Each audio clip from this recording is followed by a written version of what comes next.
Still a lot of problems that we can address and to solve. Tom Costello brings us his story.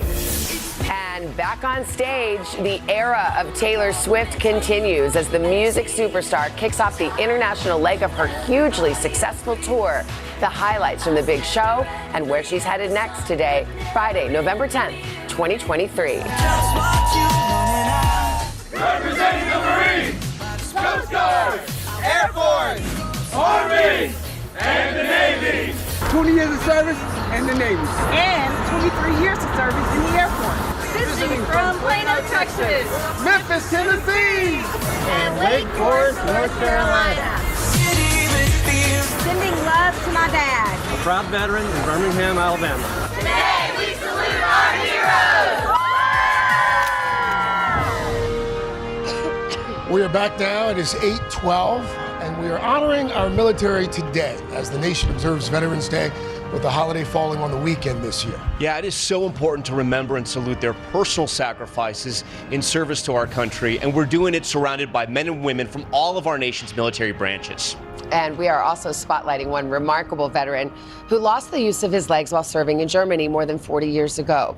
Well, he just received one of our nation's highest honors for helping to improve millions of lives all around the world. NBC's Tom Costello is here with a really inspiring story. Hi, Tom. No, it really is. This man is absolutely remarkable. Dr. Rory Cooper says he knew right away when he was lying on the street after being hit by a car in Germany, he knew he would never walk again, only 20 years old.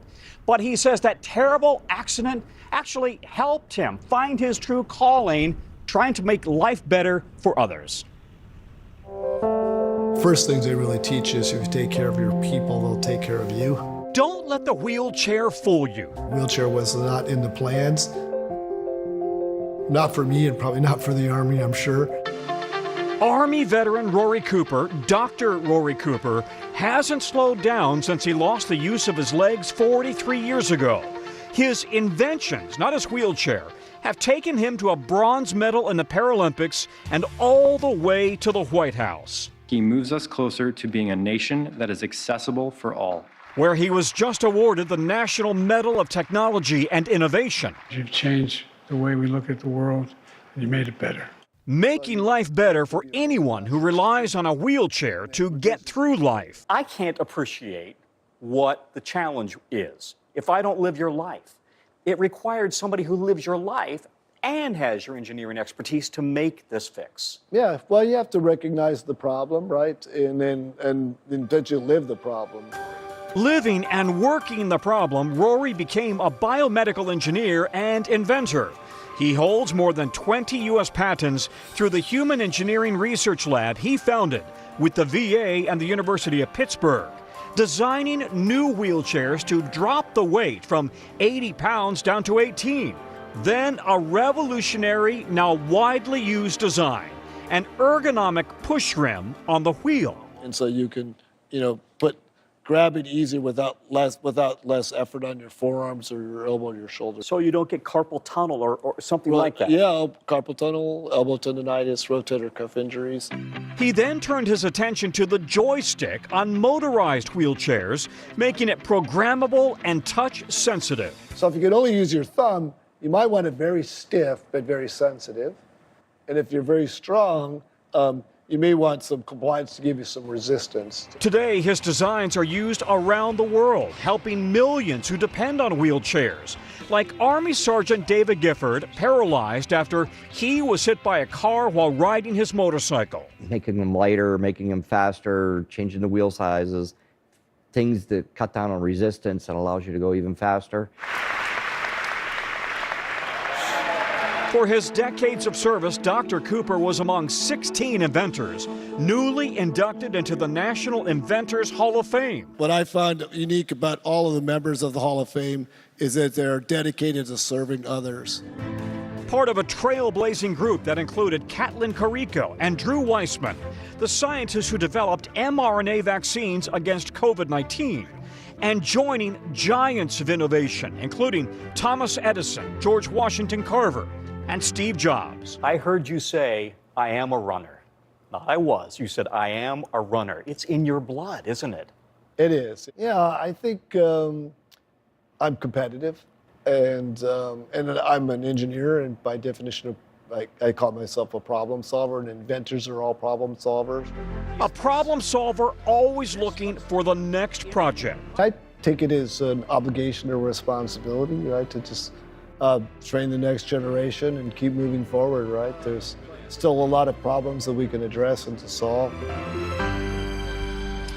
Yeah, what an honor to meet Dr. Cooper. He says when he was paralyzed at the age of 20, he immediately went home to California. He began tinkering in his parents' automotive garage to make his wheelchair lighter. It was 80 pounds, brought it down to 18. He said, I had to make it up the hills at college. I had to make that more user-friendly. And listen to this. He said it was all about the military, where he learned you never leave anybody behind, you care for others, and that is how he's lived his life. That's an amazing story. It's an amazing story. Different type of service, but nonetheless service. It continues. Yeah. Tom, thank you. Perfect story for Veterans Day. Yeah.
are back.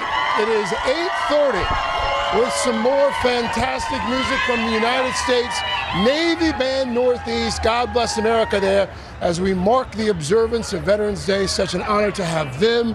And we want to thank once again all of the folks on our plaza here, active duty and veterans who joined us this morning. A big thanks to all of you. And there's a perfect sign here from these folks that says it all right there. Right there, I love our veterans. So thank you. We love our veterans, we do. Thank you for those watching at home as well. Guys, coming up, we're going to get you ready for tomorrow's arrival of a very special guest here, the 2023 Rockefeller Center Christmas tree. It is on the way as we speak, and there's a sweet story behind this year's pick. So Joe Fryer will share that with us in just a bit. All right, we look forward to that. And speaking of special guests, how excited are we to have, check this out, Big Bird, Elmo, Rosita, and Abby Kadabi all here. Will help them celebrate, guys, get this, the 54th season of Sesame Street. Amazing. I always love when they bring the tree here, and then there's like a squirrel that jumps out that made the trip all the way from upstate New York. Yes. Like, And it's like, where the hell a am I? raccoon or something. Yeah, we had an owl. An owl. We did. That happened. We had an owl, yep. Little Rocky the Owl. Yeah, we named it, became our pet. Also, my newly rejuvenated Las Vegas Raiders are facing off Sunday night against the Jets. We had to put together a special game day menu for you, so we brought in the best. Matt Morris here making it. We're talking good stuff, man. Meat lovers, cast iron pizza for the Jets, ribeye, cap, bruschetta for the Raiders. What are we drinking? And beer. Yeah. Oh, there you go. Corona for you. You took some liberties there. Newly rejuvenated. I saw. Yeah, we got a new coach, new GM. One win. There you go. New team. Can't get two unless you get to one. Coming up on the third hour, I cannot wait to share a first look at a moving new exhibit featuring literally thousands of items from one guy, Spike Lee. We're talking movie memorabilia, personal photos, one-of-a-kind collectibles, all amazing stories behind all of them, and you'll get to see a side of Spike you don't normally get to see. Really excited. Yeah. Ready, I know that. That's awesome. Guys, it's going to be a huge week of stars next week on Today. We've got Scarlett Johansson here. Reigning sexiest man alive, Patrick Dempsey will be here. Jennifer Garner, Kenan Thompson, and Elizabeth Debicki, who plays Princess Diana on The Crown. There's a new season of The Crown coming up. A star-studded week on Today. The strike is over. Clearly.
Welcome back, welcome back.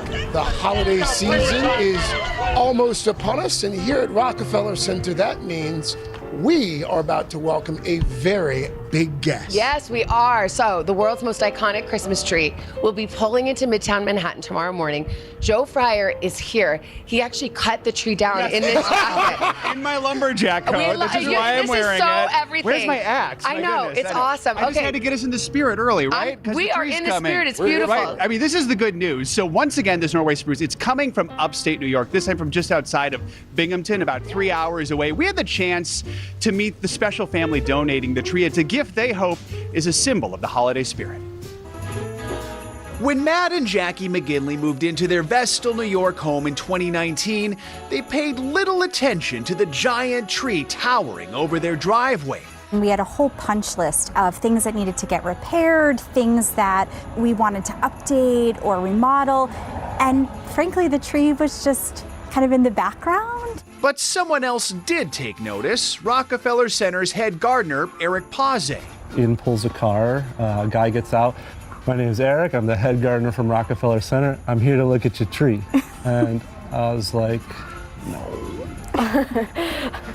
Do you understand how crazy you sound right now?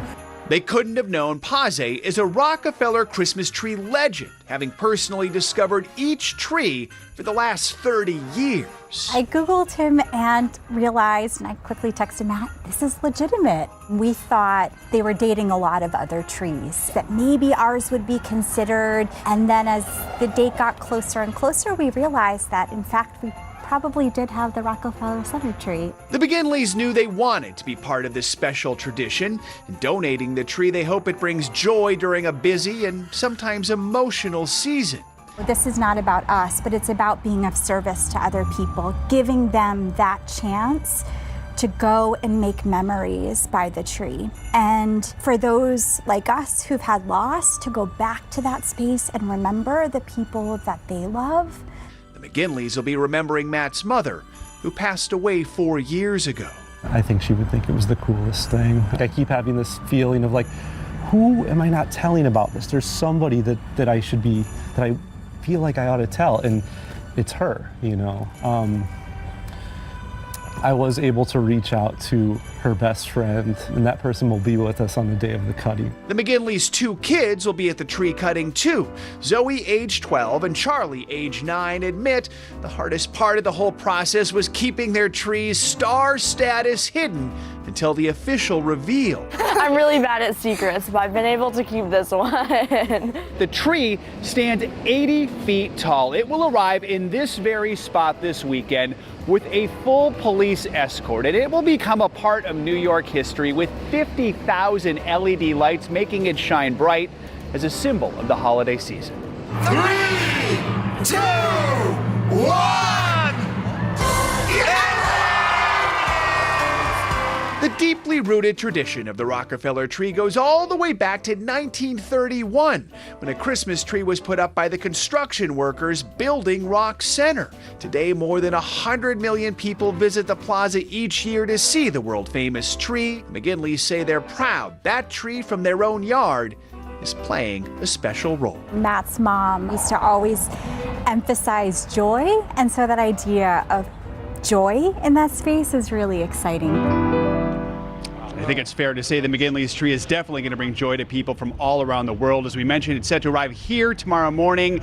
Then the decorating begins. That means covering it with that Swarovski star with 3 million crystals on it. And of course, the big lighting the week after Thanksgiving. So it's going to come right down 49th, right? Right down here and be right behind us where we are now. Off the holiday season. Joe, the incredible thing is, you mentioned it, these families donate the tree. You don't get a briefcase full of money. No, you can give this to Rockefeller Center. And it's truly a gift, and for them, you can see how much meaning this gift has, which is incredible. We thank them for their gift. And of course, as Joe mentioned, you can catch that tree lighting right here on NBC during the Christmas in Rockefeller Center special. That's Wednesday, November 29th. Okay, thank you so much, guys. Coming up next, something else to lift spirits. We're going to help our friends from Sesame Street kick off their new season, 54. But first, this is Today on NBC.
This is like the best part of the job, right here. We're with our friends from Sesame Street. They've made it all the way to our studio. Elmo, Abby Kadabi, Rashida's here. We got Big Bird. Yep. What's up, Big Bird? Good morning, everybody. Good morning, Miss Savannah and Craig. Good morning, Abby. It's so exciting to have you guys here. It's your 54th season, which I can't believe it. Because Elmo, I know you're like 3. Yeah, Elmo thought there were only 4 seasons. Yeah, exactly. I know. So what? Elmo, tell me what you guys have been up to. What kind of friends have stopped by? We've been having a lot of fun. We've been learning about dinosaurs, and Mr. Dan Levy came by and taught us about that. That was really cool. Oh, wow. Yeah, and we're exploring nature. Yeah. And sometimes we're learning about if we're scared, how to handle being scared. Oh. Yeah. Oh, look, there's Hi, Grover. Wait a minute. Yeah, that's Cookie, too. Yeah, they're watching. They see themselves on TV. Big Bird, it's always good to see you. Always make so many people smile. How you been? What you been up to? Oh, well, just hanging out with my friends on Sesame Street. Yeah, lots of friends. Elmo mentioned Dan Levy, searching for dinosaurs, but, also Cal Penn stopped by. Okay, and Ariana DeBose, and Quinta Brunson, and Brandy Carlisle. Wow. Yeah, we got to sing with them. I mean, I can't even imagine all the texts you get, Big Bird. You have met every single celebrity on Sesame Street. How about you, Abby? Your bedtime routine. We get up really early. How about you? Oh, yeah, well, I mean, I get up early, like with the birds, because I have wings. But I have a good routine. Yeah, with my brother, Rudy. Oh. Yeah, so we have a good bedtime routine. We brush our teeth, the usual, then we get our wiggles out. Yeah, gotta get those out.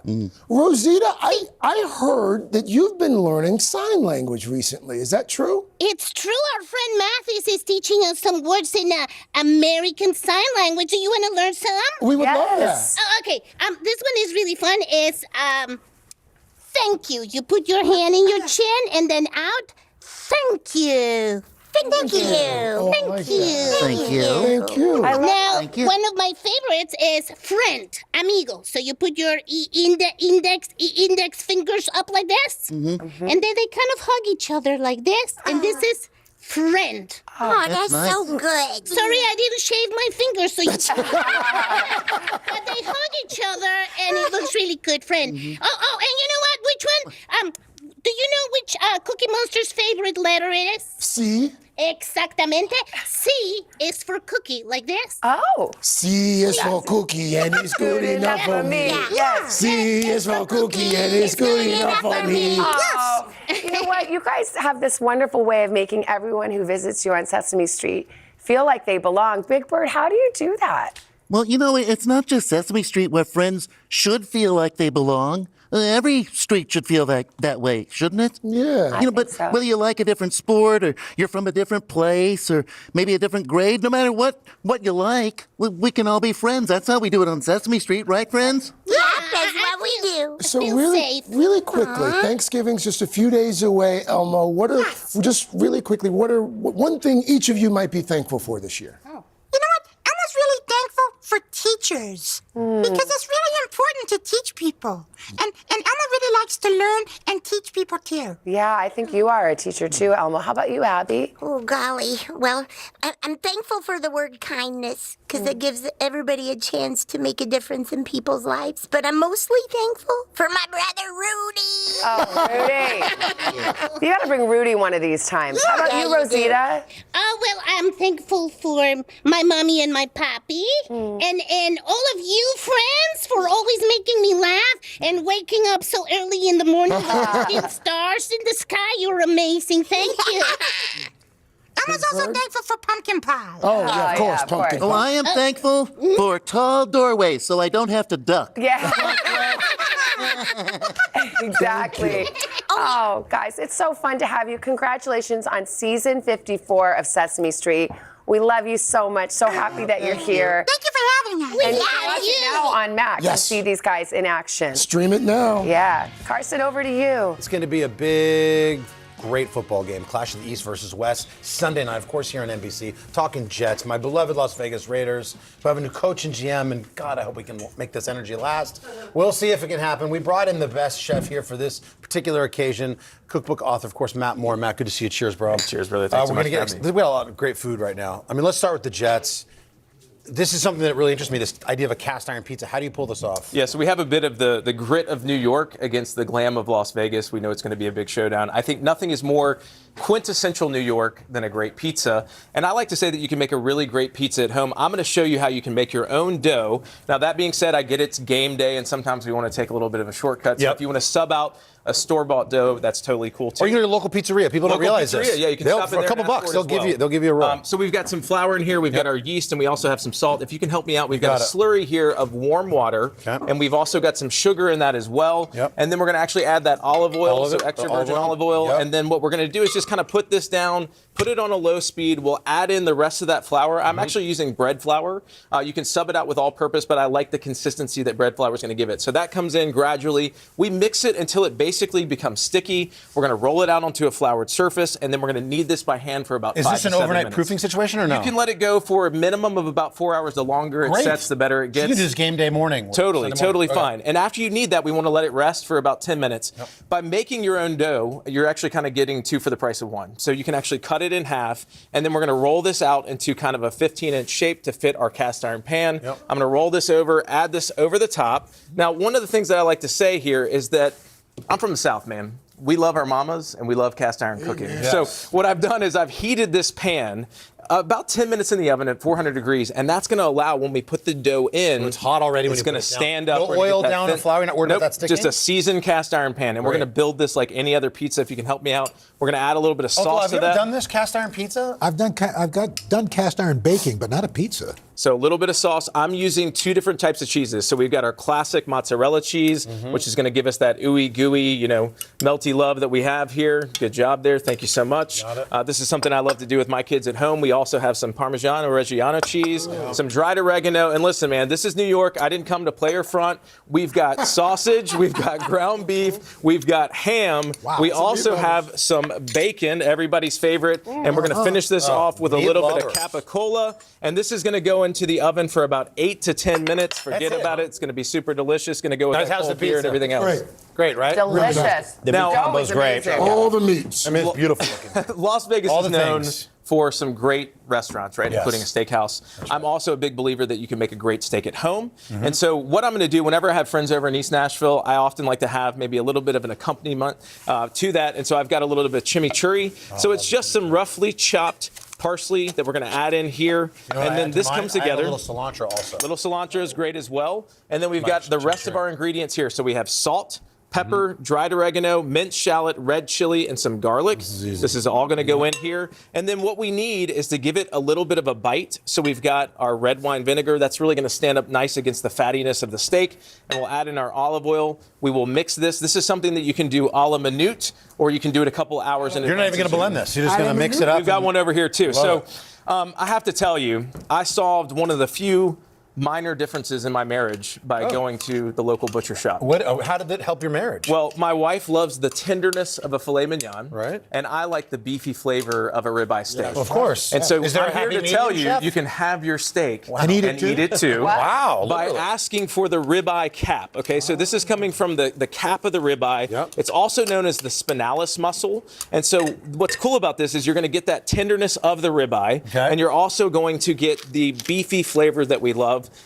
Similar to the filet and that flavor as well. So I like to tie. I only got about 30 seconds. To tie this around. We're going to add this on. Just going to grill it. Season these. We're going to get that beautiful Maillard reaction that we all love. Cook it to about 130 degrees internal temp. You're cutting against the grain and putting it on this crostini. It's going to come off the grill. I think it's totally appropriate to have a piece of meat hanging around an NFL game, but I think we also want to class it up a little bit. This is gorgeous. We're going to add our steak this to that. This seals the deal for the Las Vegas Top Raiders. it with our chimichurri. This meal wins, which means the Raiders are going to win. Today.com/food has all this. Don't miss Jets Raiders Sunday night, NBC and Peacock. That coverage starts at 7 o'clock. And while we're talking foods, time to get ready for Thanksgiving. We're giving you a chance to ask Ina Gardner all of your cooking and hosting questions. Go to today.com for that.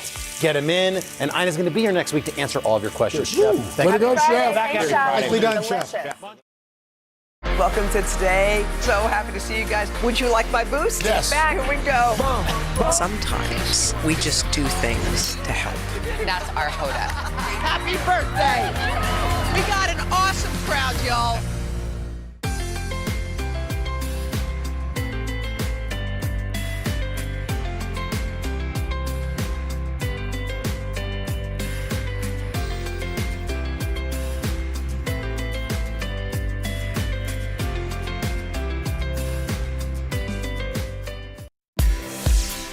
This morning on the third hour of Today, back to work.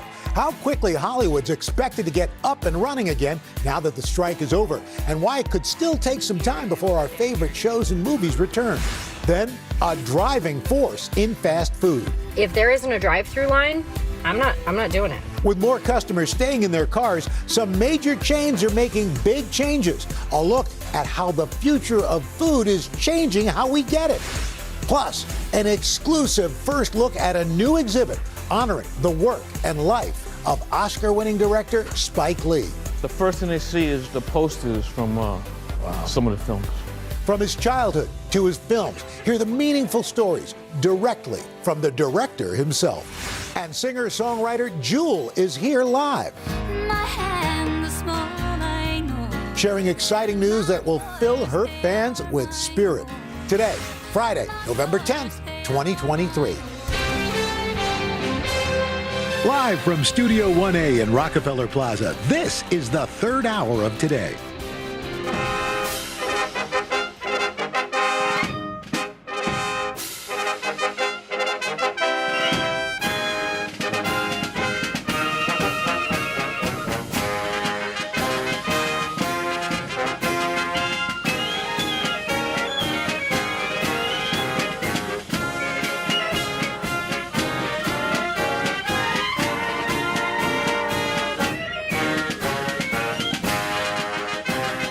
A direct request from our senior producer, Matt Greenfield. He asked the U.S. Navy band Northeast to play Anchors Away, because he would love to get rid of us.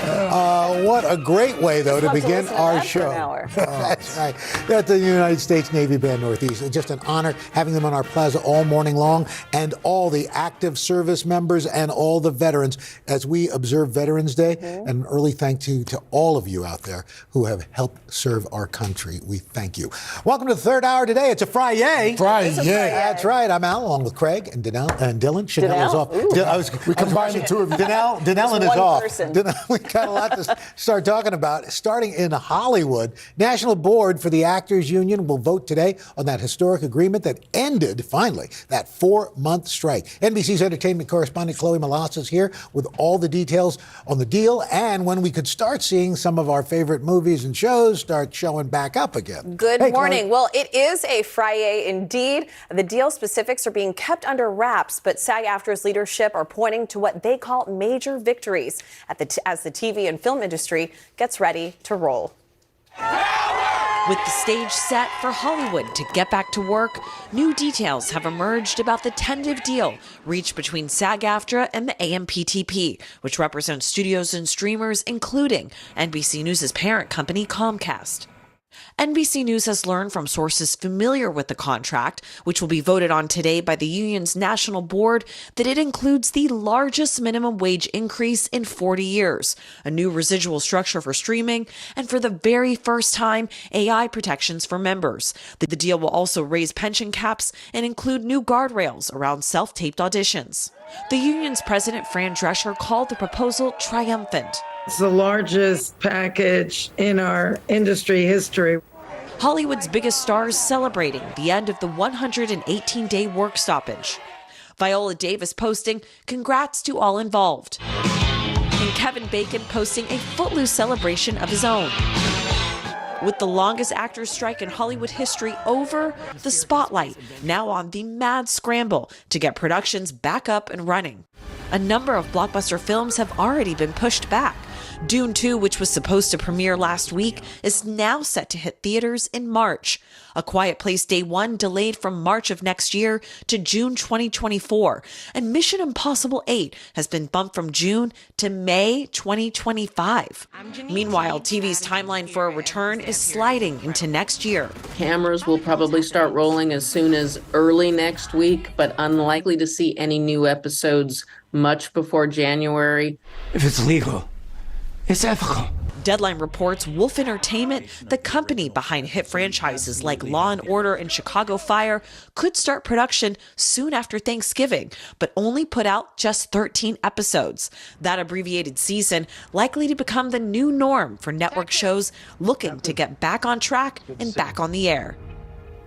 So it will take a while to iron out the logistics and get these productions up and running. But one immediate impact that we are all seeing are that actors are already posting about those upcoming projects for the first time since July. Now, we do expect to get more details on the deal with the SAG-AFTRA board slated to vote on this new contract today at 1 p.m. Pacific. So we will be able to go through that deal and be able to tell you what's in there. It is fun to hear actors talk about their projects again. Like even when Timothée Chalamet on Saturday Night Live, just kind of saying Willy Wonka, I know, because they couldn't for so long. So finally we'll get to know what they're working on. Thank goodness during the strike we had writers writing books and authors writing, all those actors. Thank you, Chloe. Woo! Enjoy your weekend. You too. Sounds like you're going to be spending most of it going through the going to the page as my children are screaming around. Mommy, we're hungry. Sorry, Mommy's got to read the contract.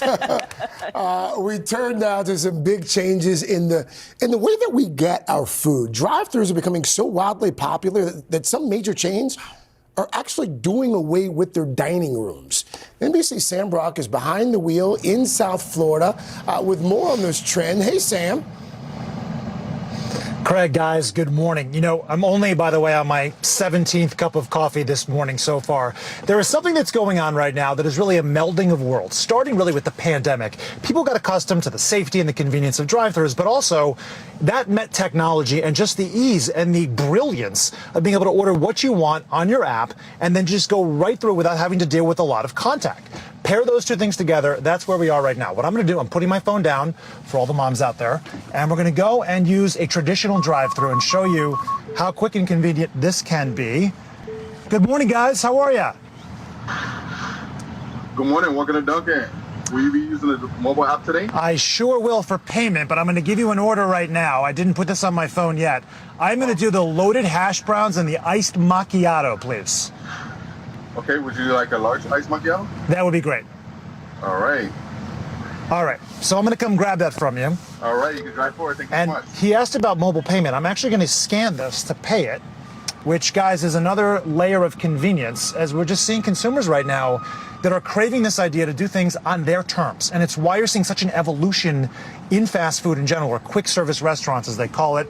We come over to the window, get the goods. Hi, Strawberry. Thank you so much. All right, what do we got here? Oh, this is the loaded hash browns. This means there's cheese and there's bacon on there. I don't know how clearly you can see that, but this is kind of the definition of delicious right here.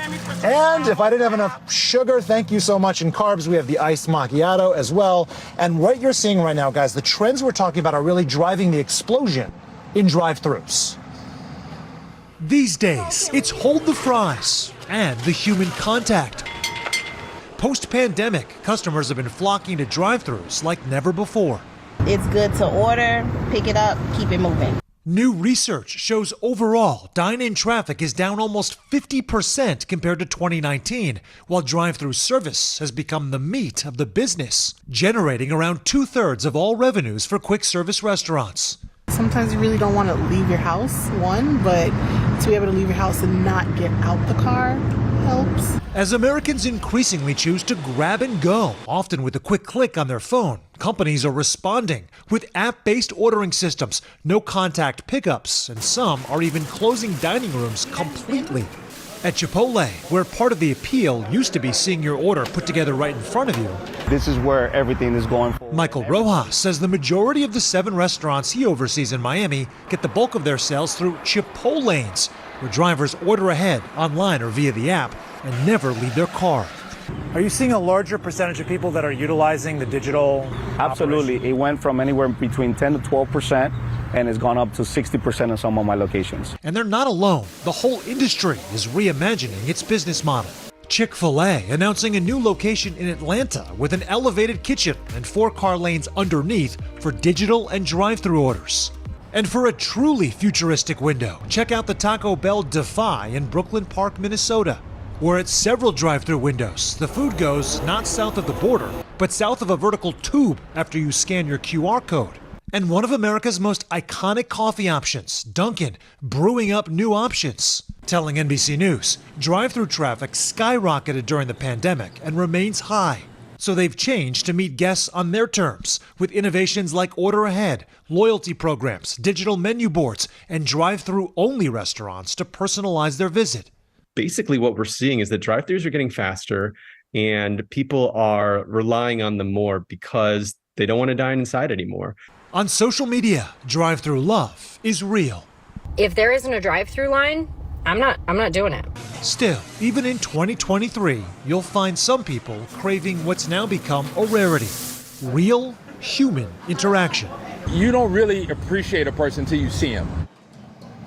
Something else that we heard from our experts, guys, that I thought was pretty interesting is this concept of food transparency, that for so many years, one of the joys of going to fast food was seeing the preparation before your eyes, whether that's Chipotle with all the fresh ingredients or how your coffee is being made. Well, now the calculation that's been made is people are more concerned with convenience than they are with just, that comfort of seeing it eye to eye.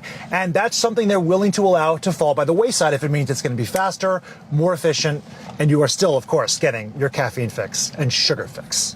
Back to you. Sam, that's got to be like your third cup. Wow. I want you to pace yourself. Yeah, that's not the only thing that's going to be exploding. Yeah, you be careful, buddy. You be careful. Wow, you went there. Yeah. Drive safely. As he does. Good luck, Sam.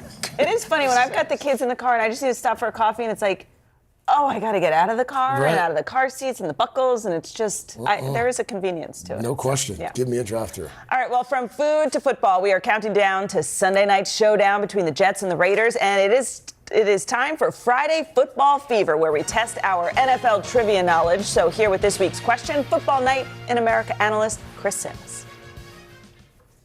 Hello, my Today Show friends. Here's your Friday football trivia question.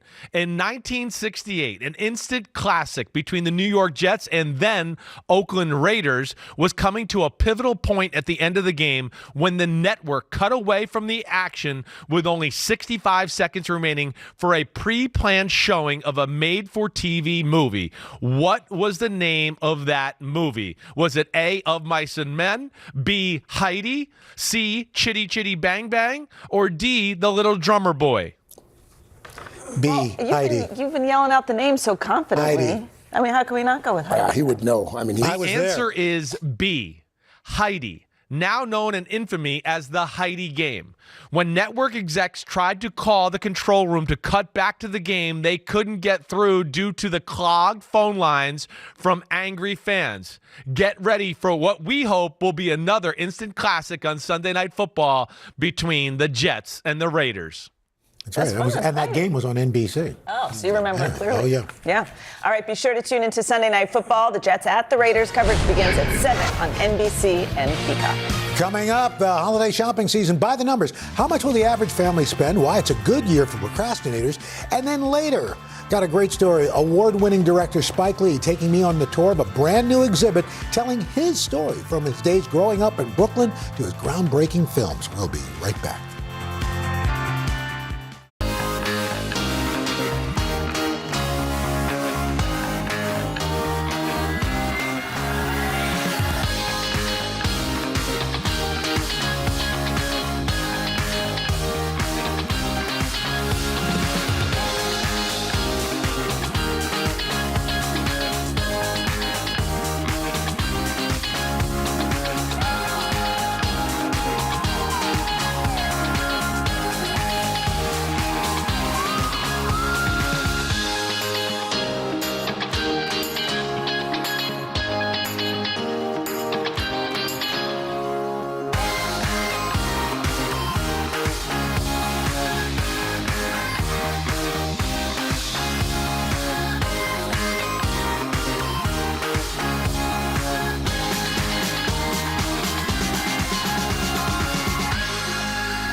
This morning in our series By the Numbers, we are looking ahead to the holiday shopping season. So here are two numbers that may shock you. We're only 4 weeks away from Hanukkah and 6 weeks to Christmas. NBC News business and data reporter Brian Chung checking his watch here.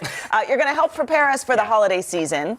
As you mentioned, there's not a lot of time left. Yeah. Not really. And it's a busy time of year for everyone, everything, especially our wallets. So what are the numbers? Yeah, so let me give you the big number here. This is an eye-popping number I've got for you. $966 billion. There it is. That's how much is going to be expected to be spent over this holiday season, according to the National Retail Federation. On a more relatable level, it's going to be projected to be about $875 per person. That sounded to me like a lot at first. And I'm like, well, it adds up very quickly. quickly. For what's worth, $620 of that is going to be for gifts. The remainder is going to be on food, so it includes both of those things. Okay, so the celebrations. Exactly, yeah. Well, food prices are going up as well. So. When are most people thinking about their holiday shopping, and when will they actually start to do it? Yeah, well, I know you've done a lot of your holiday. Was it 75%? 75% done. Okay, yes. I should have made that the big number. 52% of people said they will start by Thanksgiving, according to Circana. 21% won't start until December. The remainder are going to be doing it during that Black Friday, Cyber Monday. I'm actually definitely in this demographic right here. But what's interesting about this year, which is welcome news, is that we'll have an extra weekend to shop this year. Thanksgiving's early. Well, Thanksgiving is early, and also Christmas is on a Monday, so you'll have that extra weekend to do a little bit of extra shopping. Yeah, well, that's good news for me. I'm very last minute. 72% will also see deals before Black Friday. So now these days, it's better to get your shopping done like you are before the holidays, because again, a lot of these deals are starting ahead of time. Cool. So Brian, what are we buying? What's most people buying, and then how do we save on that? Yeah, well, I mean, I hope the people that are getting me gifts are going to get sneakers, right? That's right. It's got to be sneakers. But look, 61% will be buying apparel and accessories. Gift cards are also popular as well. So for what it's worth, it's a very versatile, easy gift to get, and it just works. Especially for teens and millennials. Exactly. But for what it's worth, I want to highlight some categories that are getting cheaper that could be opportunities. Smartphones and TVs. Electronics could be a lot cheaper this year, according to the Bureau of Labor Statistics. And then lastly, instruments. Musical instruments, for some reason, are getting more expensive. So you're talking about guitars or drums. Just be prepared maybe to shell out a little bit more. Craig's getting me a sousaphone. Oh, yes. Well, now Where does one it was procure supposed to be a surprise. I know, now but he's ruined it. I saw it in your dressing. You have to get something else. A xylophone, perhaps, All right, you always give us one big final number. So what is it for this one? The big final number I have for you is 63. This coming from Deloitte. That's the percentage of spend that's expected to be done online as opposed to in-store. Wow. That's an evergreen question, right? People are like, well, why would I line up for doorbusters in person anymore these days? Well, you don't have to. And a lot of consumers are voting with their dollars and also saying, I could just do all this from my couch. So 63%. Why don't I do that? 63% of people saying that. All right. Guess the segment's over. Oh, no, we're back. We're back. I was going to say that electricity bill's pretty expensive. We need to buy a new board for Christmas. Coming up next, movie history, memories, and more, all on display. A first look at the revealing exhibit that shines a light on the life and career of Oscar-winning filmmaker Spike Lee. Third hour of today. We'll be right back.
We've been excited for this one all morning. We're back with an exclusive first look at an exhibition that turns the lens on one of Brooklyn's most famous sons, Academy Award-winning director Spike Lee. That's right, Craig. He has been creating groundbreaking films for decades, since the debut of She's Gotta Have It in 1986. But here's what I learned during a private tour from the man himself. When you head into the Brooklyn Museum for creative sources, if you think you know Spike Lee, think again.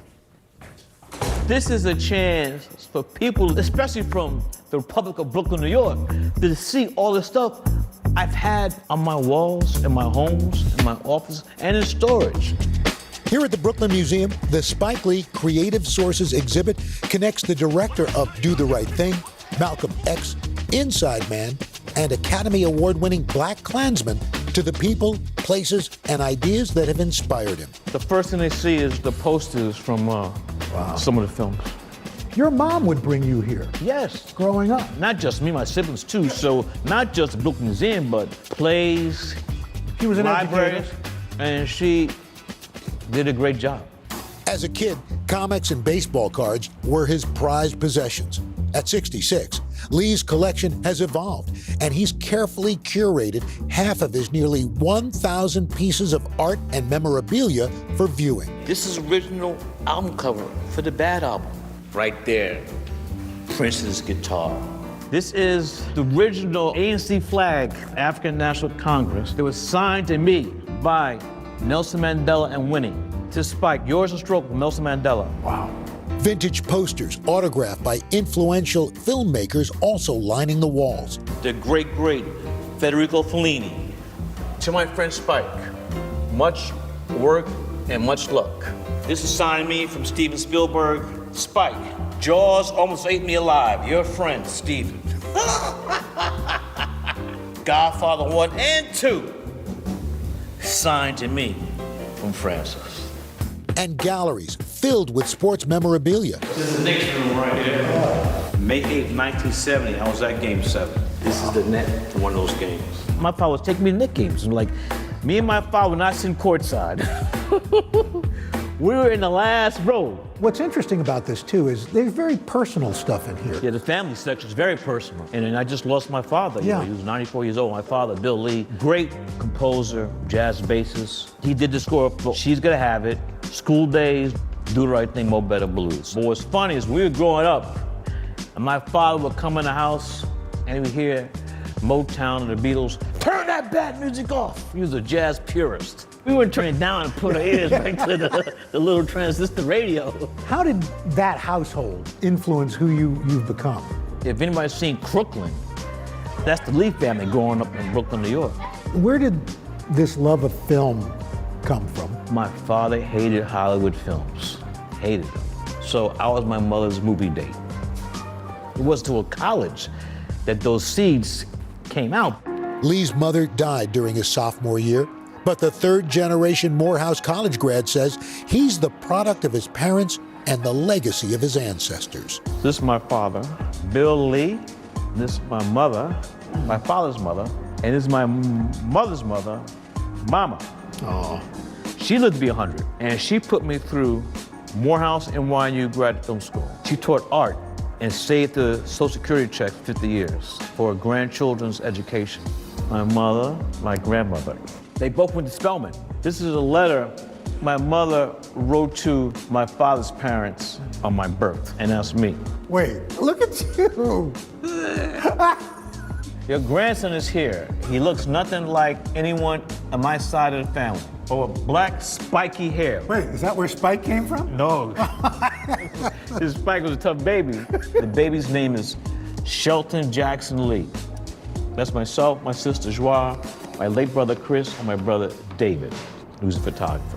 This is Tanya and I underneath the Brooklyn Bridge. Lee's wife of 30 years, Tanya, and daughter Satchel and son Jackson's portraits appear as well. What brings you joy? Number one is family. Mm-hmm. I know it's a cliche, but time flies. I mean, well, you're a grandfather, right? Yeah. Come on now. What do you want your legacy to be? The legacy is really with Satchel Jackson. Jackson's working for me now, 40 acres. Satchel's in grad school. She's a great photographer. And just keep it going. What do you want people to know about Spike Lee? I know everybody in the world's not going to be able to come here or want to see this, but I think that there's a great possibility of who they thought I was will be changed once they see this exhibition. Who do you think people think Spike Lee is? Depends who you ask.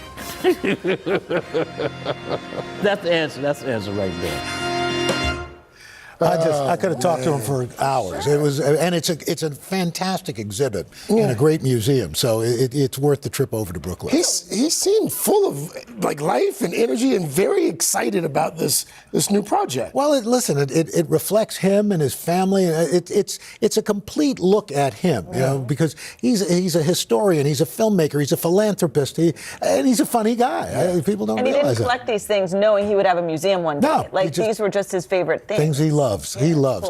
Cool. Spike Lee Creative Sources runs through February. Spike also a tenured professor at NYU where he attended film school. Spike's actually finishing up a documentary right now on Colin Kaepernick. A lot more to our conversation, and we'll have it all for you in an extended cut at 10:30 this morning, streaming on our Today All Day channel on Peacock or your smart TV. That was a great conversation. Thanks. All right, well, when we come back, singer-songwriter Jewel is here live to tell us about her latest project, which fans are going to love. Then, as we continue to honor our veterans, we're shining a light on one organization going above and beyond to help military women and men when they return back home. We'll be right back.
The City Music Series on Today is proudly presented to you by City. I mean, how much do you love that song? It's hard to believe it's been 25 years since singer-songwriter Jewel released that song, Hands, off her sophomore album, Spirit. Well, that record went platinum 4 times and became a fan favorite. And over Jewel's 3-decade career, she has released 13 studio albums, earned 4 Grammy nominations, and sold more than 30 million albums worldwide. Well, now Jewel is releasing a special 25th anniversary edition of Spirit. And she's with us this morning to celebrate. Congratulations. Well, thank you. I just want to acknowledge Al. Al, you've been in my life since I was a baby. Wow. Pictures. Wow. When you first came here, I remember. Thing in my life. Oh, thank you. Thank you. I mean, it's hard to believe. 24. You were 24 years old when it came out originally. On that one, yeah, I was discovered homeless when I was 18. My first album came out when I was 19. Took a while to take off, and then, yeah, this was my sophomore album. What do you remember most about that time? I remember everybody saying, the sophomore slump. This is going to be hard. This is going to be a hard album. And I was like, why are you guys doing this to me? This is terrible.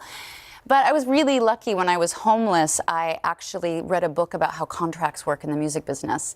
And I turned down $1 million signing bonus. And I took the biggest back end anybody had ever been given, just betting on myself. And I ended up selling 15 million albums. Smart bet. And so it ended up being a really good bet. And I was like, wait a minute. I can either say this is so much pressure, I have to follow up this huge album, or I can say I have no pressure. I just made a lot of money. I just won the lottery, and I get to do whatever the heck I want. So I took all the pressure off, and I just made a song, Hands, that just kept talking about kindness. My label was like, really? That's the whole bridge? I'm like, yep, in the end, only kindness matters. That's the bridge. I love it. And I you got bet to on take yourself. risks. That's amazing. So this new album has a lot of fan favorites. It also has some new music. How did you decide which songs did you pick from to put on this album? The secret is I didn't, because in the 90s, the internet was just starting, and I would lose all my songs. And I would get on there and go, does anybody have a bootleg of a song I just wrote? And the same guy, Alan, always wrote me back with like, I have this bootleg, I have this bootleg. So I was like, do you want a job? And so I hired him. Ever since 94, this lovely gentleman has worked for me. So he made this album. Really? He picked random crazy stuff I didn't even know existed. Outtakes from the studio of like a 6-minute improvised opera about a bee. I didn't know I did that. He knew I did did that. And so there's some really cool stuff on here fans will really love. You know, and beyond your music, Jewel, you've had a big impact advocating for mental health, and you're in the second year of your mission called Not Alone Challenge. So tell us about this. Yeah, the Not Alone Challenge was started last year. It ended up being the biggest mental health initiative in history for social media. We got in front of 1.6 billion eyeballs, shockingly. What's cool is my kids run it, our foundation. I have a foundation. We help kids with suicidal ideation. Right now, 1 in 4 kids are contemplating taking their life. That's an unacceptable statistic. So we're not just raising awareness with this challenge, we're also putting tools into people's hands so that people can have an actionable, real thing they can do right now. Because there's not enough therapists right now. We have a shortage. So we have auction items. I'm flying somebody to Telluride, Colorado, where I'll eat dinner with them and do a show. Yeah. We have athletes, celebrities, CEOs doing mentorship packages. So it's been a really fun thing. Your son, Case, he's 12, as we understand it. Has he expressed an interest in the family business? Is he a budding musician, perhaps? You know, he plays drums. Yeah. He come out on the road with me. Look at him! I can't take it. Oh, I need a moment. I'm gonna cry. Yeah, he plays with me on tour. He really loves it. He's not afraid at all. It's strange. I love the headband. Wow. Yeah, I love it's a cool look. That's a cool look. I love it. Jill, thank you. Thanks so much. Thank you so much. If people want to learn more, they can go to notalonechallenge.org. Notalonechallenge.org. And by the way, Spirit, the 25th Anniversary Deluxe Edition, it's out next Friday. That's November 17th. Thank you so much. Thank you, guys. When we come back, a veteran who is still answering the call to service, the incredible mission to improve and save the lives of military men and women right here at home. We'll be right back.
All morning, we've been honoring our military men and women in honor of Veterans Day. And recently, I had the chance to learn about one amazing organization. It's led by retired Air Force Lieutenant Colonel Jim Lorraine. He spent 22 years in the military, including 9 combat deployments. Well, now he's on a mission right here at home. We have to start having a relationship with veterans. There's such an enormous military-civilian divide, and it's growing wider and wider, and we need to close that. For 22 years, veteran Jim Lorraine looked after his fellow soldiers as a combat nurse in the Air Force. I was put into positions and situations that that wasn't what nurses do. And it was tough. It was not what I was necessarily prepared for, but we got through it. After retiring, the lieutenant colonel saw firsthand the unique challenges veterans face when adjusting to life back home and took on a new mission, preventing veteran suicide through his nonprofit America's Warrior Partnership. So how exactly does AWP come in to just help and take those steps you need to live a normal life? First, we have a conversation with them. It's not an algorithm on an app. We stick with them. We connect them to services, both national and local, and we serve as a broker between the two. In 2020, veteran suicide was reportedly 57.3% higher than non-veteran adults. The organization hopes to reduce that number by improving quality of life through connection, education, advocacy, and collaboration.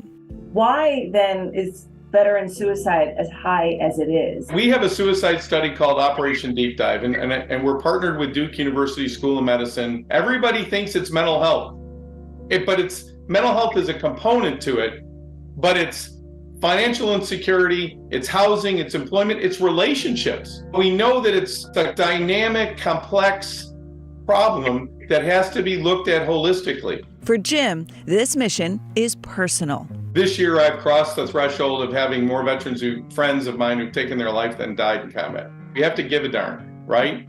And the nation has to give a darn. By partnering with communities across the country, the nonprofit is proactively building and fostering relationships with those that need their help. It's long term. It's not transactional. It's not, I need emergency financial assistance. Here's money.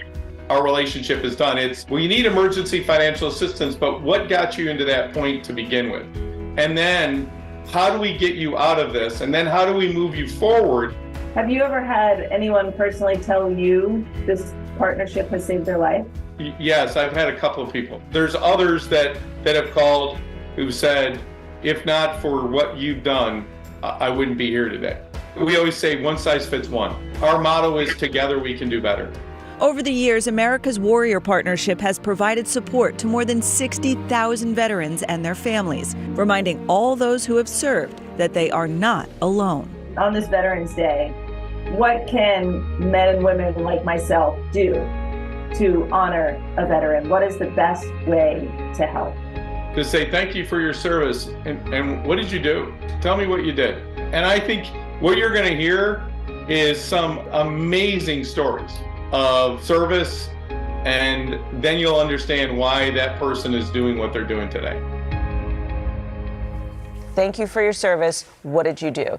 It's such a way to open up a conversation. The AWP study Operation Deep Dive, it's actually currently seeking loved ones who have lost a former service member to suicide. So if you're interested in participating, you can head to today.com for more information. And if you or someone you know is in crisis, please call or text the Suicide and Crisis Lifeline at 988. And by the way, Jim's wife is a veteran. Their son is also in the military, so we want to thank them for their service as well. And I just want to point out, if you go to America's Warrior Partnership website, there is a button right here. It says Veteran Support. You fill in the information either for yourself or for a loved one, and it literally just a couple blanks you fill in, and it will connect you with someone who can just get you out in the community and just make you feel like a part of the community again. That's a great concept. So easy. It's a great Veterans Day story, too. Thank you. Well, when we come back, it's time for Superfood Friday. Joy Bauer sharing some ways to knock out that salt in our foods without losing the flavor.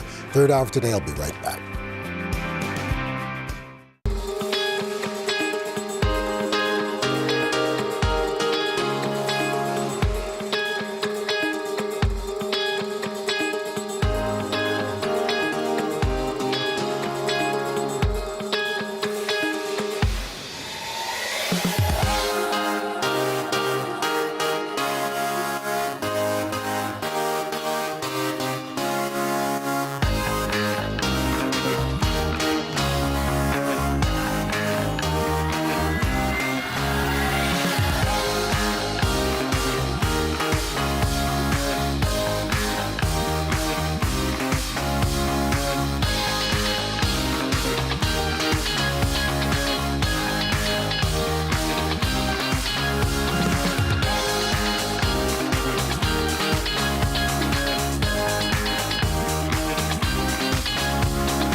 In today's Superfood Friday, we're going to take a closer look at how to manage high blood pressure. The CDC says nearly half of all American adults have high blood pressure, and so many of them don't have it under control. So today, nutrition and health expert Joy Bauer is here with some superfood solutions that can help. Joy, good to see you. Hey, Joy. Welcome back. So you said one of the ways we can manage our blood pressure is by limiting the amount of sodium we take into food on a daily basis. And it's so obvious, but it's super important, and here's why.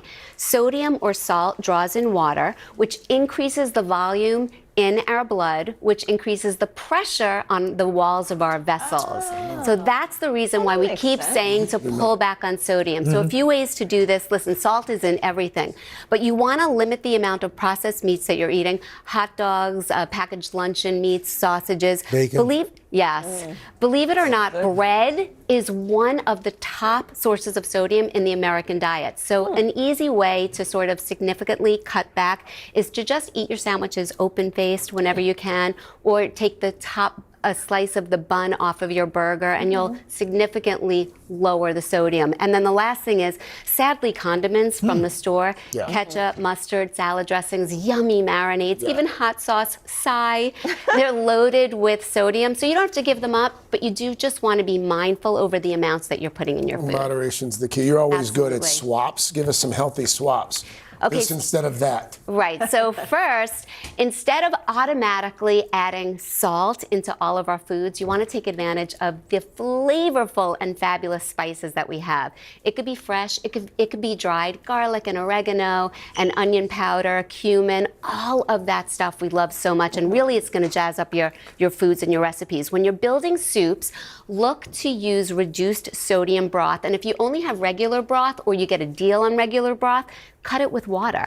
So it's a 1-to-1 ratio, and guess what? You've made your own. And also, if you are in the store and you're buying canned soups, look for lower sodium items. And then canned veggies tend to have a lot of salt, and so instead, try to buy frozen or fresh. But I know a lot of people do have canned vegetables, and a great tip is just to run them under water in a colander. You could remove about 20+% of the salt just by doing that. Yeah. Are there any foods you can eat that will actually reduce your blood pressure? Yes. So potassium-rich foods are your best friends. And remember, the P in potassium stands for prevention.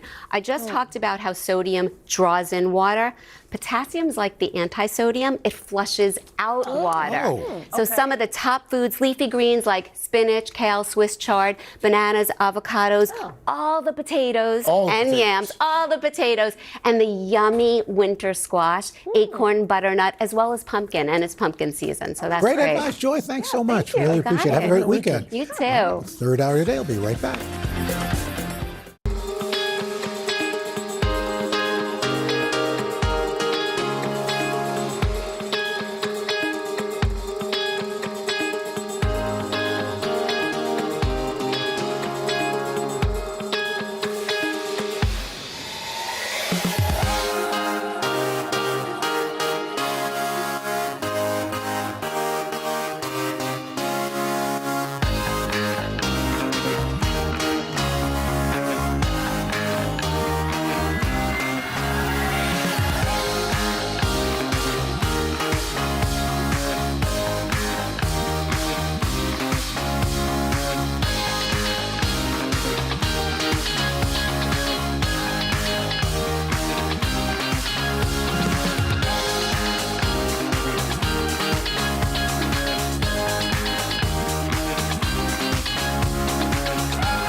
Monday on the third hour today, big Hollywood stars. We've got Scarlett Johansson live. We've got Keenan Thompson and Kel Mitchell, and Ted Lasso star Hannah Waddingham.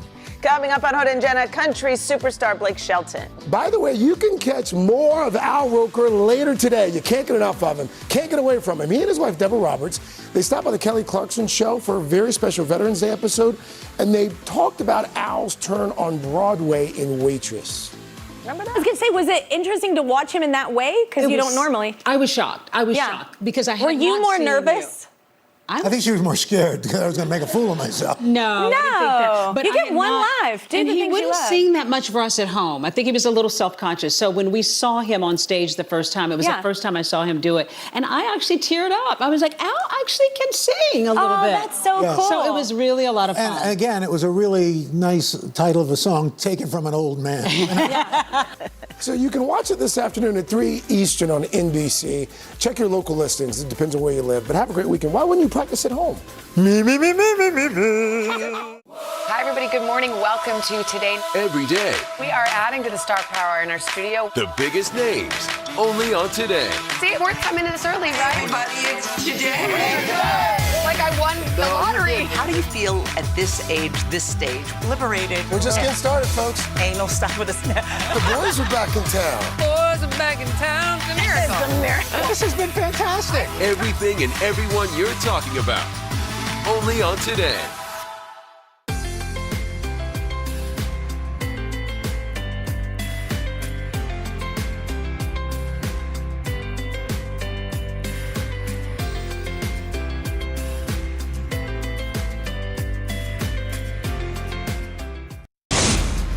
Today, country superstar Blake Shelton gives Donna a tour of his new Vegas honky-tonk. Plus, military veteran and former White House chef Andre Rush helps us kick off Veterans Day. And we're talking about the Bear star Jeremy Allen White revealing the potential misstep that could have changed the direction of his career. From Studio 1A in Rockefeller Plaza, it's Today with Hoda and Jenna. It all starts right now.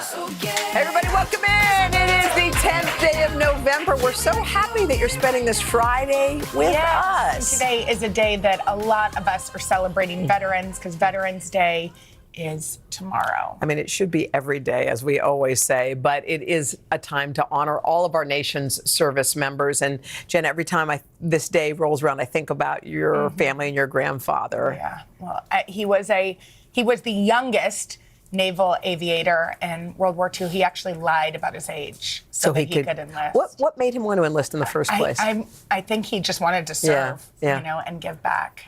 But yeah, he was the very youngest in World War II, which is interesting. Okay, we've got breaking news, What very is it? important news. What is it? If you are like this girl over here and a fan of the show The Bear, which I am, are yes, you Chef. wondering, is it coming back? The answer is, it is. It's been renewed for a third season.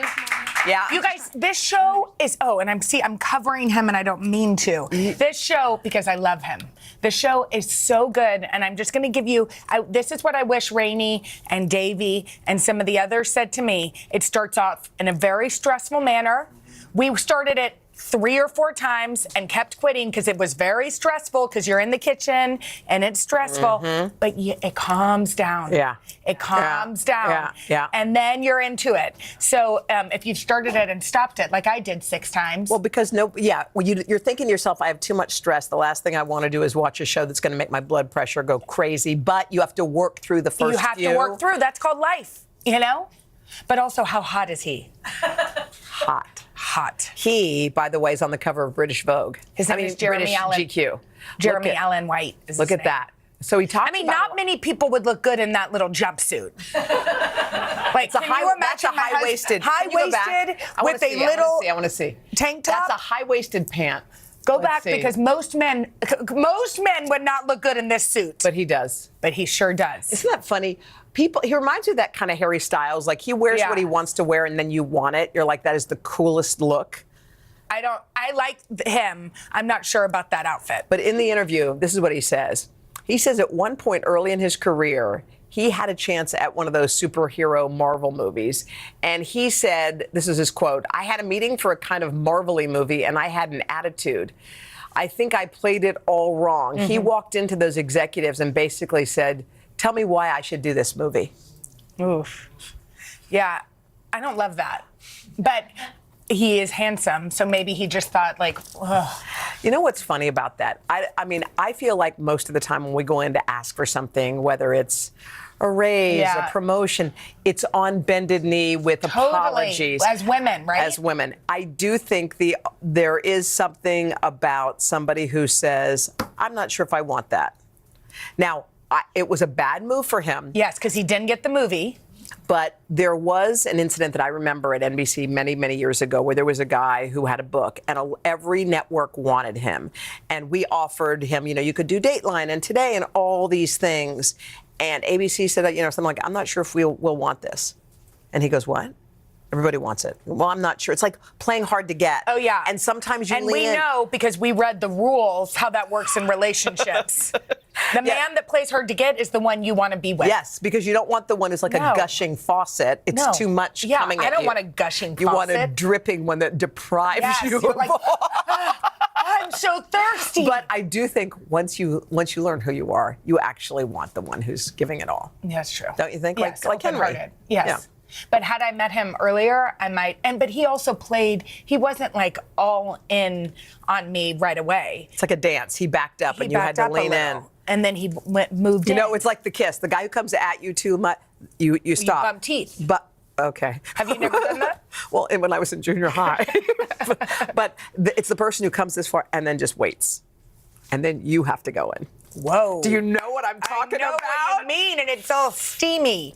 Anyway. Mm-hmm. Do you remember any time in your life where you had an incident that you were like, I'm going to play this way when I go in, and I think it'll work out in the end. I'm trying to negotiate something. I'm not that sort of You don't think it- manipulative. yeah, same. I mean, I just don't. I don't. You go in as yourself. I haven't ever had that, and if anything, like you said, I'm like kind of embarrassed to have those conversations. Yeah, and I think or nervous to have those conversations. Not embarrassed. I think you're the kind of like, this is me, take me or leave me. Mm-hmm. I watched you, I was just reflecting on your interview with Chip and Joanna Gaines with your sister and all the talk about going to jail. That was so weird. Well, I didn't actually go to jail. I just was arrested.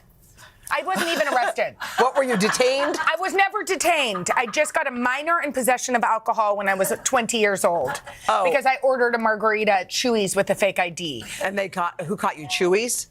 The waitress called me. The waitress called you She didn't in? like my dad. Oh, and there you went. But also, to her credit, that was dumb. I mean, What my was the dad name was on your president. ID? A girl in my sorority gave it to me. Her name was Allison. It was a real ID, but they took that thing right from me and zipped it up. Wow. But I didn't actually go to jail, and neither did Chip Gaines. He just got arrested because his car got towed. Oh. And then he broke in to get his car out of the when he got towed, arrested for and he that. that's illegal. Okay. I don't know why I was thinking Well, I'm of it. glad It you was brought totally it up. off point. Thank you. All right, y'all, there's something so special about this book. It is called Velvetine Rabbit, and the movie is coming out, and we can't Wait for that. All right. So the trailer did just drop. It is exquisite. Take a look. Hello, Rabbit. Would you like to play with me? Wise horse, what does real mean? Being real isn't about how you're put together.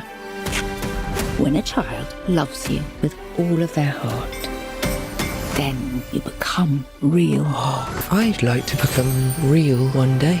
If the boy loves you, then you will. When children love you, they do it with all of their hearts. Leave me behind. Never! If there is a more beautiful feeling, I do not know it. The Velvetine Rabbit. Do y'all remember how the Velvetine Rabbit ends? I mean, Rainey's crying over there. Do y'all remember how the Velvetine Rabbit ends? I don't want to spoiler alert it, but that is going to be heartbreaking. Oh, my This God. is going to be one of those films Like that I watch Bam. with my children, like Vivo, where they cry through the entire thing, and so do I. All right. Anyway, I think it's time to have a little cocktail, shall we? No, it's not a cocktail. Yes, it is. Oh, it is a cocktail. A cocktail and perfume. Okay, so it's not too early to think about Christmas gifts. Thank you, Bri. Brian, thank you. And this is when I was thinking about getting you, Hoda. What? Well, if somebody loves espresso martinis in your life, Okay. which we'll have a little Okay. sip even though it's 9:48. That's good. That's good. I love an That's espresso good. martini, but I never know the time to drink one because we like to go to bed at 8:40. If you're going out 4 o'clock in the afternoon. Yeah, but even Before then you- might jack us up too much. You're right. Okay. Okay, this is an espresso. We do everything together. An espresso martini ou de perfume. Is that how you say it? Oh, the perfume. I don't know. Okay. Okay, here, just spray it. I'm gonna spray it on you. Spray it on you. No, I am not. All right, okay, let's fine. spray. Here, spray it on me. Okay, I'll spray it on me. Okay. I'm the Velvetine Rabbit. Got to give it a couple of there. Okay, Okay. get me two. I'll take one too. Take one for the team. No, I mean, I don't. By the way, Absolute Vodka and Kahlua partnered to create this. It's a liquor brand perfume. Oh, wait, smell it now. Smell it now. Not bad. No, it's not bad. It smells like me when I enter work because I've spilled so much coffee on myself. Coming up next, is it rude to tell the person next to you sitting on a plane to stop talking so you can go to sleep? Did somebody insert this about me? We're going to solve your social dilemmas, right? After It's not. I don't like that. Actually not Dark terrible. chocolate, sugar cane, night musk, decadence.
Hi, everybody. Good morning. Welcome to Today. Every day, We are adding to the star power in our studio. the biggest names, only on Today. See, we're coming in this early, right? Everybody, it's today. Like I won the lottery. How do you feel at this age, this stage? Liberated. We're just getting started, folks. Anal stop with a snap. The boys are back in town. Boys are back in town. It's a miracle. It's a miracle. This has been fantastic. Everything and everyone you're talking about, only on Today. All right, Hoda, are you ready to help out some of our viewers? Let's do it. It's time for Hoda and Jenna's Social Dilemmas. Okay, first up, here it is. I recently ran into someone I hadn't seen in years at the airport. We ended up on the same flight and in the same row. After we boarded the plane, all he wanted to do was talk, and all I wanted to do was sleep.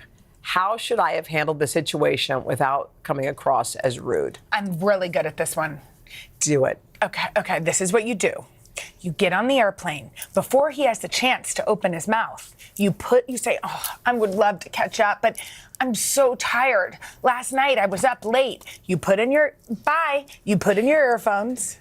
You put on your, right now I'm listening to a nice sleepy play mix. You put on your play mix, you close your eyes, and you say goodnight. Okay, I just thought your friend said they haven't seen you in forever. Well, I don't think they're that good at friends. You never know. You have good friends you haven't seen. Now, I suggest on the plane you sit down and you go, I'm so happy to see you. I am pooped, but let's catch up for a minute here. Let's catch up for a minute or two. No, because that minute turns in for the whole flight. He starts ordering a scotch and then it's all over. No, you go, I'm like about to close my eyes, but I have to know a couple of things. How are your kids? Okay, good. How is so-and-so? Great. Okay. Night. That way you get a little. Okay. You're nicer than I am. Okay, here's the next one. Mm-hmm. One of the parents on my kids' soccer team is very enthusiastic at games. They love to scream and yell while cheering on the kids. It's nothing offensive, but I find it totally obnoxious. Can I say something to them? No, you may not. You may not say something. Because they're not being mean and they're not being offensive. They're just cheerleaders. I know. And you know what? People who aren't cheerleaders don't like to be around people who are loud. So I think I would just go to the other side of the field. There you go. Sit down with your coffee and there you go. Be fine. You move. Yeah, right. Okay, that was Okay. good. All right, next. I've introduced myself to my friend's friend multiple times. Every time I see him, though, he asks my name as if it's the first time meeting. How can I politely break the cycle? I think you just, Wait, who's that from? Gavin? Gavin. I will say this does happen, and I've been with people. One of my good friends is like, I know that girl. I've met her a million times. And then the girl comes up and it's like, Jenna. But she doesn't say anything to my friend. Finally, my friend said, I saw you last week at school drop-off. Like, not rude. That sounded rude. sounded But just rude. like, Susan. I'm Susan. Hi. Susan, I'm Joanne. I've met you a million times. I think that's fine to say. Why would you say a million? Well, would maybe you she say didn't say it Make that her way. feel She bad. said, Joanne, hey. No, you know what? Susan. Maybe your friend. Maybe she needs to be more memorable. Maybe she should wear a hat. Whoa. No, I'm saying some type of clothing. Remember me? I'm the one with the clown nose. Hey. No, because Is that what you did in middle school when you wore the cowboy hat? I wore the cowboy hat because I didn't like my hair. But I wore it for a year. I know. But then everybody knew you because you wore the cowboy hat, I so know. you'd have done it. Okay. All right. Anyway, if you've got a social dilemma, tell us all about it. We'll give you some incredibly riveting advice. Go to hodaandjenna.com, hit the connect button. Coming up next, y'all Donna kicks up her boots with Blake Shelton. Find out what he's up to in Vegas right after this.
All right, Donna, we heard you got to hang out with one of Hoda's very favorites. Did you hang out with Blake Shelton? You know I did. I wish you could have been there, but next time. in Vegas? In Vegas. Wow. Let me tell you, this was a very cool conversation because even though Blake's no longer sitting in the big red chair on The Voice, he is busier than ever with a new tour, a new restaurant, and of course, spending quality time with his wife, Gwen Stefani. Take a look. Blake Shelton is a country music legend. With 12 studio albums and 28 chart-topping hits throughout his 3 decades of making music. Most recently, he said goodbye to The Voice after being a coach for 23 seasons. We saw some of your time off on the ranch. What does that time off feel like? That's how I recharge myself. When you're on that hamster wheel, one day you look up and you look back and 10 years has gone by. It's time for me to start living life now and just taking things in and slowing way down. You have a personal life to look forward to. Yeah. We saw some of that play out in the speech that you gave to Gwen when she was receiving her star on the Hollywood Walk of Fame. Congratulations to my all-time favorite songwriter on your star. You deserve this, and I love you. What is the best part about your life now that she's in it? Oh my God. I mean, the best part is laying down with her at night and waking up and she's there in the morning. I just didn't know that that was out there, that that was possible. Another role he takes seriously is stepfather to Gwen's 3 sons, Kingston, Zuma, and Apollo. I've had step parents. I think it's in some ways more difficult. I try to be careful about, when to step in and be smart about when to step back, but no matter what, always be there if I'm needed. I met Blake on the site of his latest venture, opening a 6th Ole Red. This one right in the center of the Las Vegas Strip. I remember when we went to the opening of Ole Red Nashville in 2018. Now, 5 years later, we're at the beginning of Ole Red Las Vegas. Why did you decide to put down roots here? There's nothing like this in Las Vegas. For the country music family, the industry, Nashville, to have a home base now in Las Vegas, it's obviously a big deal for me and I'm going to brag on it. This place is huge. I mean, We're sitting right here on the stage floor right now. We're where the performances are going to This be. is it. This is where This is it. I'm telling you right now, when we do our grand opening, I want to be the one that breaks in this stage. And Blake is stepping back onto stages across the country soon with a brand new tour kicking off in February. Any new music we can expect? I never really stopped recording, and knowing how I've worked in the past, it's probably have some new music in 2024. If that isn't enough, he's also got season 2 of his USA Network show along with his buddy Carson Daly called Barmageddon. It pits 2 celebrities against each other in classic bar games with a twist. My new favorite game is called Fool's Ball, and the first time we ever played the game was actually with Kelly Clarkson and Michelle Rodriguez, and people were getting hit. If you see it happen to someone, it's entertainment.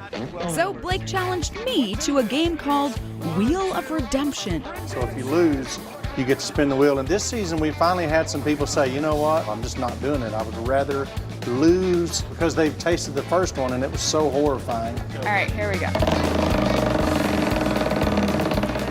You started this whole thing, literally. Take me out to the ball game. So Take Me Out to the Ball Game is non-alcoholic beer, a little cocktail weenie, squirt of ketchup and mustard.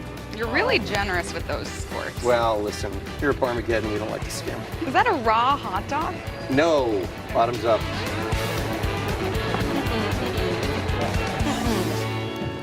Whether it's games or music, Blake is all about folks having a good time. When customers come into an Ole Red, what do you want them to feel leaving it? I want them to leave having found a new favorite artist every time. You know, I want them to realize that we're putting talent in these places that could be the next big thing. So come on down. I will. To Ole Red Las Vegas. So much fun. And as you guys know, I mean, I love his humility and talent. I love that he also values mentorship so much as he values fun, which you can definitely have at Ole Red Las Vegas, which is going to open in January. I think the 3 of us should go. Let's go. And you can also check out the season 2 premiere of Blake and Carson's show Barmageddon this Monday night at 11 p.m. Eastern and Pacific on USA. Fun. Lucky girl. Thank you, Donna. Up next, the place where stars share their favorite meals and memories. Legendary radio host Michelle Norris takes us inside your mama's kitchen after this.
That's how I know. Today's gonna be great, gonna be great, gonna be a good day. Today's gonna be great, gonna be a good day. Back now with our series, Hoda and Jenna's Hot Pods. Okay, it's when we tell you all about a podcast that we think you are going to love. And we have the one today that is a real treat. You're going to love this one, y'all. It's called Your Mama's Kitchen. It is hosted by journalist Michelle Norris, who we will talk to in a moment. But first, we're going to give you a little taste. Close your eyes. Tell me about your mama's kitchen. That's exactly how veteran journalist and radio show host Michelle Norris starts every episode of her podcast, Your Mama's Kitchen. And the responses have been illuminating, from learning Conan O'Brien's favorite childhood comfort food. I think my mom learned from her mom, and in those days, you just got a big skillet out and you put a hunk of butter down, and then you sliced up big chunks of ham and you fried them.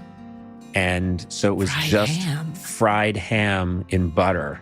To hearing how Michelle Obama's first kitchen doubled as her first beauty salon. Was your mother a kitchen beautician? Oh, she was. She was. And it was so painful. It just was not a comfortable place, the Formica sink. So I would lay on one edge of it. I was fighting and crying and mad, and she was mad. And then they had the hot comb. The hot comb on the stove.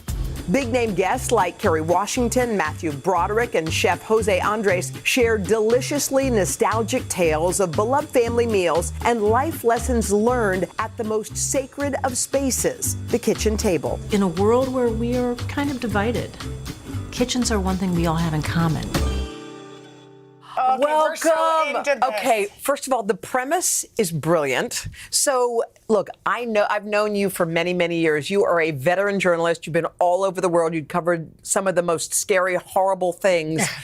Yet this is hitting. So how did this topic come to be? Well, as a journalist, when I was in radio, as you know, you have to do a mic check. You need to listen to someone talk so you can get their levels. And the standard question when you ask someone to do a mic check is simple. What'd you have for breakfast? And the answers are just too short. People say coffee, Eggs, toast, nothing. oatmeal. One word. And so I started to ask people questions that might elicit longer answers. Tell me about your first summer job. Where did you go on vacation? What did you do for fun on a Saturday night? But that one question, tell me about your mama's kitchen. I couldn't get them to shut up, and I said, well, we have to start talking about Chinese monetary policy. Yeah, exactly. Around the corner, but they just would go into the space, and I realized that this is such a great idea for a podcast. And then when I was able to partner with Higher Ground, and then eventually with Audible, it was the perfect trifecta to share this with the world. You know what's so interesting is it does create, just at that question, the simple question does create this feeling, I think, in all of us, because a kitchen is, yes, a place where we come to eat, but it's sort of the center of the home. Is that what you found? Yeah. That it's so much more than just where we come to eat? Oh, absolutely, absolutely. It's where you have arguments. It's where your parents have arguments. You kind of figure out if that relationship is working or not. That's interesting. Usually you have a TV or a radio in the kitchen, so the outside world comes into the kitchen, but you learn about generosity. You learn about diplomacy. You learn about justice in the kitchen. All these sort of big concepts that we deal with for the rest of our lives, the kernel, the beginning is usually learned at the kitchen. And it's so funny. You're right, though, and everything. It's manners. It's how you speak to one another. It's all those things. And to think one simple question can elicit it's basically your core values will come out just in that. What did you, was there kind of a through line? Because number one, everyone's open, but you've interviewed so many different people. What were some of the things you learned? Well, they're very different. That's as a premise. You ask this question and you go totally, same question, and you wind up going totally different places. But there are some commonalities. We don't say thank you to our mothers enough. Yeah. Because looking back over their shoulders, many people realize, we talked to Al Roker this week, the episode just drops this week, and he says, I don't think I remember my mom eating. Yeah, totally. They were always running around, or if they were eating that weird piece of chicken, like the back. The one that nobody wanted. No one wanted. So they were making sacrifices. Some people have talked about realizing mom was a little bit angry, because there were dashed dreams. She didn't reach her full potential. But also, one of the other through lines is how much the premise works.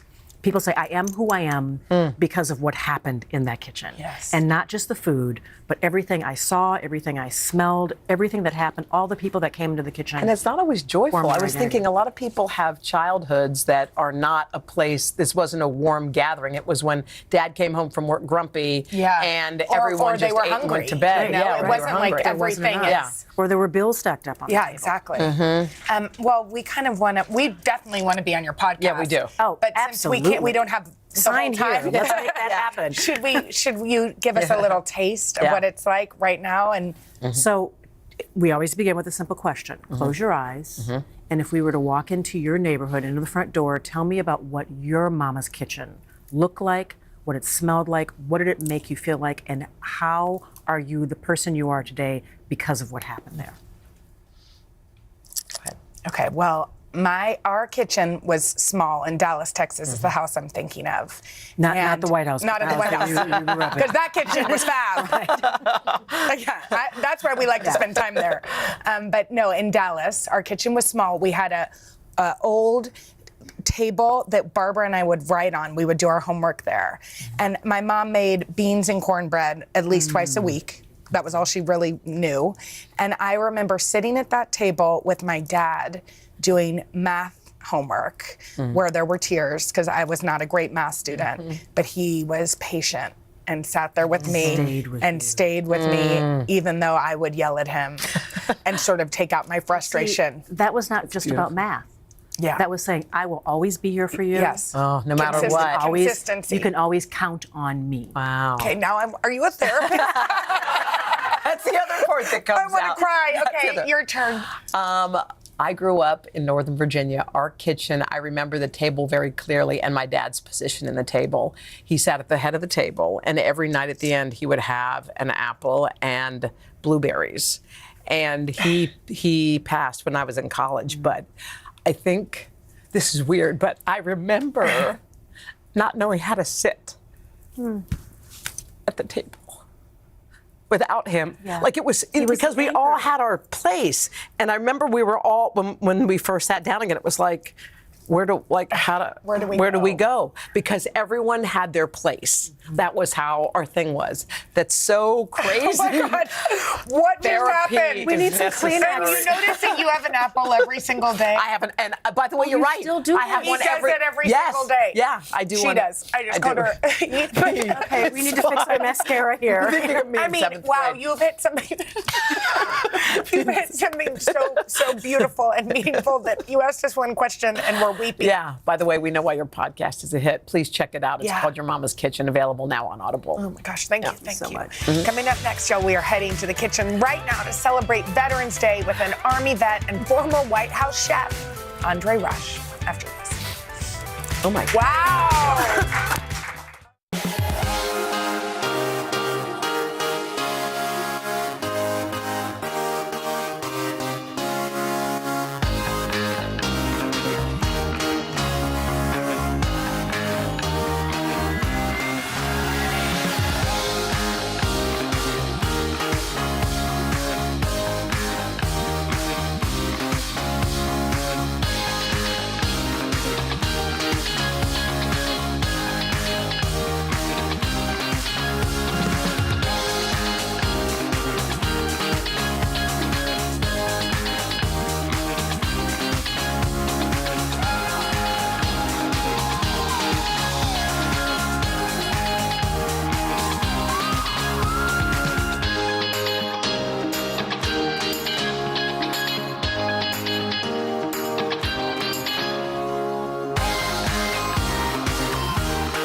Tomorrow is Veterans Day, and who better to celebrate with us than Chef Andre Rush? He's an Army veteran and former member of the United States Culinary Arts Team. He is also a former White House chef, cooking for 4 administrations, including President Obama Your dad, Jenna, President George W. Bush, and today's cooking for us, Chef Rush. Well, it's welcome. so good to see you again. How cool is this? Definitely, it is cool, isn't it? Is that pressure, being a chef in the White House?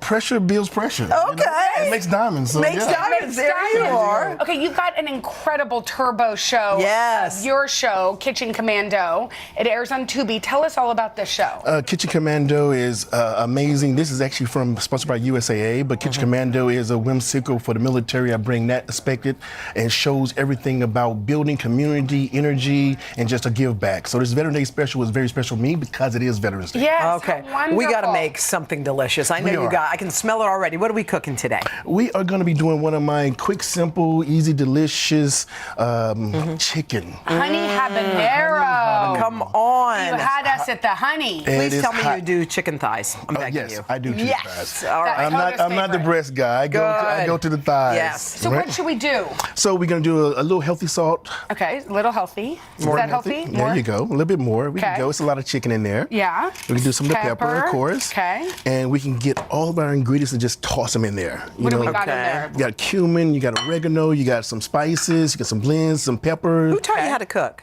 My Chef? mother. Your mom? I'm from Mississippi, so where in Mississippi? Columbus. Columbus. Yeah, so it's down south. Garlic.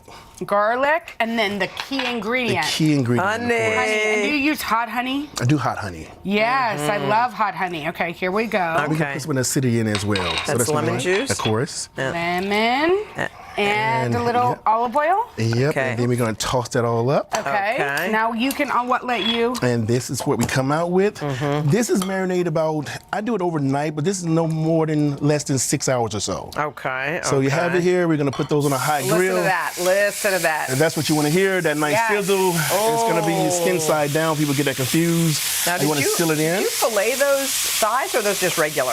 Those are regular thighs. Oh, You know, you okay. can open them up. I usually fillet them or score them. So Smell it doesn't that. matter. Smell that, Jenna. Smell it. I smell it. It smells great. Heaven.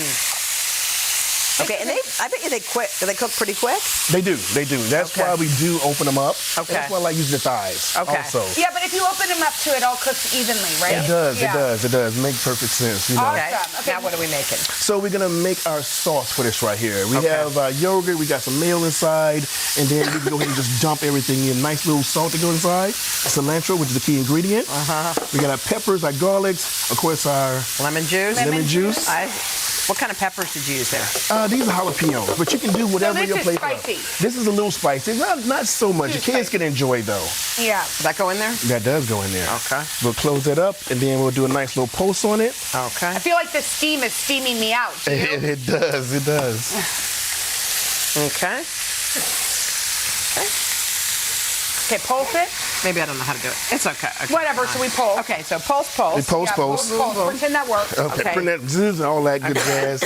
We have our rice that's over here as well. Making sure, it's 2 to 1. You're making sure the rice is clean. Is that basmati or what do you use? So I'll go with basmati or I'll go with jasmine. Jasmine. I love Is this jasmine? Jasmine. How does it get that yellow color? So that's the question. This is the most expensive spice in the world, which is our saffron. Oh, saffron. Saffron, of course. Pour that in there? You just dump the saffron inside of it. Isn't it amazing that so little can make such color? It does. It's so vibrant. Profiles, lime, zesting. Put that in. We'll flip that in, and now we have right here. Ooh, look how delicious that looks. Stir this. And that comes up really quick. That's beautiful, beautiful. Okay. So we have, this is our chicken, this is our done, and this is simple, like I said, you can do it with the kids. Plating it, yeah. Plating. Here. Have a little fun with it. It looks beautiful. However you want to do it. Andre? Here, come on down, Jenna. Let's Okay, give I'll this come a down go. and taste. I got to taste. And a taste. Looks really pretty. And It's this delicious. sauce. Oh my God, Andre. Not too spicy. Yeah, right? That is so Perfect The acidity, yeah, of course. Oh my gosh, yummy. Andre, that is delicious. It's so good to you. see you So again. good to see you again as well. And you can Very get much this so. recipe at today.com/food. And y'all check out Chef Andre's special episode of Kitchen Commando in honor of Veterans Day. It's on Tubi. Up next, from the brand new Marvel movie to the new Emma Stone series and more, we've got your weekend watch list after this. This is so delicious.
It's Friday. You know what that means? It means it's time for our weekend watch list. Yeah, here to break down the must-see entertainment is Access Hollywood's Emily Orozco.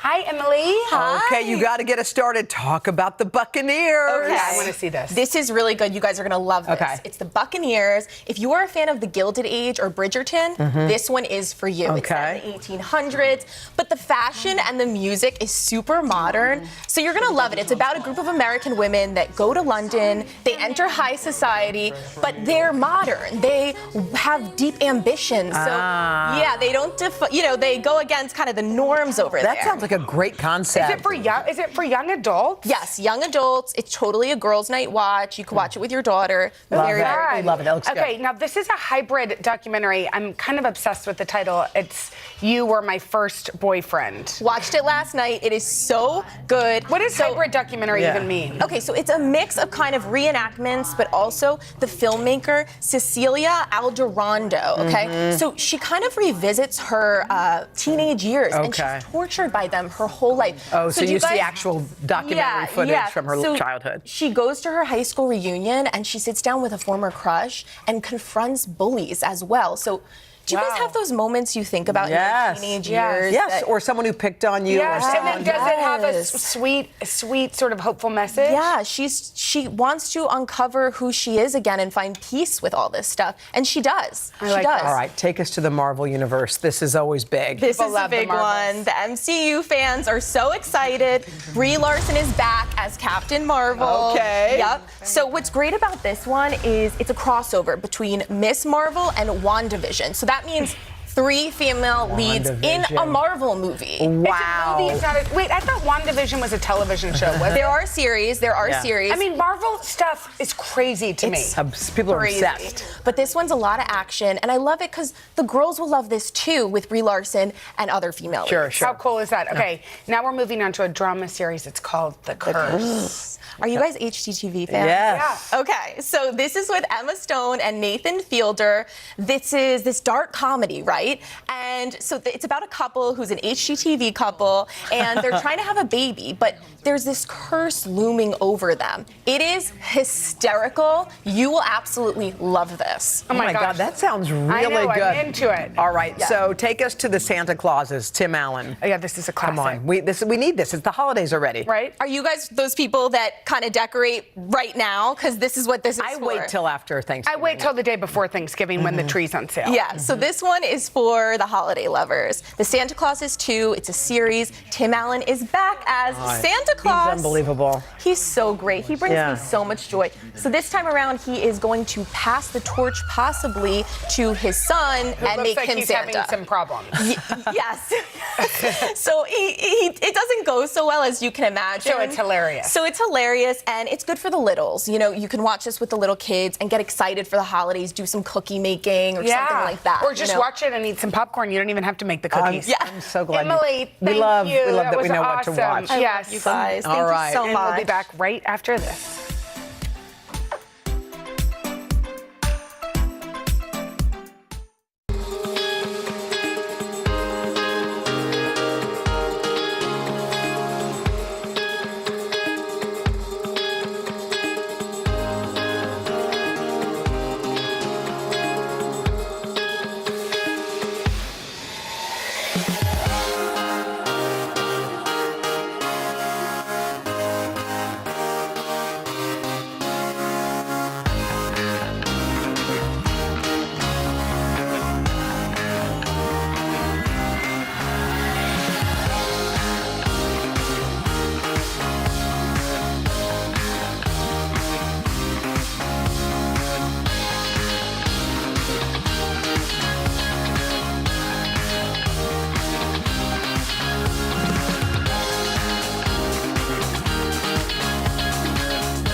And that is going to do it for us. Next week, we've got Ben and Aaron Napier. Oh, I love them. Plus the Property Brothers, Drew and Jonathan Scott. Also, actress and author Lauren Graham. She's so lovely. I said Love we're her. going to do some Thanksgiving cooking with Marcus Samuelson. Have a great weekend. Bye, y'all. Enjoy Later. it. Roll into it. Roll into it. Welcome to today. So happy to see you guys. Would you like my boost? Yes. Back. Here we go. Sometimes we just do things to help. That's our Hoda. Happy birthday. We got an awesome crowd, y'all.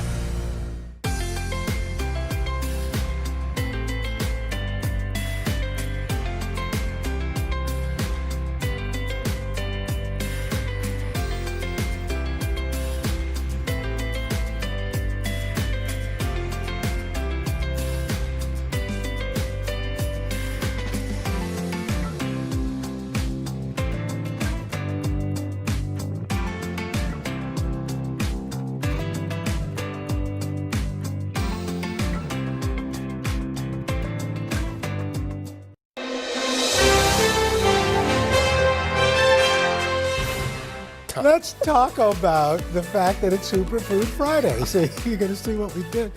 Today, nutrition and health expert Joy Bauer cooking up a cozy dish to beat the cold weather. It's taco soup. Hey, Joy. Let's talk about it. Okay, so let's get started. What's the first step? It was kind of like chili with a twist.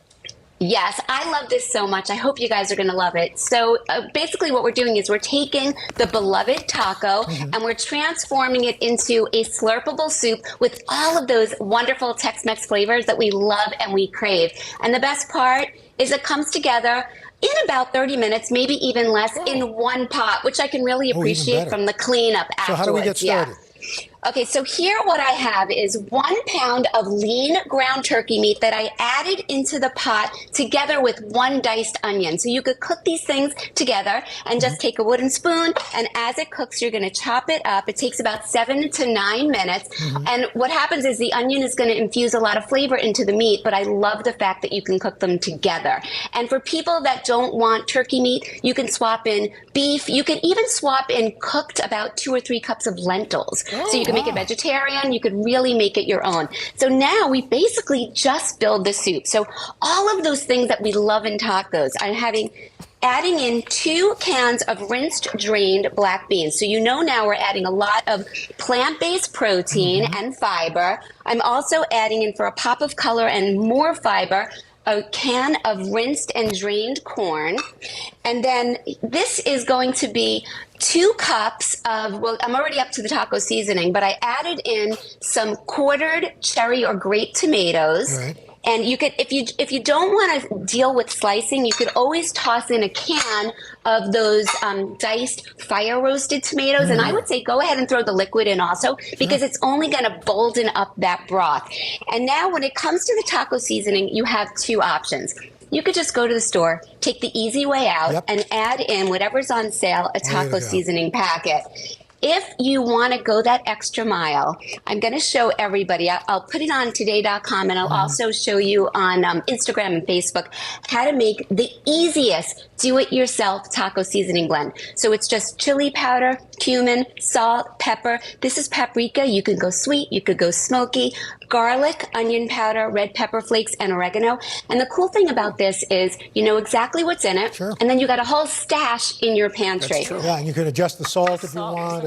Exactly. So speaking of salt, when it comes to the broth, so you mix all of this together, and then you're going to add in 4 cups of a reduced sodium, either chicken broth, beef broth, or vegetable broth. And the reason I like to do a reduced sodium is because you can always add more in at the end, but you can't take the sodium out. And so this is going on in there. And I just mix this whole thing up, and then it was 4 cups, and then you're going to mix this thing up, and you just let it simmer. So one thing I will tell you is I really like an intense Tex-Mex flavor. So what I would do is you put tequila. I've never tried that, but this would probably go really well with a margarita. And now I add a second taco seasoning packet in there. Yeah. So everybody could adjust to their own taste buds. And I'm going to bring you over to my... Yes. Come with me over to my island, and we're going to add some special toppings. It's always my favorite part is the camera switch. That's right. Thank you. So here I have it in the bowl. You can see how gorgeous this is. So it's kind of cooked down a bit. Yes. And it honestly, Al, it only takes about 5 minutes to simmer the whole thing. Look how action-packed this is. Can you put one together real quickly, Joy? Yes. So here I have with my ladle. I'm going to spoon it in here. And like you said earlier, you really are combining the flavors of a taco together with a chili. It's it's soupier than a chili. Now, I'm going to add on some Mexican cheese. I have some avocado. I have some jalapenos. If you don't like the spice, take the seeds out of the jalapenos for sure. And here's one last thing you can do. crumble the taco shells Here on top? we go. I'm going to make a little bit of a mess. Right. Ian's going to cringe. There you go. Look at them. Muscles like steel. Joy, it's always good to see you. Thanks so much. Joy. Perfect for this weekend. Love you guys. We love you too. For more recipes like this, head to today.com/food.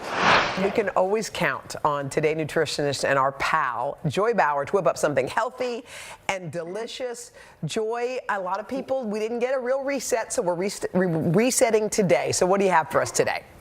I am so crazy excited to show you how to make this meal. I think it's going to be on repeat in both of your homes, and it's super kid-friendly. Okay. So this is a turkey bolognese. It's healthified. It's packed with protein, vitamins, minerals, antioxidants. But I'm telling you the best part, it is a one-pot wonder. And I think you're going to be amazed how easy this thing comes together. Okay, and you've decided to swap beef for turkey. Is that because it's a little leaner? That's what you're supposed to do? That's right. Yeah. So this is a pound of lean ground turkey. And when you shop for it at the store, look for turkey that is between 90 and 94% lean, because it's still going to be flavorful and juicy. If you get up to the 99% lean, it's too dry. So between 90 and 94%. After this was already cooked, what I've done is I threw in, you can see here all the vegetables. I have diced celery, red bell pepper, onion, and carrots. And I saute it with the meat. But because I want to save a little bit of time, because I'm going to nail this thing before we close the spot. Okay. I pre-sauteed all of the yummy vegetables, and now we basically have a nutrition party in this pot. Okay. We now take, this is a 28-ounce can of crushed tomatoes. Oh, wow. 1 cup of broth, whatever you have in the fridge. And I'm going to take another easy way out, and instead of dealing with separate seasonings, I have here just 5 teaspoons of Italian seasoning. So this adds oregano and basil and thyme. Yeah. And then stir this whole thing up. I'm going to put it on the stove, let it cook for about 25 minutes covered. Uncover it. Can I ask one question, Joy, just to be clear? Yeah. So the turkey was already cooked, and if you were just starting from scratch, you'd put in the raw turkey and all the veggies together at the same time and saute. No, I'm so glad you asked that. No, so first what I do is in stages. I cook the ground turkey first, and it takes about 6 minutes, right? And I'm just sort of chopping it up. When the ground turkey is cooked and there's no more pink, then I throw in the veggies. We're building, and it's another 6 to 8 minutes. Okay. And then you throw in everything else, and look at this. That looks like a sloppy Joe. So, it's interesting that you say that, Hoda, because I actually like to put it on toasted English muffins or in soft, like Portuguese buns. Oh my goodness. So now I'm going to take this pasta. Now, yes, what is you this can pasta? Eat whole. This is a whole grain pasta. And for people that are sensitive to cutting back on carbs, you can use zoodles, which are zucchini noodles, or you can also do spaghetti squash. Wait, I have over here some parm, because you guys know everything's better with a little bit of parm. Oh, yeah. Look at that. By the way, this amazing? I've seen some chickpea, like some other kind of flour pasta. Are those better for you? That's what this is, actually. So I said it was a whole grain, but if you opened up my cabinet, I have true whole grain, which is just 100% whole wheat. But I also have so many different brands of like chickpea or bean or lentil pasta. I would suggest people experiment around. It has a little bit more protein and it has a little bit more fiber. It really depends on what you prefer in terms of your taste.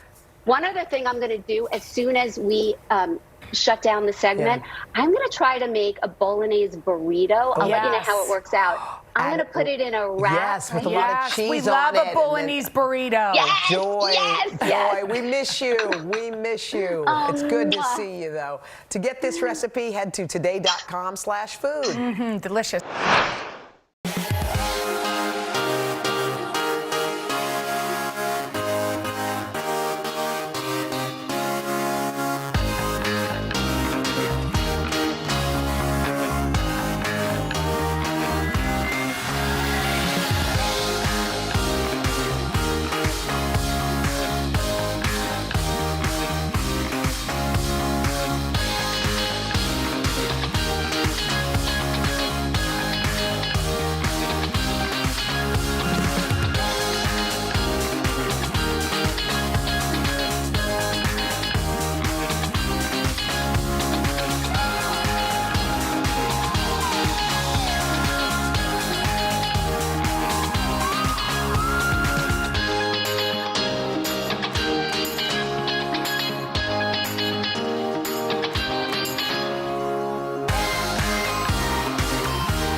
It is Cheat Day Friday, and today nutritionist Joy Bauer is putting her spin on a crispy chicken sandwich. Take it away, Guys, Joy. I am so jazzed about this copycat chicken sandwich. It mimics the famed fast food version that we love, but for fewer calories, less fat, and more protein and fiber. It is the ultimate winner chicken dinner. We start with 2 skinless breasts, and I sandwich it between either parchment paper or wax paper, and we're gonna pound them thin. We want the width to be no wider than about 1/2 inch. And I love that you get a mini workout too. Now I have 2 gigantic pieces of chicken breast. And I'm gonna slice these pieces in half because we're gonna make 4 servings. Next, you can take a bag or a bowl and place your chicken pieces right inside. And we're gonna marinate it with something surprising. 1 cup of pickle juice. That's right, we're using pickle juice. Now, your chicken is not gonna taste like pickle juice, but the pickle juice is going to tenderize it and it's gonna make it nice and juicy. Then you're gonna pop this in the fridge and let it marinate from 30 minutes until overnight. And now we're gonna set up our 2-step dredging bowls. So here I have 2 tablespoons of mayonnaise, and I'm gonna mix that with 1 egg. It's almost making like a glue. Okay, and now for the yummy breading. I'm starting with 1 cup of breadcrumbs, but you can also use flour. And to season them up, I have garlic powder, onion powder, paprika, a little bit of salt and pepper. Whisk this up. You want to make sure all of your seasonings are evenly distributed. Take each piece of chicken and shake off the excess pickle juice and dunk it in the egg mayo mixture. Get it nice and coated, shake off the excess, and then douse it in all of the breadcrumbs. You really want to pat it down and then place it right on your baking sheet. I mist the top with a little oil spray. And then I like to sprinkle a bit of kosher salt right over the top. Now I'll place them in the oven, set at 450 on the middle rack for about 20 minutes.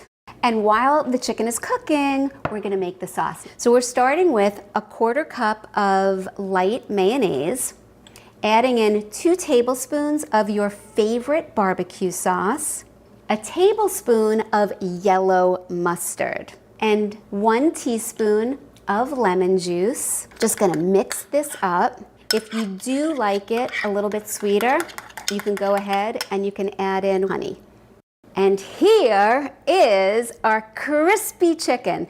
And now we're going to build our sandwich. I'm starting with pickles, lettuce, tomatoes, our chicken, look at that piece, and of course, our special creamy, dreamy tangy sauce. Oh yeah. Oh my goodness, this is a chicken sandwich, and you didn't even have to leave the house. Looks really good. Yeah, All it right, does. for these recipes and more, you can head to today.com/food. We are chasing away the winter chill with 2 warm and cozy recipes. Today, nutritionist Joy Bowers here, joining us with a corn chowder and a spiced chai tea. Good Let's morning, start Joy. cooking. Good morning. Oh, my people. Hey, guys. So today is all about warming the bones with healthy foods and beverages. So the first thing we're going to make is, like you mentioned, a cozy, creamy corn chowder. And I'm telling you, this is scrumptiously slurpable. I'm going to take you over to my stove.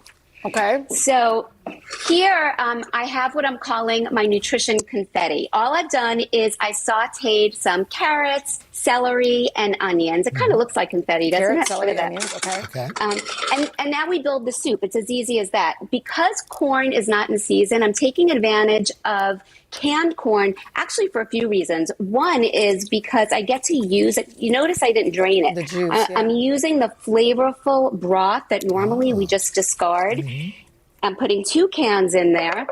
Then I'm putting in a full 4 cups of either a vegetable broth or a chicken broth. What did you use there? I'm using, this is a chicken broth, and I'm using a reduced sodium because I'm controlling the salt. Okay. So there we have that. And then just a little bit of cayenne because it really does give it a pop of flavor. Okay. And then last, 1 pound of small red potatoes. I leave the skin on for extra fiber. And I cut them up into bite-sized pieces because I'm going to put a lid on this. I'm going to simmer it for about 15 minutes, just until those potatoes get fork tender. Okay. I'm going to put this over here, and then the fun begins. I want a lot of body in this soup, so I use an immersion blender, but you can also do this in small batches in either a food processor or a regular blender. Okay. And see what I'm doing there? I'm just blending it so they get a lot of richness and body within that soup. And if anybody doesn't have a blender or an immersion blender, you can leave it chunky. It's totally okay.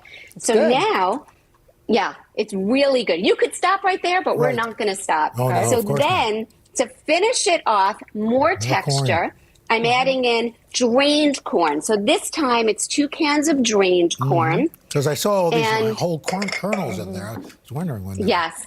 And before I actually pureed the whole thing, I like to reserve some of the potatoes, So you can again, get- for a little bit of texture and like surprises as you slurp through. That's really good. And a dash of salt.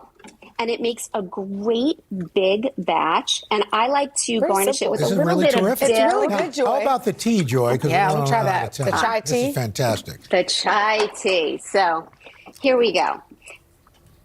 I put 4 cups of water in here. I love chai because my kitchen smells so unbelievably right now. It really infuses it with such aroma.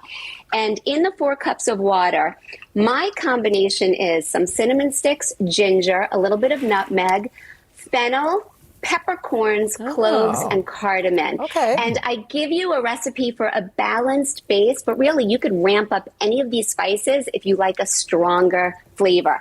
And so as those were simmering in here for about 15 minutes, then you put in your tea. So I have 4 tea bags that I added in. They've been in here for just about 5 minutes. Stick this over here. And now we build it. I add in 3 to 4 cups of the milk.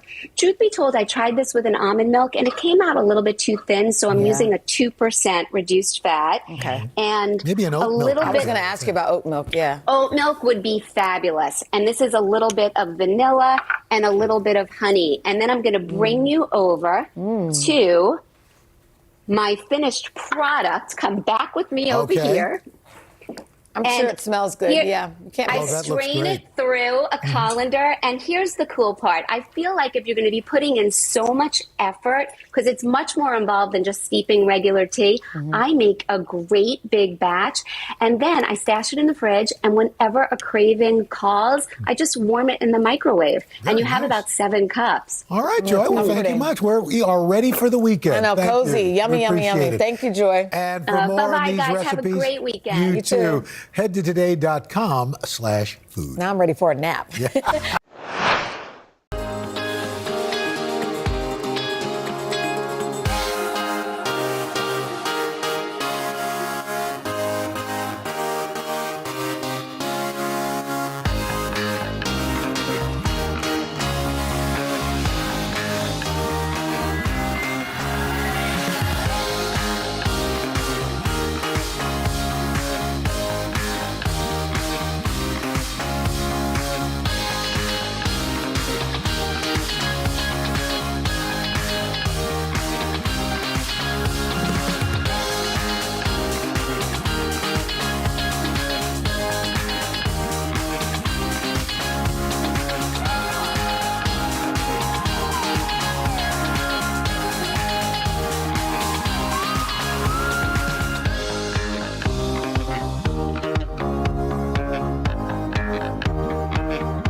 We've got today nutritionist Joy Bauer here with a sweet and savory take on the classic. Joy, good to see you. Good morning.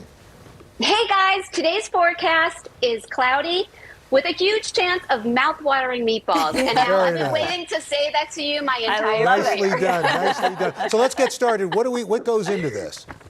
So the meatballs are very standard. I'm starting with lean ground turkey meat, and I'm adding just simple stuff: an egg, a little bit of panko, and everyday seasonings, some garlic powder, some onion powder. I put in a little bit of smoky paprika because we love that in my house, salt and pepper. And then you just mix this up. Again, the name of the game is a quick mix because you don't want your meatballs to get tough. And then you're going to form them into 20 to 24, I would say light and fluffy golf ball size. And if your batter gets a little bit sticky and fussy, put it into the fridge or the freezer for about 15 minutes. It will firm and stiffen it up, and it makes it much easier to work with. Then you just cook them in the skillet. I would say 2 minutes on each side undisturbed because you want to sear that outside, get it nicely browned. And then I just sort of toss them around to get all of the sides browned for 5 to 7 minutes. But while they're cooking, I'm going to show you what really makes this recipe sing, because it's all about the sauce. We're making a mustard maple sauce. So here I have a little bit of light. Let me make sure you guys can see this. We can see it. Yeah. There you go. There we go. Okay. So I have some light mayo, and that's going to add the creaminess. But now I'm adding Dijon mustard. And the Dijon gives it a tangy zing. Because it's called mustard maple, I do have our maple syrup as a sweetener. And if anybody prefers, you can do honey as well. And you mix this and emulsify it until it's nice and smooth. The key is not to add the broth until everything comes together, because otherwise the mayo will get a little bit clumpy. Then you add in your broth, and I'm going to take you over to the stove because I have one that's done. Let's see if Ian could flip this camera, guys. Smooth. So here are my meatballs, and these are all complete. And I take my sauce over here, and I pour it in. Now you have two options. You just simmer this for about, I would say, 10 minutes. And if you want it nice and sort of smooth and thin, it's done. If you want it a little bit thicker, let me show you this one over here. What did you do? I added a slurry the last minute. So it was just 1 tablespoon of cornstarch mixed with a little bit of water. And I mean, this is really thick. And then what would you serve that with, Joy? Back over to my island, guys. Here we go. So this is where we take it home. Now, there's a few different ways that you could serve it. This is standard, right over penne. Sure. And for this one, I kept it nice and thin. Yeah. These are pass-arounds. You could put, very as nice. apps. And then the But last this is a is- sandwich. That is fantastic. This is a meatball grilled cheese. And guys, I'm going to That put this on looks great. Instagram. I'm obsessing over this one. That's This is beautiful. great. Joy, thank you so much. Those are perfect. We Mwah. love that. Going to try that this weekend. For this recipe and so much more, head to today.com/food.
Today, nutritionist Joy Bauer is putting a spin on 2 easy comfort food recipes. Take a look.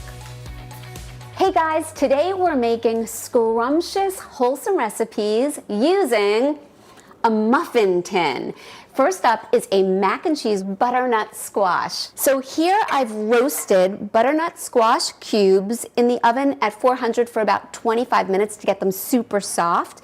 And I just take a fork and I mash them so they're the consistency of mashed potatoes. And we're gonna start our indulgent cheese sauce. I'm adding 1 cup of low-fat milk, half a teaspoon onion powder, quarter teaspoon of dry mustard, and 1/8 of a teaspoon of paprika. A little bit of salt, a little bit of pepper. And now you have the option to add a few drops of your favorite hot sauce. Bring this to a gentle simmer. My milk is starting to gently bubble. Turn off the heat, and I'm gonna add 2 cups of 2% sharp cheddar. Mix it so all the cheese melts throughout. We've got all of this luscious whipped butternut squash, and I'm gonna mix it right in the pot. And 1 tablespoon of softened butter. And now I'm adding my sauce right into my pasta. One thing, it's important to cook the pasta, your elbows, al dente, because remember, it's gonna cook again in the oven. I'm adding in 1 large beaten egg. Now we take our muffin tin, and I'm gonna take 1/2 cup scoops to fill my compartments. I'm gonna top them with a little grated Parmesan cheese. And they go in the oven at 350 for about 20 minutes. I let these sit and firm for about 5-10 minutes. Pop them out with a knife or a spoon. I mean, good for you mac and cheese that you can eat with your hands. And now we're making 3 ingredient candy bars that'll really hit the sweet spot. chocolate peanut butter crunch cups. 2 cups of semi-sweet or dark chocolate chips, 2 cups of crispy rice cereal, although you can use any high-fiber whole grain cereal, and a 1/4 cup of a creamy nut butter. I'm using peanut butter. So first, I'm going to melt the chocolate, either using a double boiler or in the microwave. Now I'm just adding in 1/4 cup of my creamy peanut butter. Using semi-sweet or dark chocolate chips will provide flavanols, which helps to keep our arteries healthy, our heart, our brain healthy. Now I'm just adding in my brown rice cereal. You can see this is like a crispy, puffed brown rice cereal, and mix until all of the cereal is coated. And we are ready for our muffin tin. And distribute the chocolatey, peanut buttery goodness. I just wet my fingers so they don't stick to the chocolate, and I press down to firm the shape. And just one more thing. You can sprinkle some coarse sea salt or kosher salt right over the top. Then I stash these in the fridge to firm up for about 30 minutes. As you can see, I've already dug into 2. Guys, I love this recipe so much. It's totally indulgent, perfectly portion control. You just pop them right out of the compartment. I mean, come on, you definitely want a bite of that. And we can eat the whole thing? I know. Well, you see us leaning forward as if that's going to help. One day we'll get food again, I hope. know. For these recipes and more, just head to today.com/food.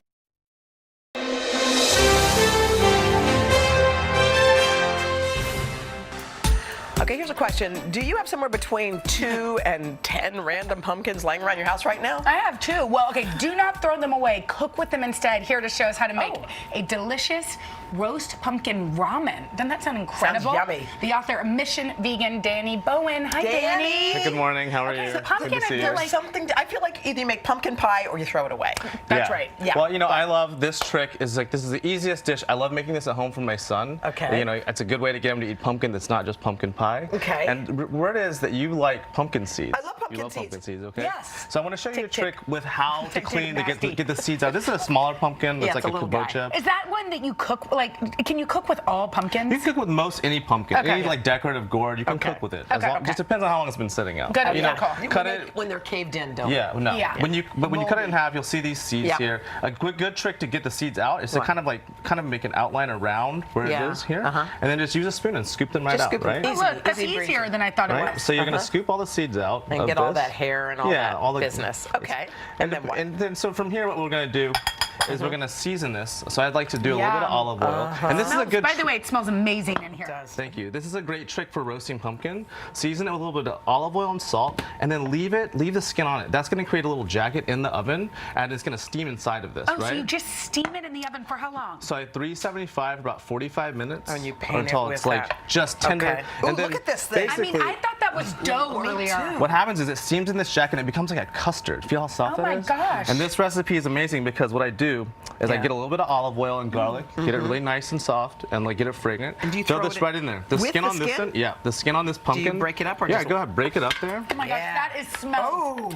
Okay. So this is the base for our ramen, and this is going to create, much like this is actually, a lot of ramens have a lot of satisfying. viscosity from a lot of bones, and like this is all vegan, so the pumpkin's going to give a lot of body flavor. So that's all done. You season that. This is a little bit of mushroom seasoning or like a soup bouillon. If you have like instant ramen, if you have an instant ramen packet, you can throw that in there. Okay. A little bit of that, a little bit of salt. A little bit of soy sauce. Soy. Okay. And then water. You want to cover this with water. Let that So just that it kind of cook boils? away. Yeah. Look at that. And then once this comes to a boil, you let it simmer for about 5 minutes. And it's then good take to it go. off. That's it. So I'm going to show you how to make one of my favorite chili pastes. Right now at the farmer's market, there's really amazing chilies still. These have just been roasted. Are these spicy? Some of them are spicy. Okay. Do you like spicy? You sure? Yeah. That was a kind of Do you a take maybe the seeds sure. out or you leave them all? What I do is I roast them and sound the same as the pumpkin. Olive oil, salt, roast them until they're soft, and then throw them under the charbroiler and get them kind of boiled up. Burned. So all the seeds, all the hot stuff stays Everything in. stays in. A little bit of vinegar.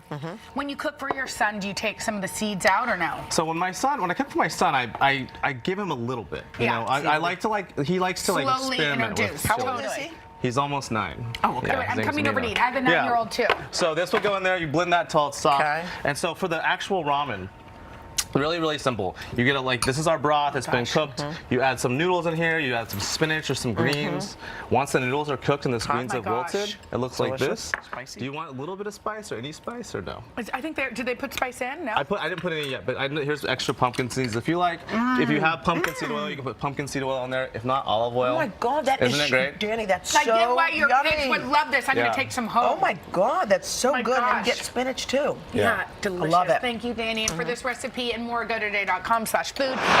It is Superfood Friday, and this morning we're going all in on fall. Today, nutritionist Joy Bauer is here to serve up 2 must-haves for the season. Good morning. Hey, Joy. Good morning, guys. Oh my gosh, I have 2 fabulous fall recipes, and these are things that typically we get out in restaurants. So I'm excited to show you how simple they are. And we're starting with a hearty harvest bowl. What And goes it's into it as a base? 5 steps here. The first step is a leafy green base. Next, and it could be any kind of leafy greens, any mesclun mix or arugula or kale or spinach, they're all good for you. And next we have our grains. So I'm putting in quinoa, but you can use wild rice, you can use whole grain noodles, anything goes because you know you are the boss of your bowl. Next, it's all about the roasted vegetables. So I did some seasonal picks. I have sweet potato, Brussels, and red onion. But broccoli florets can go in there, cauli. And what's your really trick to roasting them? high heat, 425 for about 25 minutes. And all I do is I mix them with a little bit of extra virgin olive oil, salt and pepper, and sometimes fresh thyme because, you know, you really want to feel those fall flavors. And next is the yeah, so I'm, again, sticking with the season. I have sliced apples. Sometimes I do pear. If you don't want to slice, you can chop. It's a little bit easier to eat. Or you could throw in some raisins or even like dried cranberries. And, of course, the protein. So here I'm doing grilled chicken, but this could also be salmon. It could be sliced eggs. You could do lentils, shrimp, anything goes. And a little bit of garnish, you know, again, seasonal, some pumpkin seeds. I have here almonds, pomegranate seeds. And on Instagram and on today.com, I gave a recipe for a light balsamic vinaigrette and a lemon vinaigrette that you can pour over it. But again, so easy. I'm just going to hold this up before. Because it checks off all the boxes of things you'd want to eat. Yes. It's your food pyramid in a bowl. Beautiful and hearty and nourishing. Okay. The best of everything. Yum. All right, now this is, is this your favorite? Well, you know, I'm dead set against the pumpkin spice, but Joy's got something, a latte that actually has pumpkin in it, which is my big complaint. There's never really any pumpkin. Joy saves the day.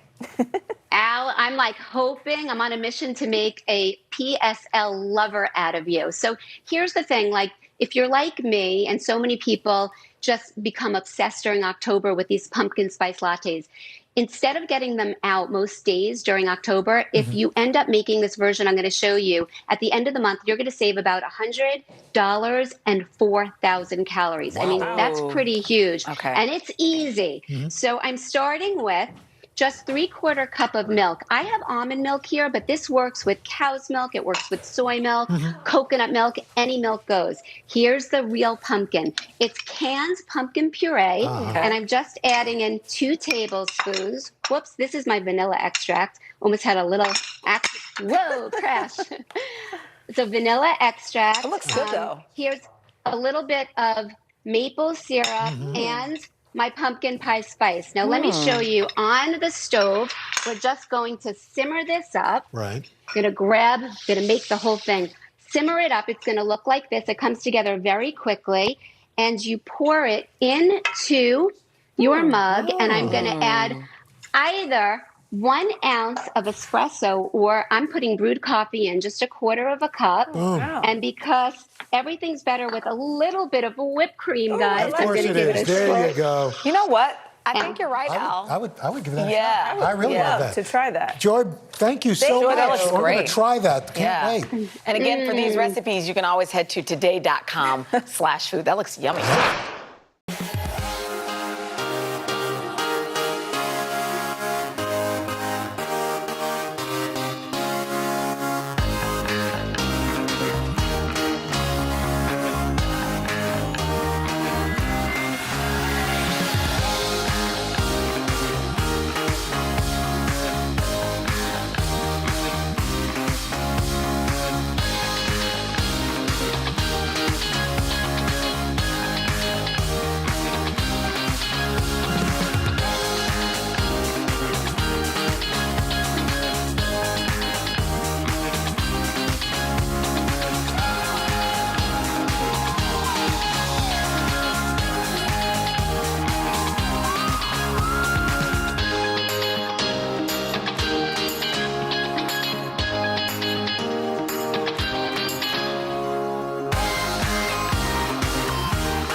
I'm so happy because somebody who's with us, we have not seen in person in such a long time. You're sure to show us one of his favorite one-pot recipes straight from his new cookbook. It is the Emmy-winning host, Danny CO, author of Naturally Delicious Dinners. Do you get the theme over here? Yeah, we're with you. Pumpkin is the hero ingredient here, and it's so easy. And what you want to start with, it's a pumpkin mac and cheese. This is basically a pumpkin spice mac and cheese. We didn't get your true opinion on the mac and cheese with the raisins. We'll get to that at the end. We're going to talk about the end because I have an opinion about that. But what we want to start with, guys, this is a roux. Okay? Do you know what a roux is? Yes, It's of just course, butter New and Orleans. flour. You Yes. want to mix them together because you don't want to have raw flour in there. But a roux is a thickening agent, and there's 3 different stages of color when you cook a roux. When you cook it for a little bit of time, it's a white stage. It's called a bechamel, and then it gets darker and darker. The longer you cook it, the less of a thickening agent it is. Yeah. For a mac and cheese, you want it thick. So you want to just cook it for a second. A little bit. Look at the swap out right here. It's just this beautiful Is that white, perfect? Kind of creamy foamy. color right here. Okay. So very important step to do this. And then the next step in a mac and cheese. By the way, you can make this actually gluten-free and dairy-free too. Oh, dairy-free that's cheese? good. So instead of you could use like a vegan butter instead, and then like an unsweetened. Yeah, you have to make sure it's almond unsweetened. milk. If you use a vanilla almond milk, it's not going to taste We're the gonna same. add a little bit of just warm milk. What You don't kind of want to milk use is cold that? milk, just regular whole milk. Okay. And just cheddar cheddar? cheese, and we're gonna stir this together. Make that cheddar sauce. And get this all to melt and have it be really good. Do you want to add some salt? Sure. Here you go. Excuse Here's some me, I didn't salt mean to right disrupt here. your roux. That is nutmeg. So what we're gonna do is you want to use fresh nutmeg if you can. This makes it like pumpkin spice, kind of. This is the big difference because it's such an easy dish. This is where a spice actually makes a huge Yeah. difference, and just a little bit of fresh nutmeg. How do you know when you have enough? A little bit, just a little. I A would say splash. 10 seconds. 10 seconds. Yeah, but you can smell it already, And then right? is this like the This is canned pumpkin? Yeah, pumpkin puree. One whole can of pumpkin puree. Libby's is my favorite. Goes right into this one, and that's it. I love to use the whole can because what do you do with like? I know. half The a can? lefter. Oh, and then Now we have what? one more ingredient. We No, have, you did not. We have raisins. No, you did not. And then this goes into the trash. Danny, thank you. Adding raisins. Danny, I knew you were my favorite. Thank you. Adding raisins what? That was the most horrific thing that I've seen. It was. It's like, why not? Let's add whipped cream to it while we're at it. Just because it's on TikTok does not mean we have to do it, right? Just because it's never been done doesn't mean it needs to be done. Well, just because it's going viral on TikTok doesn't mean we need to do it. It makes you sick. Like here's some chocolate dipped, pickles.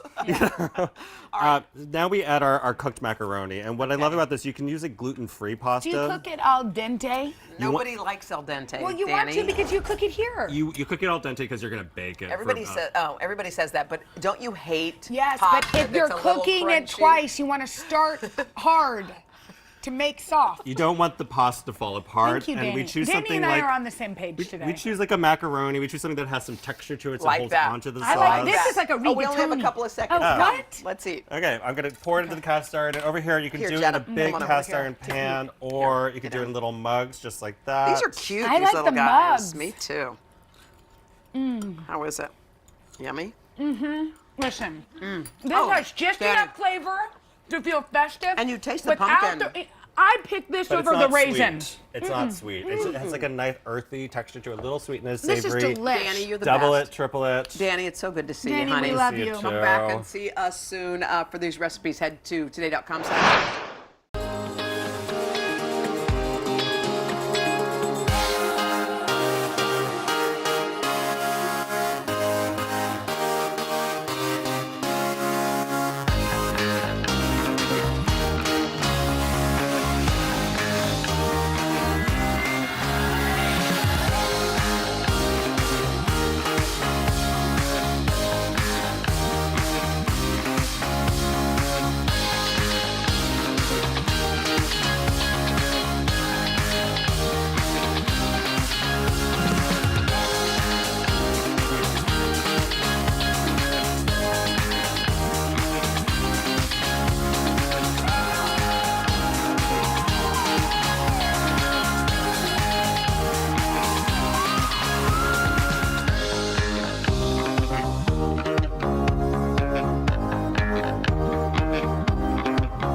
This is chef and TV host Elena Besser. She has not one, but two desserts that we can make ahead of time. Elena, good morning to Good you. morning, my pals. Good Always morning. great to be with Pumpkin mini cheesecakes. you. You know it. Yum. It's always fun when you have an individual dessert portion, and mini versions sure. of desserts just bring me so much joy. So we are changing up the traditional graham cracker crust, and we are using ginger snaps to add that autumnal flair. So we have some brown sugar, we've got our ginger snap cookies, and we are going to pulse this on up in a food processor. Ooh, can I until, pulse? I love to yes, pulse. please do. What do you got over there? What is that, butter? Yes, and we've got some melted butter. Feel free to get after that. And then once it is all nice, keep on going. Yeah. And once it is fully the consistency of sand, you're going to stream in. Greg's really having a good time. You're doing great. You're going to stream in that melted. No, you're doing Keep going, Greg. Keep going. Stream in that melted butter. And it's going to end up looking like wet sand. Then you portion it into the little ramekins. And you take a glass and press it down to create this little crust. Chanel, if you want to try Honestly, that I out, could just you eat can. this by itself. I thought that was brown sugar. It's a little brown sugar like brown plus sugar. ginger snaps. Oh, that's good. Right? This is by Delicious, itself. right? Right, so you do that. And so you do that, you pop that into the oven for about 10 minutes to set, and then we're gonna start on our filling. So Okay. we have cream cheese, we have brown sugar, we've got white sugar in here, and we are Other going. side. Yeah, I keep doing that. I know, it's KitchenAid, Elena. It's a KitchenAid. I love KitchenAid. They're the best. And we're going to whip this on up. Then we're adding in all of our other flavorings. So we've Great. got the cinnamon. Eggs That's a going? We warm got flavor. our eggs. That's There a we warm go. flavor. We have Oh, one One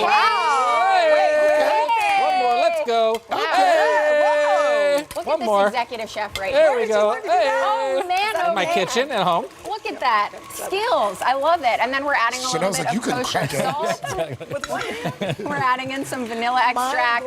And this wouldn't be a pumpkin cheesecake unless we had our pumpkin puree. So you True. could also swap out sweet potato if you want. You pop that in here. You end up having this delicious mixture. Yum. Wait, where do you get that? Is that in a can? Yeah, you can get it in a can. Okay. Let's save the time, you know. I know. And then we are pouring it into all of our ramekins. It's a nice, thick, I love a good delicious batter. Same. Who doesn't love a good ramekin? Well, Pop that in, plus you and can control your then we portion. are going to bake it in the oven. And this is the fun, really chefy moment here. okay. And this is what's going to give us that luxurious, creamy texture. We are going to add in water Why? to the bottom. This creates a water bath. So what happens is, instead of that cheesecake cooking too quickly, it's going to slowly poach it, so you get that really delicious creamy texture. I gotta get your food. But wait, there's more. Wait, there's more? Oh, we're gonna start eating. Have some please start eating it. We have some brown sugar and butter. We've got pumpkin seeds. We have pecans or pecans, however you All of say it. it. And a little bit of salt. Mix it up. We're making a brittle. Oh, my. We That's have really this good. brittle, Ridiculous. and we're topping it with some whipped cream that is sweetened with maple syrup. I wasn't to expecting continue this. The fall flavor. It's Isn't so this soft. fun? Yeah, Here's it's a the thing. pump. It's like a Each pumpkin layer is yummy on its own. Like Oh, even yeah. that right there is yummy. Oh, I'm Like, so, and it's fun to just snack on the brittle because it That's comes what I in these mean. nice Wait, we big didn't talk about pieces. the crumble. Oh, we have to talk about the crumble. Okay. So crumble is such an easy dessert that you can make really far in advance. You can make all of these in advance, by the way. This you can store in the fridge for up to a week, unmold, and serve it. And then with the crumble, you could make this and there's freeze it. Wrap it on up.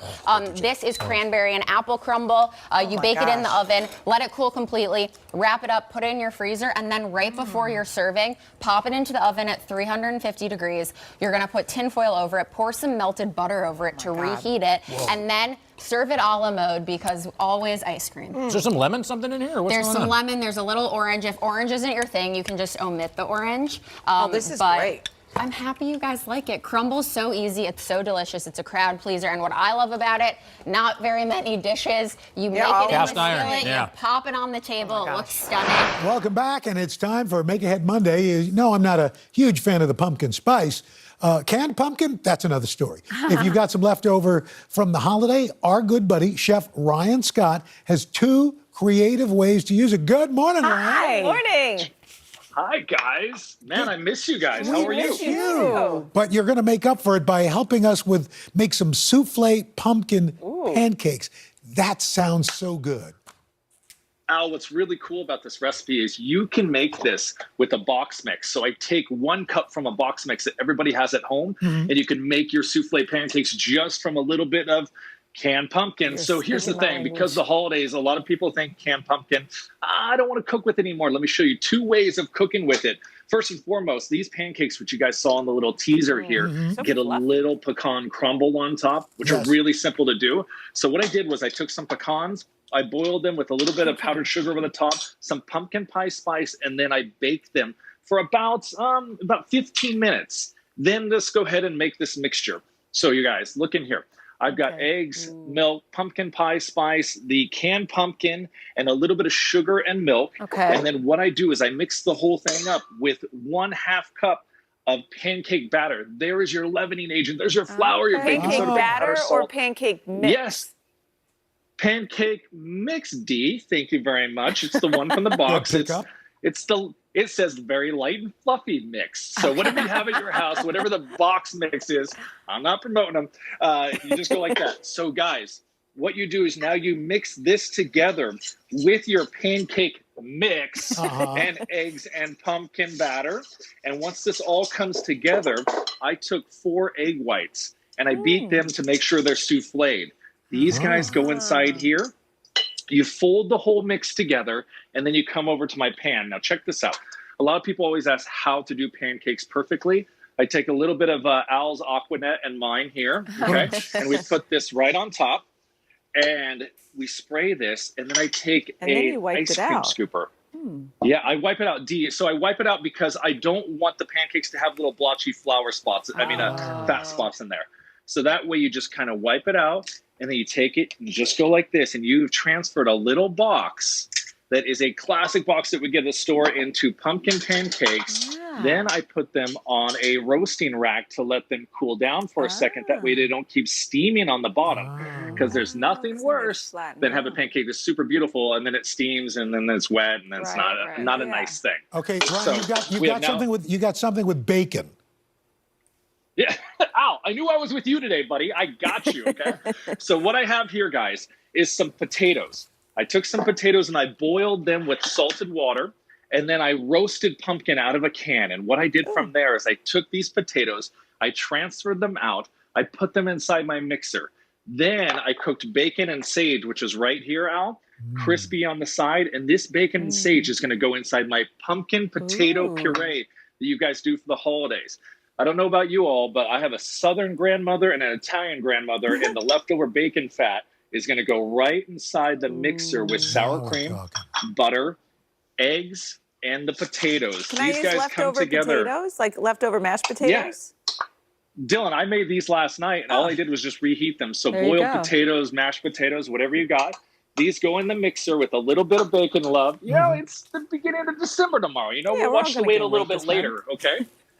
And then you just take this, guys, and you mix it up real quick. It comes together, and you can make potato pancakes that have a little bit of pumpkin in them. That's so all the good great. suspects, right? Super easy. And then because this is for Al, I put extra bacon. You're right the on man, top. Ryan. Bacon. Thank you so much. We miss you, my friend. Thanks, Can't wait Ryan. to see you. Love you guys. All right. Miss For you more too. on these recipes and so much more, go to today.com/food.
We are back on this Superfood Friday with the latest trend that's taking over the internet. I'm sure you've seen videos of people making these butter boards all over your feed. So, of course, everyone wants to try it. And today, nutrition and health expert Joy Bauer is here. But you have a special spin on it. At first, I was like, okay, no way you're making a butter board. And I was right. This first one is a little bit more of a Mediterranean board. Yeah, I think you're going to love this. So we're putting a healthy spin on the trend. And this first one, to your point, I'm calling a Mediterranean hummus board, and it's starting with hummus. So here I have 2 cups of hummus, and it can either be store-bought, or if you're super motivated, you could make your own. And then you spread it out onto a board. Now, my board is about 19 inches. So if you want to scale this down, it's very easy to just use a smaller amount of hummus, and you can make a single portion or maybe split between 2 people. But I love this because you could also bring it to a host that's having a party. I mean, it's a big statement, right? And you see how easy Already it is to made, just Joy, spread or it would out. you make it there? Well, you could do either, Al, because I'm going to show you how lickety-split this comes together. So after it's spread, now you're going to add all of these yummy toppings. So I have here some smoky paprika, because I just love the taste of that. And I'm adding, these are just canned sliced black olives over the top. So the idea is we're building all of these layers of yummy, nutritious Mediterranean goodies.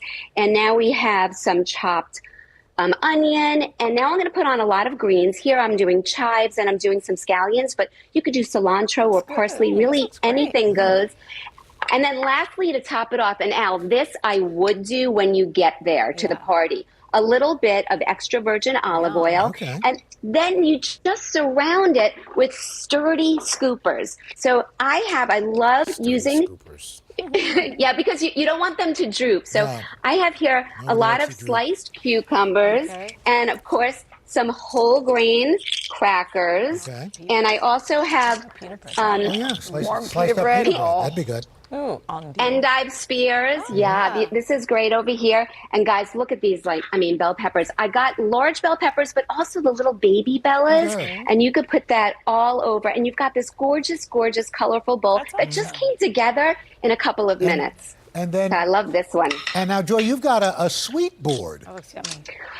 I'm really excited to share this one with you. So we're taking a very different direction here, and we're going to do an addictively sweet dessert bowl. And dessert bowl. It's a spread, or it could be a board. So the first thing we're going to do is we're going to make a pumpkin peanut butter. We're leveling up peanut butter, which already has a lot of heart-healthy fat. And all I'm doing is I'm adding equal parts. So this is about half a cup of creamy peanut butter. If there's nut allergies in the house, you could swap in any other nut butter. And this is 100% pumpkin puree. And I add this together.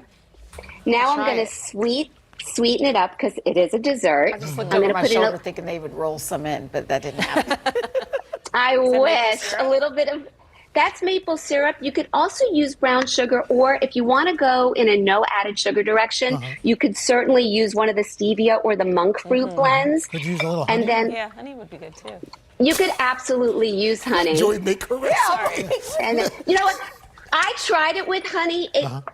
To me, I preferred the maple syrup, and I also preferred the brown sugar. It's your but recipe. definitely You with do honey. Yeah, but you could absolutely use honey for honey lovers for sure. So you keep stirring. This is nice and smooth. Now let me show you what it looks like. You're gonna love it. And over here, I've loaded up my board with, again, sturdy scoopers. So here we have apple slices. It's pear season, so I have pears and also graham crackers. We gotta go for the graham I'm crackers. making this as a snack for my kids today. All right, thank you, Joy. So good. Thank you so much. That looks Very delicious. doable. I gotta get some pumpkin. I look forward to you coming back in the Grab studio. 2 and just bring some for me. Bring in some of these treats. For these recipes, just head to today.com/food.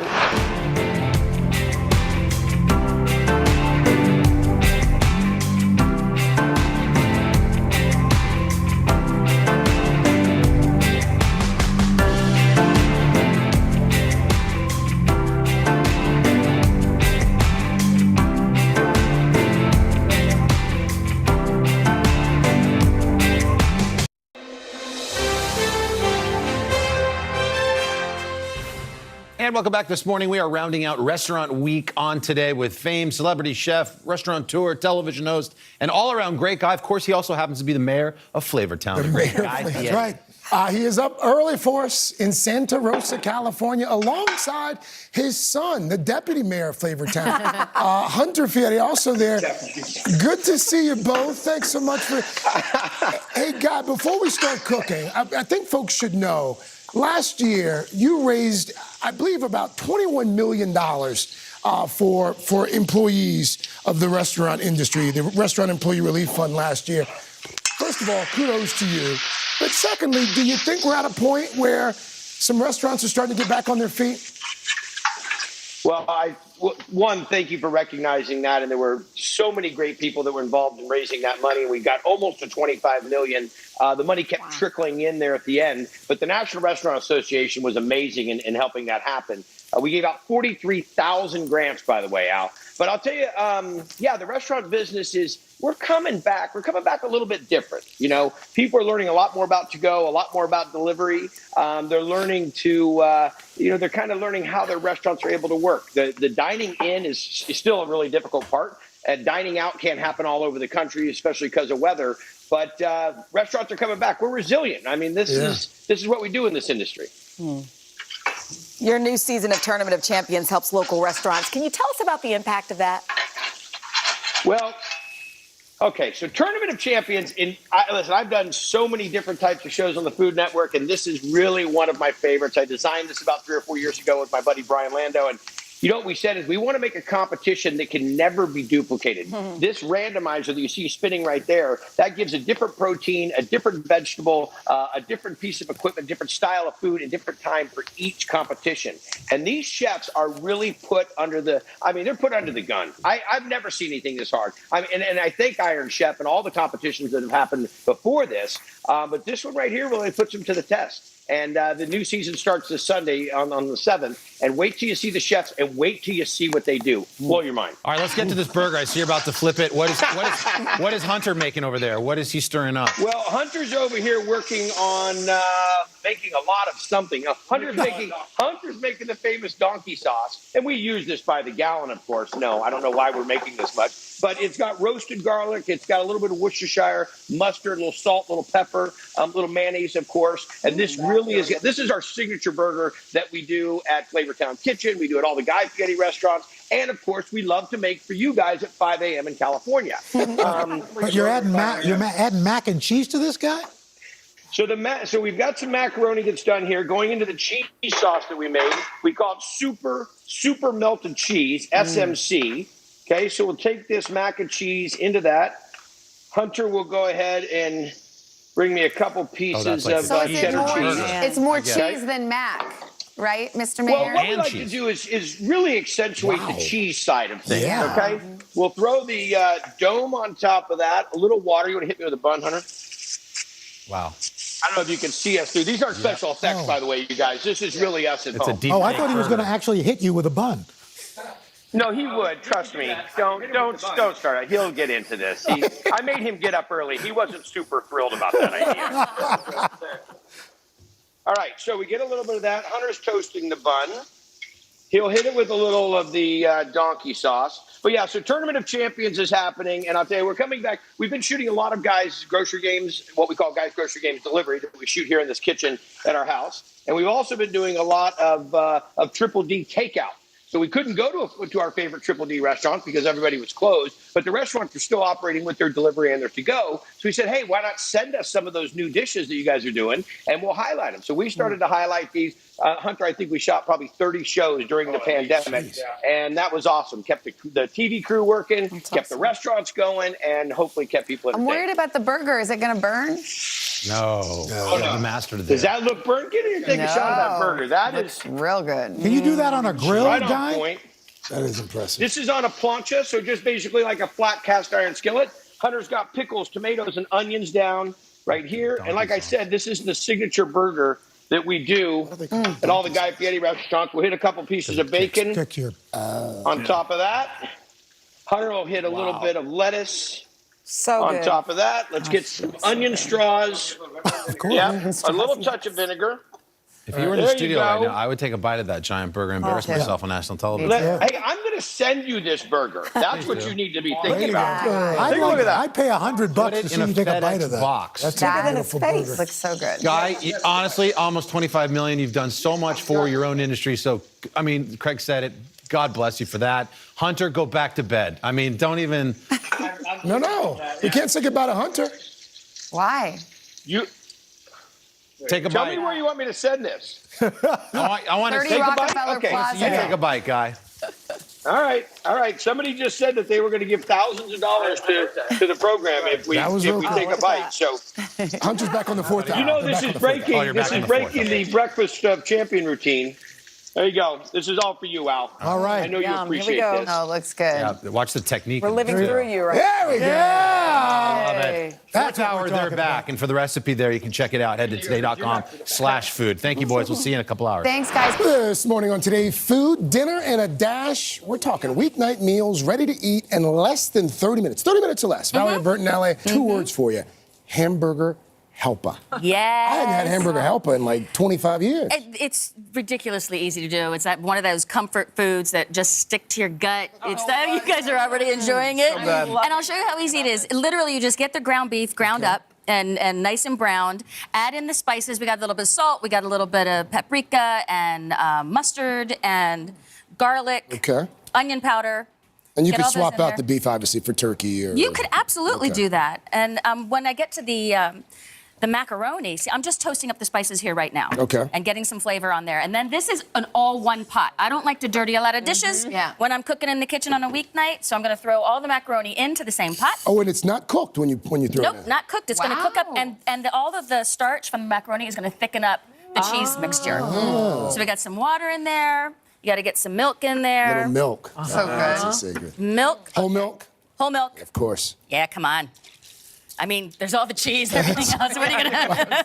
Why skip on the milk? It's true. That's a good point. So that all gets heated up, and then it turns into this unctuous, lovely, there's a bunch of cheddar cheese in there. I got sharp cheddar and regular American cheese. That gets all mixed up, and you can see how thick it gets just from the heat and just thickening up from the starch. So you use right two there. kinds of cheese. I use two kinds of cheese. You can use the white cheddar. You can use I like to get a little color in there, so that's the cheddar I use. love that you add the American. It adds just a tang that makes it Yeah. much more comforting. Right? I mean, American cheese and burger meat go together. Yeah. Like, they're meant to be together. What are you topping it with? I'm going to top it off with a little bit of onion. Oh. And just get that right over it, make it look all pretty. Now, you can also use gluten-free pasta. I made it with gluten-free a few weeks ago, Yeah. and it worked just as well. Sometimes the gluten-free doesn't get let off as much starch, so you just add a little cornstarch in there, just a tiny bit, and What's the that'll thicken it verdict, up. ladies? I mean, Delicious. the yummiest. Good. The best. Good. And again, you say 30 minutes. You could probably do that in like 20. Well, just you're waiting for the Yeah. pasta to cook. Yeah. To get al dente. That's all it is. Kids would love it too. Yeah, Oh, it's that is good. delicious. It's still, I mean, it's so tasty. Kids and would it's love this. easier than the box. All right. Now, you want dessert? I do want dessert. I always want dessert. So I What are got we some. making? This is Wolfie's absolute favorite dessert every this time of year. It's pumpkin pudding, and you're going to make your own pudding, and you're going to realize how easy it is. So we got a little bit of cream in here. We got some pumpkin puree. Always get the pumpkin puree, not the pumpkin pie mixture, because you want to add all your own spices. You want to add the ginger and the nutmeg and the cinnamon and all the things, the allspice that go in here. What are these? Those are ginger snaps, and those are where we're going to layer the pudding with ginger snaps. I'm getting ahead. Getting So ahead. we got our wet ingredients here. We need to separate the eggs. Oh. That's a very soft shell. So I've never seen you do that on your show. You've never done that. Well, I'm going to get that yolk out So we're anyway. going to separate the eggs from the shells. Right. Yeah. There. So, you know what? Mistakes happen in the There you kitchen go. all the time. Live TV. Yeah. So, oh, wait. First, I got to get the cornstarch in here. All right. Look, I'm all for clumps now. A little bit of salt. Don't ever be afraid of putting salt into your sweets. It's going to really just take the flavor that much. Like, it's just, I used the, shoot. I used the whisk when I should have saved it for this. Okay, well, you know what? Let me, here's a, that's not a whisk down there. That's what we can still use. it. Anyway, you mix this You're going to mix this up. Get the egg in there. Yeah, you know what? Why not? Why not? Get the egg yolks in there. Mix that all together. that cornstarch is going to then protect you as you. That's very good. Thank Craig. you. I'm very Thank you. impressed. Thank you, Valerie. Better than me chopping up these eggs. So then after we're done here. After you want to temper this now with this hot mixture of the milk and the puree and the spices. Oh, it's gonna go in the. And you start tempering this together and mix it together. This is just. I mean. It's like in the kitchen. I swear it's much easier than what I'm making it. Thank you, Craig. Then you get that all mixed together, and somehow it magically turns into this. Yes. Go, Valerie. And you add a little bit of butter at the end to top it off, and a little bit of vanilla when it's cooled down because you don't want to heat up the vanilla.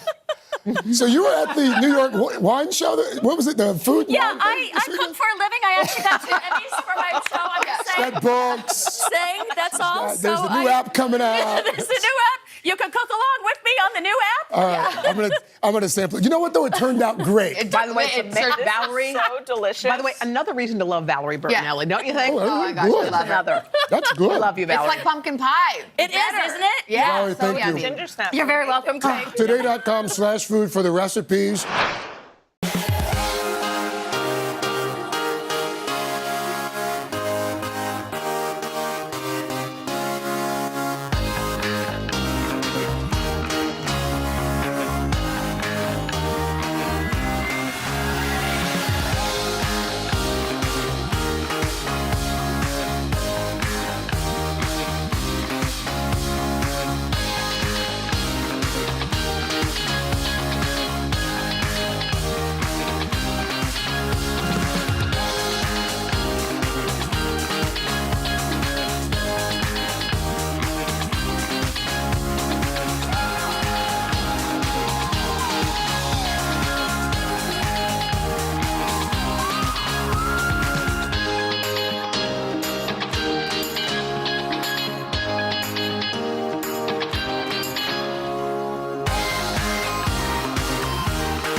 Welcome back this morning on Today Food. We are making a simple and filling summer salad. Yes. Joining us now, one of our favorites, the founder of Fit Cook Meals, Kevin Curry. Cheeseburger is one of my favorite things. I like to eat a salad. Yes. Sounds pretty good together. How do we do it? All right. First off is the sauce, because the secret's always in the sauce. Yes. So you're gonna take a, like pickles and just dice them up really finely. Oh. If you can't do this, just go ahead and buy some relish. You can buy sweet relish, Okay. or you can buy just the dill relish. Okay. All right. So we're gonna add in some pickles here. Let me type this up just a little bit finer. Yeah. Okay. Nice Add skills there. There you go. Add that into the sauce. Now, for the sauce, we're going to use olive oil mayo. It's a little bit lower in fat. Oh. I know, don't. Where do you? I know. I just never heard of that. Where do you find olive oil mayo? In the grocery store. It's pretty. It's really easy. All right, and then some Greek yogurt. This is going to boost the protein, but also add that little tanginess in there. Al's heckling me. I know. Well, so I didn't know. I thought mayonnaise was mayonnaise. Did you know, Hoda? There's avocado base. Okay. It's a little lighter. Okay. Olive oil mayo. Great. Coconut sugar for that Figure these sweetness. Some smoked paprika. A little bit of that smokiness. Yes. Onion. And then we've got some vinegar here. Yeah. And then some olive oil. I'm gonna have you whisk this. Okay. And then this is just some water. And you're gonna just add some water until you reach your desired consistency. Okay, I like this is also this. going to be dressing. Now this is good for burgers and stuff, y'all, but it's also good for salads. For the cookout. It's a today's special sauce. You know, I'm looking out for y'all. There you go. All right. Now it's a little chunky because I have those pickles in it. Yes, but you can try to, like finer too. Yeah. Oh, that looks great. Perfect, y'all. Good job. Hey, Hey, I know she's cooking today. Uh-huh. All right. Now, we have got the protein. The protein is super important. So this is some lean beef, but you can also use turkey, chicken, whatever. You're gonna season it up with some garlic. Am I and just some onion. throw it all on there? Just put it in there. Now, really important, whenever you're cooking up your meat, it may have some water. Okay, that's too, Well, yeah. I don't know. I was trying, you know what I was thinking? Like sprinkle, and then it would be more evenly distributed. Okay, but that's with the pepper, though. We can just sprinkle like that. It's okay, we got it. Sorry. Yeah, it's just Gotta this add is all 18 good. pounds of meat. The most important thing is that if you have a whole bunch of liquid here, you don't want boiled meat. So just drain your meat, put it back onto the heat, and sear it up some more. Add this in there, sea salt and pepper. Remember, we gotta do this. This is live television. Make sure they know we season our food Yeah, here. exactly, because they'll yell at you. Yes, They're like, you "Oh, know you they did will. not we did. Sea salt, pepper. There you go. Boom, boom, boom. Now, for the salad, we're gonna chop up some romaine here. Now, I like to have mine like pretty finely because I want every single bite to have something in it. Yes. Now, we've got cherry tomatoes. You can have them or, Quarter them. Yep. Add it to our salad here. Now, in goes the beef or your protein. What's a cheeseburger without what? Oh, you gotta have a little cheddar Add a little cheese. cheese. There we go. Some onion action. Why don't you go ahead and toss that together for me? And I'm gonna add in some of our secret sauce. Okay. And you just tell me when to say stop. No, I'd say keep on going. That's right. Hey, some more sauce, right? Tasters. Do you love that sauce? You can use the sauce on a slew of things. Yes, you can use it on anything. Does it keep in the fridge for a couple days? It keeps in the fridge, but it's not gonna last long because you're gonna eat it. Yeah, true, so true. Okay. You're gonna smear it now. You can have this as a tossed salad, but I love mine in a wrap, y'all, because this is all about grab and go for the summertime. I'm gonna put a little bit more sauce here on this wrap. Why don't you go ahead? This looks great. Oh, thank you. This is like restaurant quality. I'm so impressed. I've stirred before. Use these tongs. We're gonna put that in there. Okay. Add that to the wrap. Now, you can't have a cheeseburger without the sesame seed bun. This could be a nice lunch for kids, or like even a kid camp lunch. If Absolutely. You, You put it in. may want to add too much. I think that's fine. Okay. We're gonna add in some sesame seeds. Oh yeah. We're gonna add in some pickles as well if you want some more. All right. Now, do you know how to wrap up a wrap? No, we show me. Okay, show me here we that, go. your So technique. this is what I do. I can swaddle a baby, I'm but this yeah, I don't you gotta know. do this right here. All right. Okay. Now, once you do this, you're gonna put it to one side. Okay. Fold interesting. Fold it over. That's a and then just- I never knew That's a that. pro and yes, yeah. And then there you go. Oh my It is gosh. wrapped. Wow, you did that Now- snug as a fucking rock. Yes, Wow. and you should also think about toasting them too. So once this is empty, put that back into the skillet, heat on toast it. Yeah, get it nice and crispy, like Toast the restaurant wrap, style. like just put it in there. Oh, nice. And then toast all the Delicious, sides chef. of it. People are gonna be like, yo, I like where'd you get that.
Back with Today Food Loves Football to get you ready for the big Sunday night battle here on NBC. Pittsburgh Steelers, LA Chargers, here to get us in the spirit with some game day eats. Cookbook author and restaurant owner Adrienne Calvo.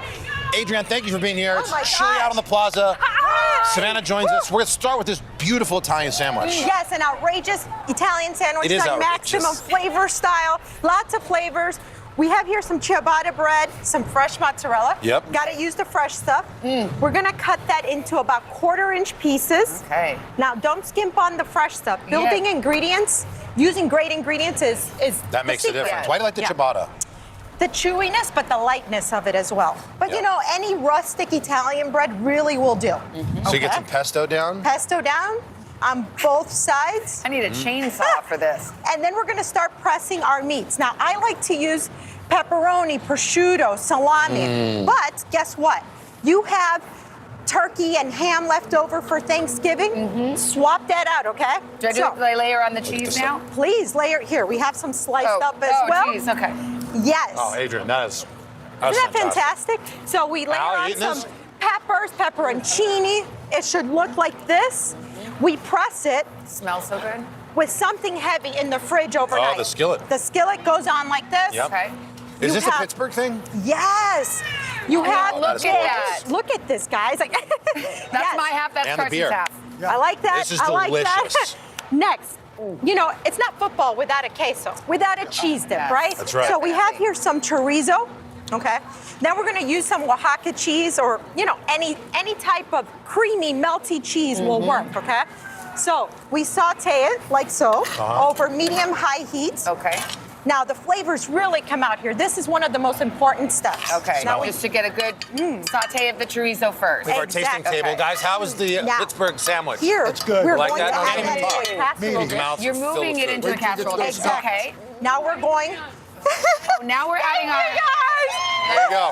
we're adding our Oaxaca cheese Our or Oaxaca any melty cheese. Exactly. You can mix cheeses as well too. Sure If you can. can't get that type of cheese, provolone works well. Okay. Goes into the oven until it's nice and melty. Oh, yum. Oops. Yes. Serve it with tortilla chips and some pico de gallo or some salsa. So delicious. That's maximum flavor. It's so cold it kind of froze. Yes. It's supposed to be hot. It's super cold Okay, here. I know. All right. Well, No. okay. What's next? Next, we have our cheeseburger tots, which Wait, say that are again? cheeseburger tots. Cheeseburger tater tots. You see, All it right. grabs your attention right away. We have some ground beef, some onions, and who doesn't like onions and ground beef? Oh my gosh, right? All the things. You saute that. Actually, you want to saute this for me? Oh, sure. Okay. If you think I can. Oh, absolutely. We're going to Okay. add mayo right to the pan. Oh, Some mayo. Interesting. relish. And this is just ground beef and onions, right? Yep. Okay. Mustard. Not that you'd want to, but you could do ground turkey if you wanted to. Exactly. Or Yeah. chicken. Okay. Okay. So we saute that together. Here we have our tater tots. You're good. That's perfect. Okay. Oh, do you want me to mix it more? Yeah, mix Yeah, it okay. until it's well How do you make the combined. tater tot a vessel for this burger meat? You Here's just- the secret, guys. This is the secret. You use something like this, and you press the already baked tater Oh, you tot. make a shell. Right here. Make You it a make shell. the shell. Oh, it's just the back of a potato Yes, spoon thing. exactly. Oh, that's If all else easy. fails, your thumb. Yeah. Now, that stuffing goes into Okay. the potato. Yes. All right, and then we top it off. Oh, you got the- okay, with some Is that pickles, pickle or- Yeah. some secret sauce. Now, are you baking this more, or is this Yes, just we're gonna okay? bake it a little bit more. Oh my God. Okay. Yeah. Pickle goes on top, like so. Now imagine all these flavors: secret sauce, Tastes like a Big pickle. Mac. Yes. Now the potato, the Right. ground What are beef, those little seeds? sesame Oh, seeds. sesame seeds. That's Okay. like your bun that Yes. has, you know, the sesame seeds on top. How's it taste, you guys? Carson, Oh you my left God. the segment. You're just over there eating. Yeah, these tots are the truth. And if you have any of these left, pop them out as hors d'oeuvres for Thanksgiving. That's so fun. Right? I love it. What do you think, guys? Is that maximum flavor? Insane. Thank you. Well done, Chef. Insane. The Said the insane. queso's off. My queso All right. was frozen. All right, Yeah, awesome. but these are But great. it's good cold, too. And it's all easy. Anybody can do told this. you. That is All right. delicious. All right. Okay, Adrian. You nailed it. Thank you so much. If you want to get more on these That's recipes, go to today.com/food.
Welcome back. This morning on Today Food, we are joined by the popular host of Tiny Mighty Kitchen over on YouTube, Chef Kia Damon. Hi. She is here with a surprisingly easy dinner recipe that your whole family will love. And we were standing over and we were getting a whiff, and I was like, oh, it's like I'm 7 again, and it's like Hamburger Helper. Exactly. No, it's definitely a comfort food. Much better. But better. It's definitely a comfort food, but it's super easy to make. First, you want to start with your onion. Okay. Now I'm going to go through, hold it, and slice it this way. And it really doesn't matter what size the onion is. It doesn't have to be, restaurant style size, but you can get decent slices about here. Okay. And then you want to cut it down this way, and you see you already have It's already those diced. pieces, Yeah, right? I It's love already that. diced, right? So you got our onion there. What else You have goes our in? onion. Besides the onion, what else goes in? Garlic. So I like to put, I'm a garlic girl, so I like to put a few giant cloves of garlic. And a great way to do that is to That's a pro put the tip. pressure Okay. on the That's a knife pro like tip. that. And then use the whole clove. And then you use the whole clove, but then you Okay. can just open it up. Got it. Like that. And it makes it a little bit easier Okay. to get that flesh out. It's gonna So give us a little onion, kick. garlic, What's right? in it? Onion Chop and up the garlic. garlic? Okay. And then you chop up that garlic real quick like that. Okay. All right. And give it another little. Like that, Okay. And then over here, so you're adding it to our pot. This is ground beef. I suppose you could do so ground this- turkey if you were in that. You could do ground turkey if But you why wanted would to. you? But Exactly. no shade to the turkey community. No Yes. shade at all. There's a community? There's a turkey community. Community for everything. Smart, they'll come for you too. All right. And then, so for the second time, then do you just add the broth Yeah, to then you it? go ahead and add in your broth and Okay. your turkey. Not your turkey. Now you're gonna be thinking about Oh, sorry, turkey. sorry. Add in your tomato paste Okay. over here. Nice. Dump in the tomato Kia, paste. could you use this to hide vegetables for your kids in this? Yes. Now, if you want to do maybe a little bit of broccoli or a little bit of spinach, just to like put it in the cheese, then You got that some would be carrots okay for the there. children. You got some carrots. What's in the broth? Is it like a beef broth? Yeah. Okay. Just the beef broth. Put in some smoked paprika, mix that in, thyme, and then this beef broth here. Now, while I'm doing this, I actually would like for someone to grate I can do that. this sure. cheese here. That's So a- He's a great grader. a really great idea and an easy thing to do is Yes, you ma'am. keep the cutter like this. Okay. And if you Oh, put the favorite cheese part. over like that, Another then it pro fills tip. up. Keep it horizontal. You keep it horizontal, What kind then of it cheese fills are we up. using here? Just some cheddar cheese. Could you cheddar. finish it up for me, Yes, please? ma'am. Yeah, I like this because it's quick and homemade at the same time. Exactly. You know what I mean? You lose the guilt of the preservatives and what So have you want to You're mix mixing it. that in. Okay. How much cheese do I need? If you could get The the more whole the block, better. but I doubt you could get the Oh, you don't think so? I don't think you could do it. Okay. I'm trying it. Greg So likes a okay, now challenge. that pasta was not pre-cooked, right? No, because Okay. what's going to happen is once you put all the liquid in here, it's going to simmer over time. Got it. And then it's going to be done already. So this is That's going to stay on the stovetop. That's going to stay on the stovetop. Can't beat it. You're going to close that like that. And then is while shaking you're the working on the table. cheese, Greg, I'll be done I'm in the gonna third fan hour. you. No, whenever exactly. the cheese is actually finished, That seemed like a good idea at it'll the look time. like this. Sign up for that's fantastic. No, I think you did a great job. No, when do- absolutely. and when do we Please add the eat cheese? it. So you Let me add pass the it cheese down. over that way. Roker, you resisted Okay. Roker, you resisted the And you urge should to have make a added comment the about cheese cutting the about- cheese. I'm so proud. Why Yeah, should you I did, when, exactly. when I've got Craig Melvin to do it? No, I think Oh you're my doing an God. amazing job. But at this point, you will add You that really cheese. do want this whole block back of into- cheese. It's okay. You're off the hook. You're off the hook. But you would ideally put Okay. this cheese So good. into here. After it's cooked toward the end. And Kia, what do we have here? Oh, that's nutritional yeast. Instead of cheese, if you want to keep it. Well, you add or that in add? addition because it adds an extra punch to the dish. So This put a is little bit of that tasty. nutritional Really yeast good. on I use that on top. my kale. Yeah, just a Really little good. bit. You don't keep cooking. Start eating. Yeah. And then you Yeah, mix you the whole can't thing beat like this. this. I mean, Thank this you. is 20 minutes. You know I what mean? appreciate that. So Thank you good. so very much. And the kids can help. I was just about to say they can And help the and they'll kids eat can it. help. And I helped. And you help. Thank you, Good stuff, Kia. Thank Roker. you. No, thank This you is so much. terrific. Thank Oh, you that for is having good. me. Right? Yummy. Thank you. I Oh, that appreciate is that. good. My kids would gobble that up. Yes. In fact, I might just take it home. Dinner is served. There All you right. go. Kia, thank you so much. No, thank you so much. Thank you. Be sure to check out her full recipe. It's today.com/food.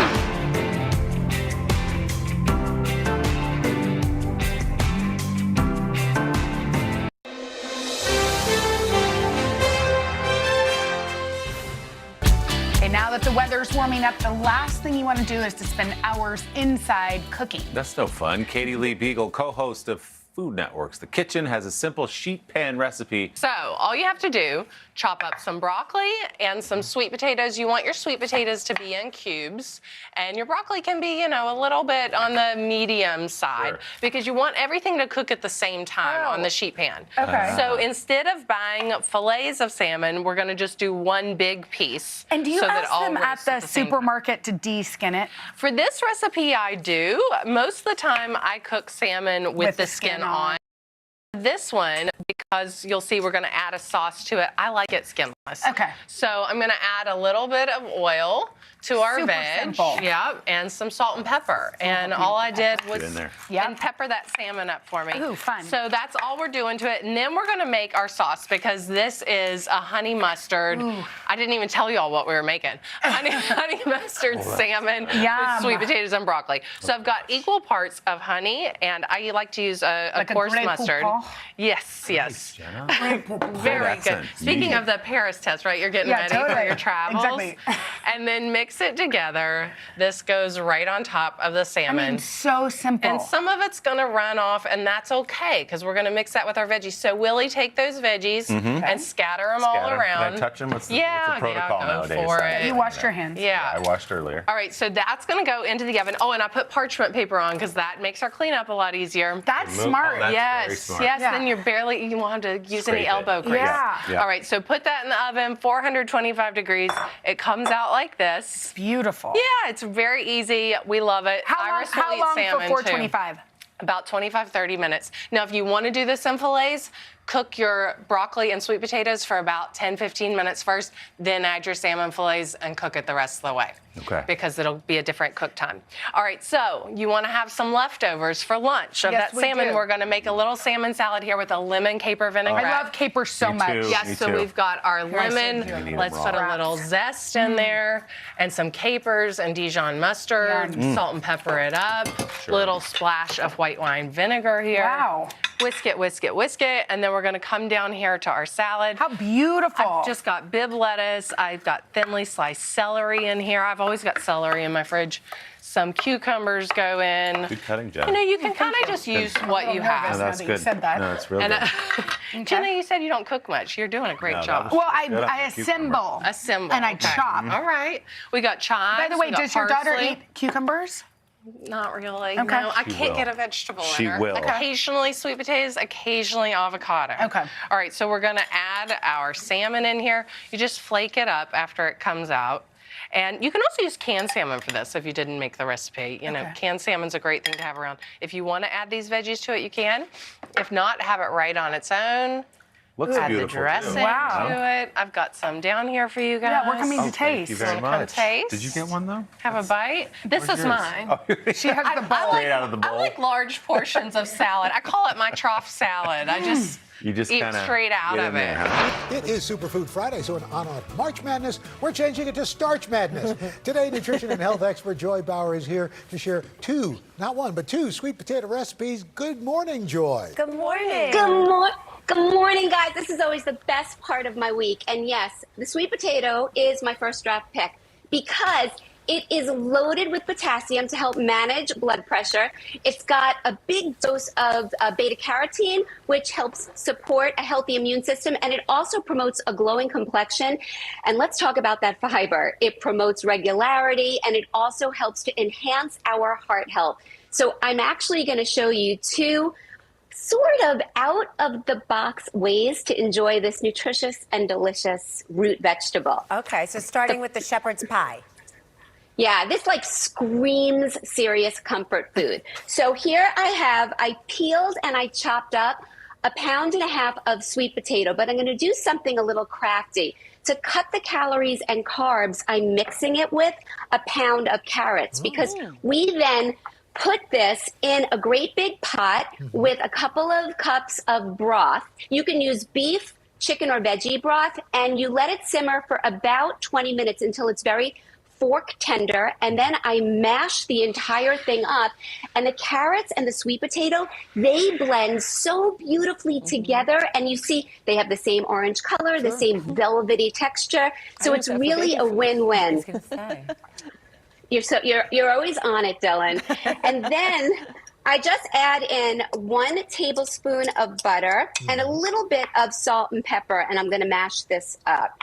And now, after this is all nicely mashed, we're going to head over to the stove, and I'm going to show you how to make that meaty, saucy bottom layer. Okay, come with me. That was the perfect transition. Thanks, Ian. So here we have our lean ground turkey meat, and all I'm going to do, we want it to have that umami flavor. So I'm adding in a tablespoon, I've already browned the meat. I'm adding in a tablespoon of reduced sodium soy sauce and a tablespoon of W sauce. You know I call it that, Al, because I can't pronounce it. You've got to help me out here. Thank you.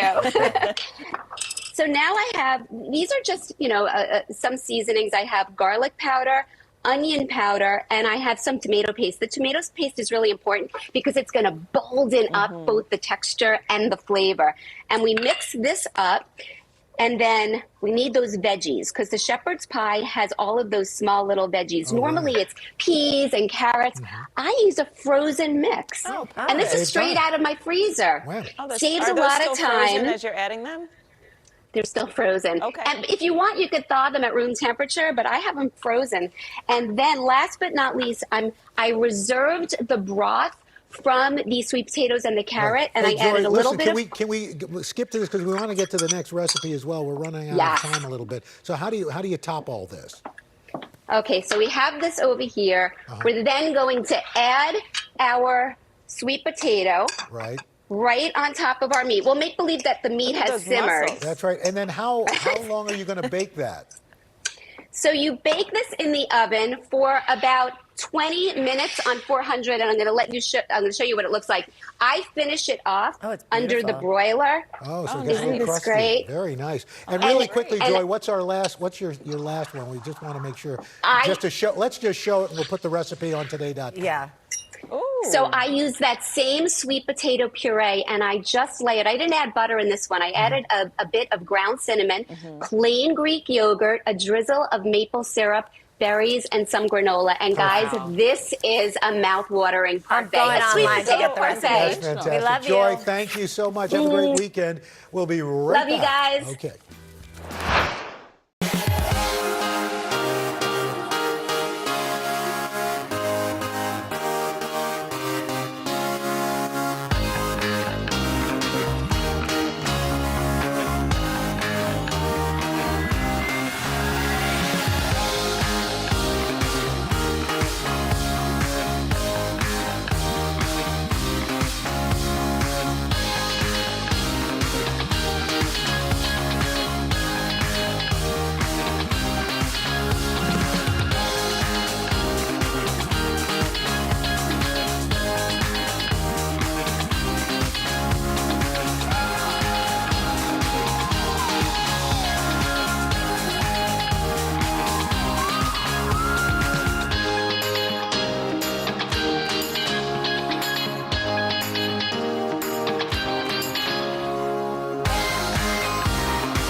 So first we have Darnell Ferguson, who rave reviews from what you did earlier. That pro tip. You're known as Muffin Tin Tip. Yeah, with the Muffin Tin Tip.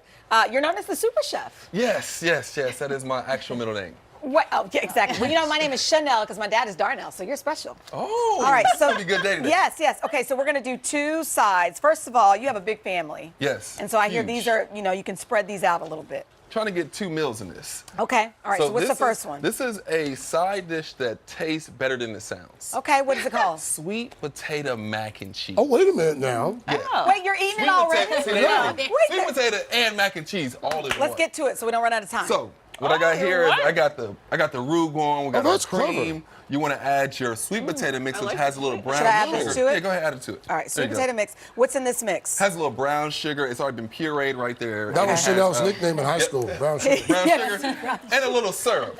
And then you just mix it up. Okay. Wait, did you use canned? Canned. Canned is the easiest thing right now. You gotta make it simple. When I got Really? 6 Wow, kids, this is- always You have in 8 the house. kids? Always in the house. Okay, let me just keep going. So this is easy. Wow. So then Okay. you go ahead. I got a little cheddar cheese, a Okay. little Gruyere cheese. Okay. Add it right in there with it. Okay. Easy going. This is something good. The This kids does can do look for you. easy. And you know what? As we're talking, go ahead. This Yep. is wallet Noodles. friendly, right? Yeah, wallet friendly. The canned easy. sweet potatoes definitely probably take down the price. And so when you think of sweet potato mac and cheese, so you'll Yeah. mix this up, we'll put it in a dish, top it with a little cheese. Wow, okay. We got our breadcrumb parmesan, but this is like a nod to like carrot cake. At one point, carrots and cake didn't make sense. But yet this now? sweet potatoes mac and cheese. Super Chef 20, we've got one of Food and Wine's best new chefs with us, Ana Castro. Her Mexican restaurant, Lengua Madre in New Orleans, was named one of the best in America by both, not just the New York Times, but also Bon Appetit. Hola, Ana. Hola, ¿Cómo está Carzón. usted? Muy bien, gracias. Great to have you. First of all, the name of the restaurant. Lengua madre. What does that mean? It means mother tongue. I named it that because when people hear me speak, they always assume that I speak another language, and I always say like, "Ella es Spanish," and I'm always like, "It's my mother tongue." So that's why I named the restaurant Lengua Madre. So you bring the Mexican flavors to New Orleans. You have this incredible menu. Sweet potato. Okay. Are you gonna say it or am I gonna say it? Oh, the sauce. The sauce is crazy. You say it. Sweet potatoes en cacahuatadas. You hear that? This That's is what my we're cacatadas. this is my grandma's When you recipe. point at the menu when you order it. You're Yeah, like, that. I love that. Cacatadas. Is that right? Yeah, it means in peanuts, right? So this Yep. sauce, my grandmother used to make it. And she used to make it with like chicken, usually. So this is a really important dish to me because it just reminds me of home. Yep. So we're gonna, but I made it my own, obviously. So we're going to make it, we're gonna make a seed crunch, which Wait, is gonna be there was chicken in this when you were eating it? The way your grandma made it? Was there a protein in it? chicken, always. Yeah. I Okay, make sweet but you don't potato- make it with the chicken? Nah. How come? Because there's beautiful sweet potatoes in the South. Okay, so You know, it's like- vegan, right? Or what does that mean? Yeah, it is vegan, but it's by coincidence, not by design. Got it. Okay. We're gonna do our seed mix. It's going to be toasted seeds, sesame seeds, almonds, and peanuts that are gonna be chopped. So you toast all those seeds together, or do you like toasting them separately? separately, because they toast at different rates. They're different sizes. That is the only good question I have left. That is a good one. Citric acid, salt, and turmeric. Mhm. And you're just gonna like mix this up. Well, this until looks it's very hearty. It's delicious. Yeah, keep going. We're gonna have Oil. for the sauce round. We're gonna Okay. have our oil. It's hot, and this chiles. Cacahutada. En cacahuata. These chiles have been previously toasted in it. It's anchos, guajillos, and árbol. Wow. Yum. Delish. All right, you got some onions going in. Onions going in. Some garlic. Garlic. Some salt. Throw it in. Oh God. The salt. I have a thing with salt. Okay. and then the nut mixture goes in now or not? Yeah, you can put it in now. Wow. This would be a good fall dish. Yes. You know, it's all It was actually a full cozy. dish. Oh, okay. Okay. Tomato. Tomatoes. Yeah. And then Beautiful. you're just gonna cook that down for like 30 minutes or so. If it starts drying out, you can add a little bit of water so it doesn't stick to the bottom of your pan. This feels like a protein substitute because it's got so much. Very hearty. It's hearty, yeah. Yeah. And then from this guy, Yep. you're going to have your sweet potatoes, just roast them in the oven whole. That's a pretty Lengthwise. potato Really right there. pretty. Look at that. Little scoring. They're scoring. Get And then some from sauce here, to get down deep. Yep. Yep, there it is. I The love that encacahutada. Oh. Encacajutado. Then you just sprinkle it. Wow. Yeah. Yeah, with the nut seed mixture. These are really It's delicious. delicious. How different You is could this put too? that sauce on anything, though. Oh, yes. It's beautiful. Oh my God, We crazy. So eat yummy. it over tofu as well. Oh, Sometimes it's really good. You could be on a Costa at your house tonight. You could whip all this up. Not a you? problem. 100%. Easy. The recipes, check them out, today.com/food. Today, Fitman Cook founder himself, Kevin Curry, has healthier Kevin. takes on two of our favorite sides, created in collaboration with our friends over at Instagram. Kevin, always good to see you. Morning. Thanks for your time. Always good to see y'all. Hey, What's going on? Let's start with this Brussels sprout wild rice mix thing. Yes. All right. So, Brussels sprouts is probably like my least favorite veggie, but I love them this way. So these are maple roasted veggies and some onion. And all I did was just roast these for about 15, 20 minutes on a high temperature. Put these into your air fryer, add in some maple in the last 10 minutes. You know what? and, I've oh my God, never look at put that. Just Brussels sprouts in an caramelized. air fryer. You've never put anything Yeah, in oh, there. gosh, it's a game Does changer. it make y'all. them The crispy or like edges. soft? Yeah. You're so Absolutely. Crispy edges, and that's what you want for Thanksgiving. It's really important. And then we're going to combine these with an amazing wild rice mix. And this is just like some brown rice, it's black rice, it's red rice. It's all of the colors, and it's really, really interesting because this is a very filling recipe, but it's also just happens to be good for you. Yeah. Don't say that out loud on Thanksgiving. People don't want to hear that, all right? And then we're going to add in some more sweetness with some cranberries, dried cranberries, and then some crushed pecans. And let me tell you, y'all, once you just begin to just stir it all up. Yeah, we should try and that. you can be a little naughty too. If you want, you got a little bit more, maple, you could just add a Drizzle little that bit on in there. there. No one's going to say anything. And then you just add some sea salt and pepper as well. And boom. Let me tell y'all, this is one of my favorite dishes and one of the only ways that I can eat Brussels sprouts without putting copious yummy. amounts of Velveeta cheese on them. I love it. So wait, really quickly, because we have to move on. But you put them in the oven from what temperature, and then how long before you take them out and put them in the air fryer? Sure. I put mine in there for about 400, for 400, and then I do it for about 20, 25 minutes. If you're doing the air fryer, I'm telling you, just put it in there for about 410, for about 20 minutes. Crispy edges, it's That so sounds amazing. so- Don't forget the oil. That's really important too. Can you use any different All right. rice, or is that the rice that you recommend that's like the way to go? No, you know what? You can use brown rice, you can use farro, just any type of grain that you like. I was just trying to incorporate a lot more of the complex carbohydrates into my diet. And, it's just an easy way to sneak them in on Thanksgiving, and everyone's trying to, Kevin, go really all quickly, out. I want to make sure we get to this sweet potato and plantain mash. Tell us about this one. Yes. So this is sweet potato plantain mash. This is like if soul food met West African, met like Latin American, all right? So what you're going to do, bake up a sweet potato, poke some holes in it. This is really easy to do, Craig. This is going to be your recipe, all right? Okay. Then get yourself a plantain. Now, it needs to be a yellow and black one. Please don't get the pure yellow ones because you're going to be yelling at me talking about, Kevin, you ruined Thanksgiving. It's not sweet. Get the black ones. Yes. It's going to be And don't get a banana. extra sweet. Slice it. Please don't get a banana and then write me and say your recipe is terrible. All right? And then we're going to just bake this. Bake it in the oven. You're going to bake this for about 25 minutes. Bake this one for about a full hour, okay? Then you're going to come over here with your mash everything together. You're going to add in a little bit of almond milk. We're going to keep this plant friendly for all the vegans over at Thanksgiving. A little bit of vegan butter. Oh, my goodness. We appreciate it. And then some coconut sugar, which is amazing. And then a little bit of cinnamon. Boom. And then mix this together.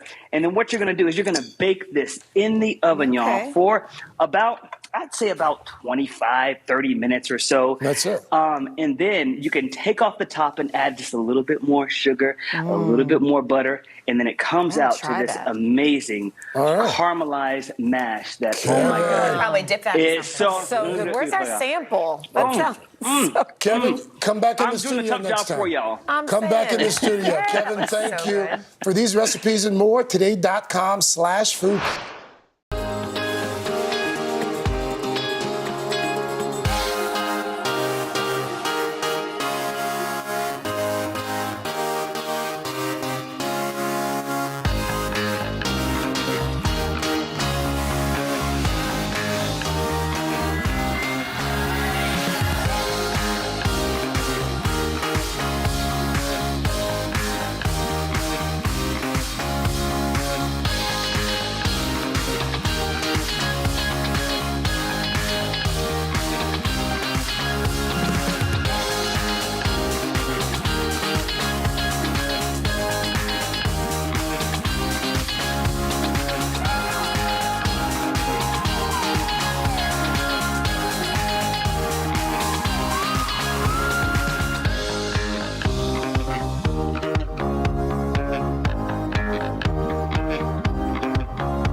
what that sound means? What does it mean? It means it's Superfood Friday. And today we are going big by supersizing some of your favorite foods to get more volume, but without sacrificing your waistline. And who better to show us how to do that than Joy Bauer, today's nutrition and health expert. Joy? These are pretty clever. Let's start with this iced coffee hack. So this first one is a great tip for people that love iced coffee. What you're going to do is take your leftover black, either regular or decaf coffee, put it into an ice cube container and freeze it. And then when you get an iced coffee drink, you just put those ice cubes in, and all of a sudden you have way more visually, but also as the cubes melt, it doesn't dilute the drink. Yes. And coffee is loaded with antioxidants, so I really like this one. Okay, what's next? Okay, so I love a bowl of oatmeal, right? Oats is a wonderful whole grain. It helps to lower cholesterol. Right. But by adding in chopped apple, you get double the volume, and if you leave the skin on the apple, double the cholesterol lowering properties. That's what I do with my overnight oats. Isn't that so great? And the apples are naturally sweet, so really you don't even have to add sugar. A little ground cinnamon in there, you have a hearty breakfast. Could you I throw love some this raisins one. in there too or no? Yeah, you can show, and we have pecans in that as well. That's good too. How do you pump up the mac and cheese? We love a creamy, dreamy bowl of mac and cheese. We do. So just by adding in roasted sweet potato, you first of all you get a beautiful pop of color. You increase or even double the volume, and it has a beautiful creamy texture that complements the mac and cheese. But you also get a blast of beta carotene for a glowing complexion. Superfood. So it is a superfood. I wasn't expecting to like that. Isn't it delicious? Because it has a sweet, sort of nutty flavor, and it's creamy. Look at you. The other thing is, if you have finicky eaters in the house, before you add it in, you could mash it up and then mix it with the So cheese they don't see it. sauce. You disguise it. I love Yes, that. they'll I'm never looking at know. the favorite of the morning here. Okay, we This are is creating a bulkier burger with benefits. Okay. So this is a burger, you see the size of it. Right. This is a pound of either ground beef or turkey. Okay. And here what I've done on this one is I've literally mixed the same pound with 2 cups of chopped greens. And so again, you get a bigger burger. It tastes absolutely delicious. What kind of greens? So here I use spinach, but it could be kale, Swiss chard, collard greens, really anything that you love. You just chop it up and you add it right into the mix. That's really good. Isn't it delicious? Yeah. We're and it really doesn't looking take forward away to from the getting a burger. third alcohol into Chanel. This is the third drink of the hour. Sangria. Oh my goodness. So sangria inherently has antioxidants thanks to all of the fruit, right? But also they generally will tend to Slow add down. a Wait, sweetener. we haven't done I just something. want to see what she's going to say. So this is what we're going to do. After you have your glass of sangria, you just add in, you she's top it watering it off down. with this But is you're a not watering yours this down. is a flavored sparkling water, and so it slightly will dilute the booze. Yes. It'll give you That's a good idea. more, and it adds the fizzy Please fun. put some more in hers. Oh, okay, let's go. Oh yeah, you drank it straight. Yeah. Hey, nothing wrong with that, Thanks. Chanel. And you know what else with the fruit in it? It's just beautiful. It is. Like I think It's such a You know what I mean? festive drink, Here's right? to Superfood Friday. All right. Thank you. Thank you. And my awesome stealing friends. all of these ideas.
We're back with Today Food, and this morning we are digging in with Chef Tanya Holland. Of course, she's best known for her inventive take on modern soul food and comfort classics.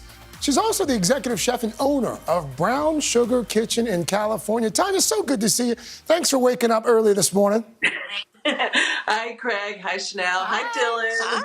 Hi. Nice to see you. Before we start- Dylan and I did a segment together about 4 years ago, I think. And you remember. Thank you. That's impressive. Before we start cooking, Tanya, I want to talk about this podcast really quickly here.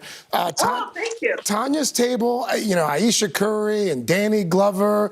What can we expect to hear this time around in this new season? Oh, it's going to be really cool.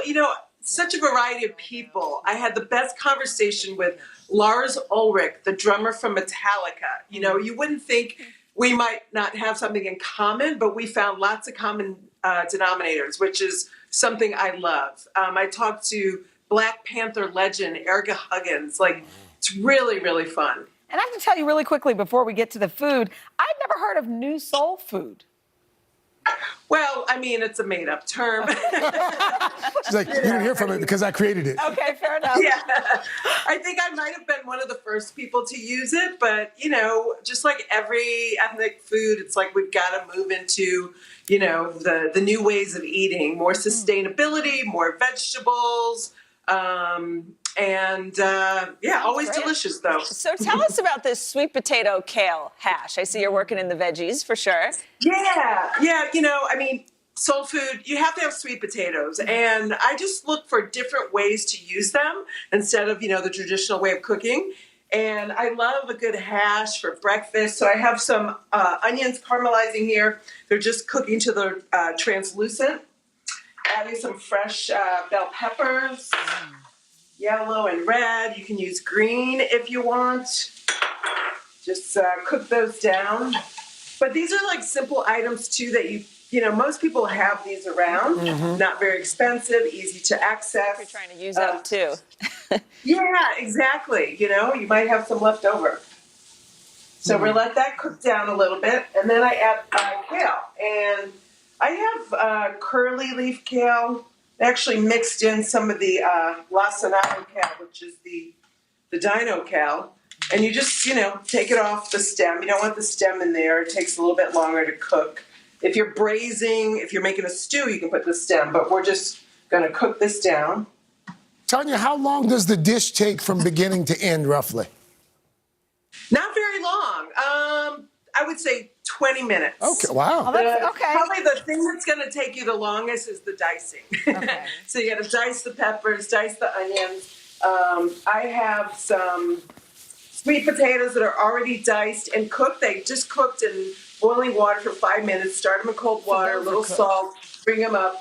Because they're still firm, but they mash. But you don't want to overcook them. So it's a one pot, kind of dish. So that makes it nice as well. So good. And as those are cooking, Tanya, really quickly, tell us about your show on OWN. It's called Tanya's Kitchen Table. Yeah, it's really fun. I got to have friends come and sit down with me. I'm cooking some of my usual suspects, favorites, and then I have ended with some great conversation. And we did 7 episodes on OWN. Hope to do more. That's great. That's great. All right, so how do you finish this off? Okay, so here is some that's finished. You see, everything's really cooked down.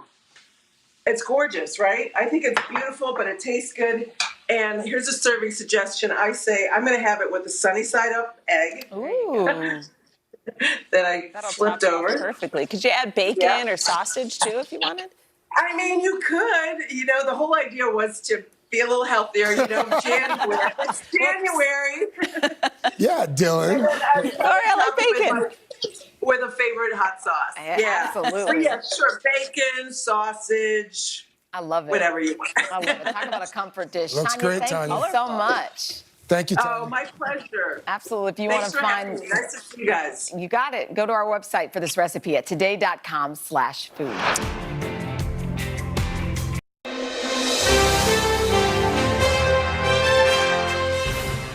Let's talk about the fact that it's Superfood Friday. So you're going to see what we did.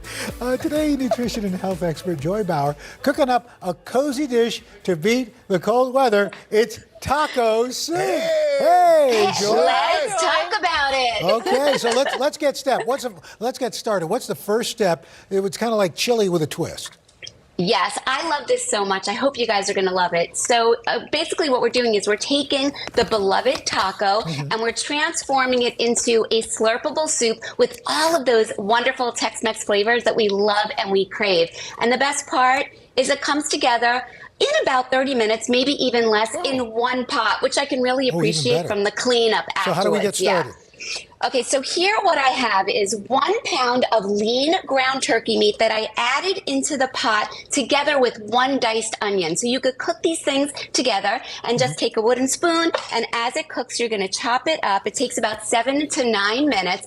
And what happens is the onion is going to infuse a lot of flavor into the meat, but I love the fact that you can cook them together. And for people that don't want turkey meat, you can swap in beef. You can even swap in cooked about 2 or 3 cups of lentils. So you can make it vegetarian. You could really make it your own. So now we basically just build the soup. So all of those things that we love in tacos, I'm adding in 2 cans of rinsed, drained black beans. So you know now we're adding a lot of plant-based protein and fiber. I'm also adding in, for a pop of color and more fiber, a can of rinsed and drained corn.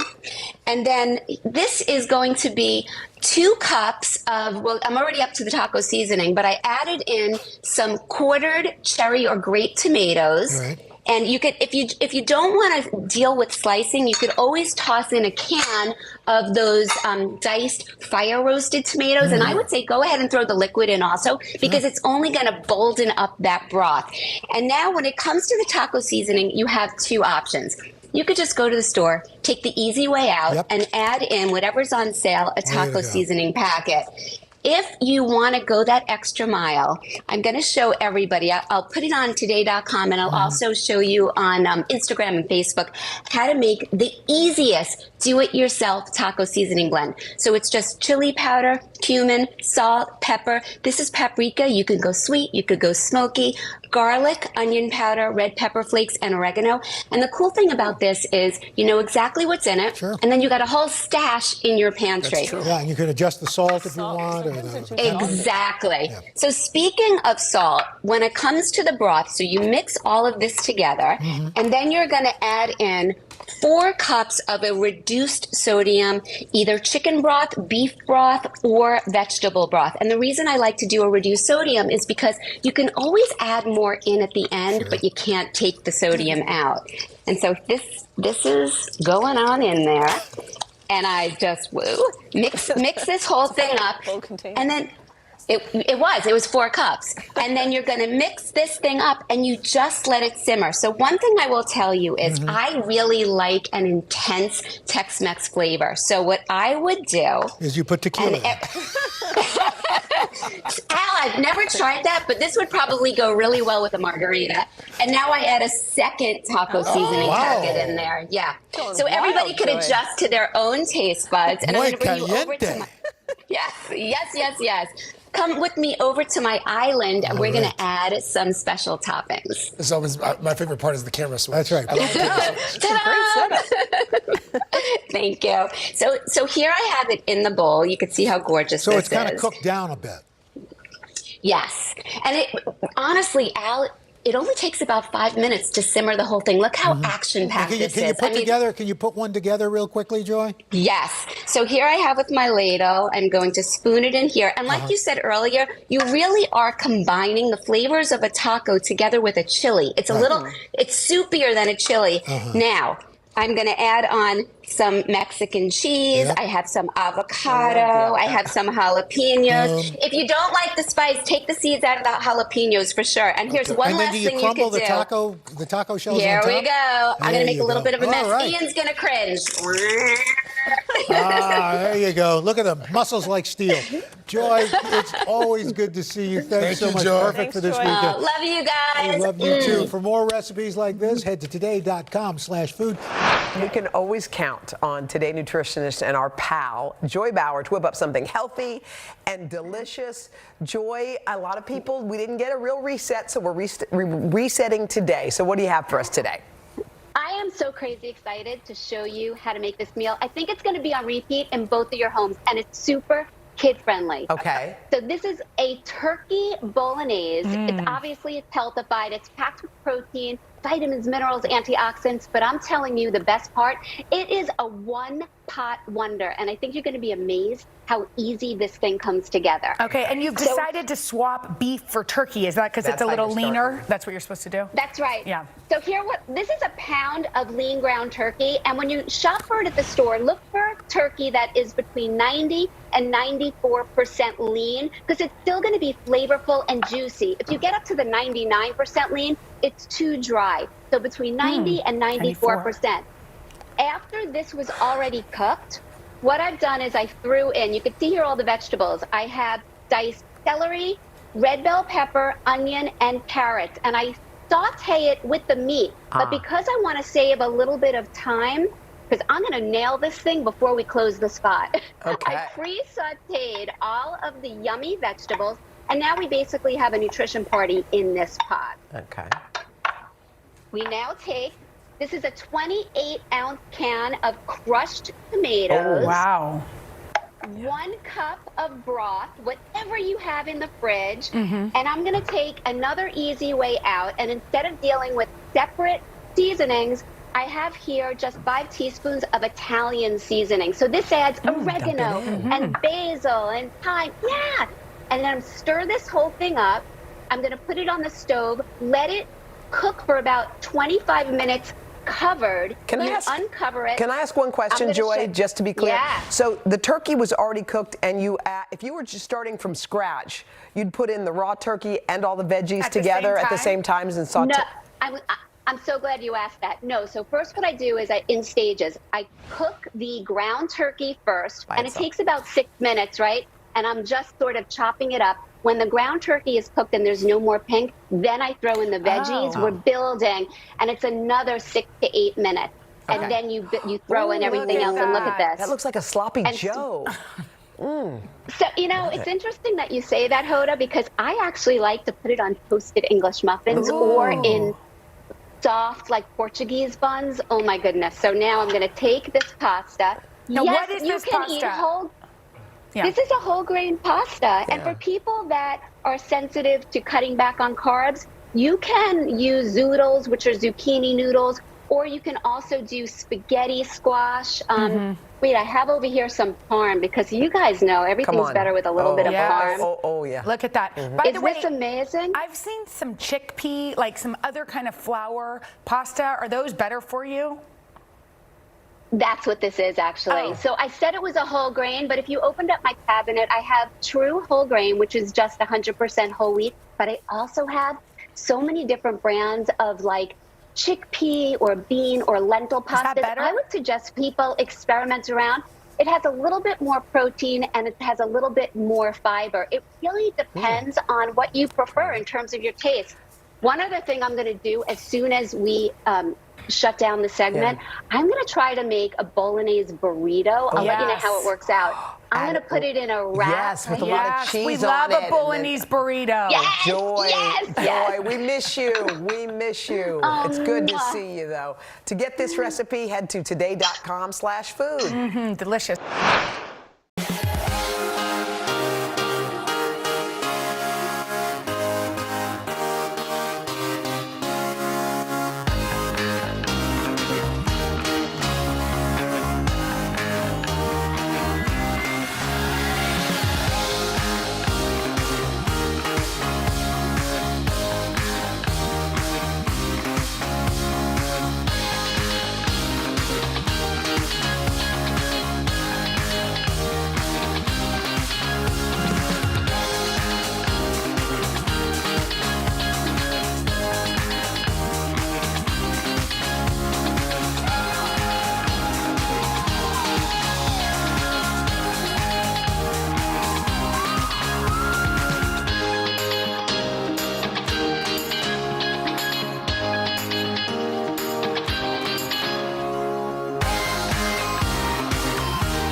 It is Cheat Day Friday, and today nutritionist Joy Bauer is putting her spin on a crispy chicken sandwich.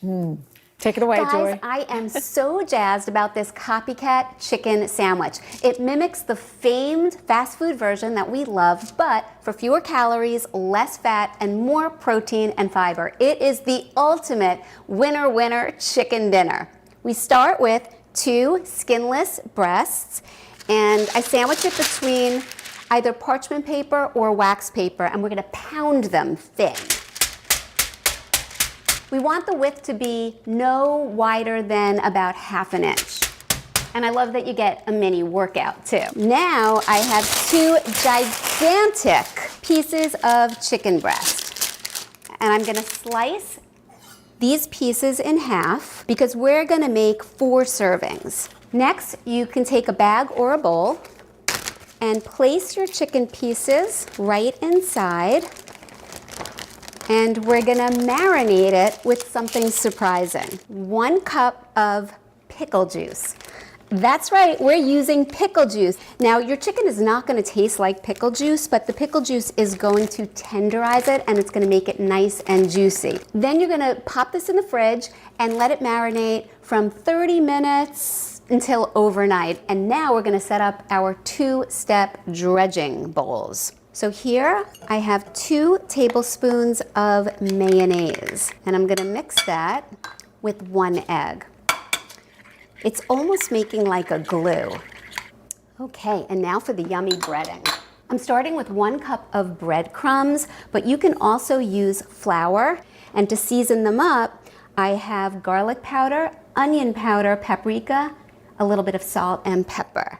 Whisk this up. You want to make sure all of your seasonings are evenly distributed.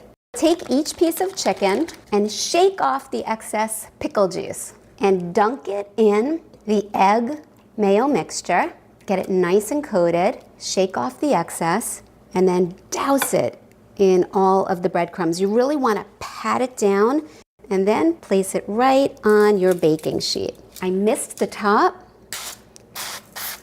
with a little oil spray. And then I like to sprinkle a bit of kosher salt right over the top. Now I'll place them in the oven, set at 450 on the middle rack for about 20 minutes.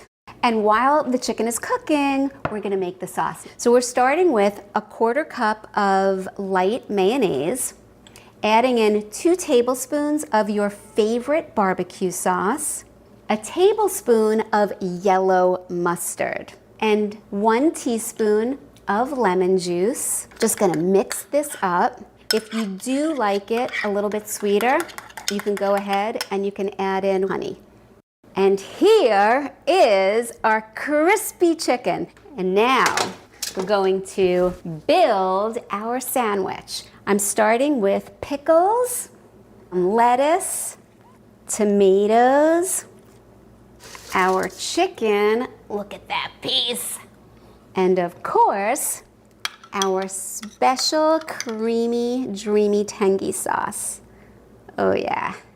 Oh my goodness, this is a chicken sandwich. And you didn't even have to leave the house. Looks really good. Yeah, All it right, does. for these recipes and more, you can head to today.com/food. We are chasing away the winter chill with 2 warm and cozy recipes. Today, nutritionist Joy Bauer is here, joining us with a corn chowder and a spiced chai tea. Good Let's morning, start cooking. Joy. Good morning. Oh, my people. Hey, guys. So today is all about warming the bones with healthy foods and beverages. So the first thing we're going to make is, like you mentioned, a cozy, creamy corn chowder. And I'm telling you, this is scrumptiously slurpable. I'm going to take you over to my stove.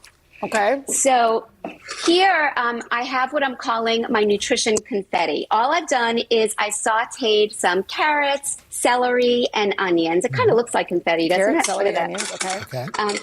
And now we build the soup. It's as easy as that. Because corn is not in season, I'm taking advantage of canned corn, actually for a few reasons. One is because I get to use it. You notice I didn't drain it. The juice, I'm using the flavorful broth that normally we just discard. I'm putting 2 cans in there. Then I'm putting in a full 4 cups of either a vegetable broth or a chicken broth. What did you use there? I'm using, this is a chicken broth, and I'm using a reduced sodium because I'm controlling the salt. Okay. So there we have that. And then just a little bit of cayenne because it really does give it a pop of flavor. Okay. And then last, 1 pound of small red potatoes. I leave the skin on for extra fiber. And I cut them up into bite-sized pieces because I'm going to put a lid on this. I'm going to simmer it for about 15 minutes, just until those potatoes get fork tender. Okay. I'm going to put this over here, and then the fun begins. I want a lot of body in this soup, so I use an immersion blender, but you can also do this in small batches in either a food processor or a regular blender. Okay. And see what I'm doing there? I'm just blending it so they get a lot of richness and body within that soup. And if anybody doesn't have a blender or an immersion blender, you can leave it chunky. It's totally okay. So good. Now, yeah, it's really good. You could stop right there, but we're not going to stop. Oh, no, so of course then, to finish it off, more texture, I'm adding in drained corn. So this time it's 2 cans of drained corn. Because I saw all these whole corn kernels in there. I was wondering when. Yes. And before I actually pureed the whole thing, I like to reserve some of the potatoes, again, for a little bit of texture and like surprises as you slurp through. That's really good. And a dash of salt.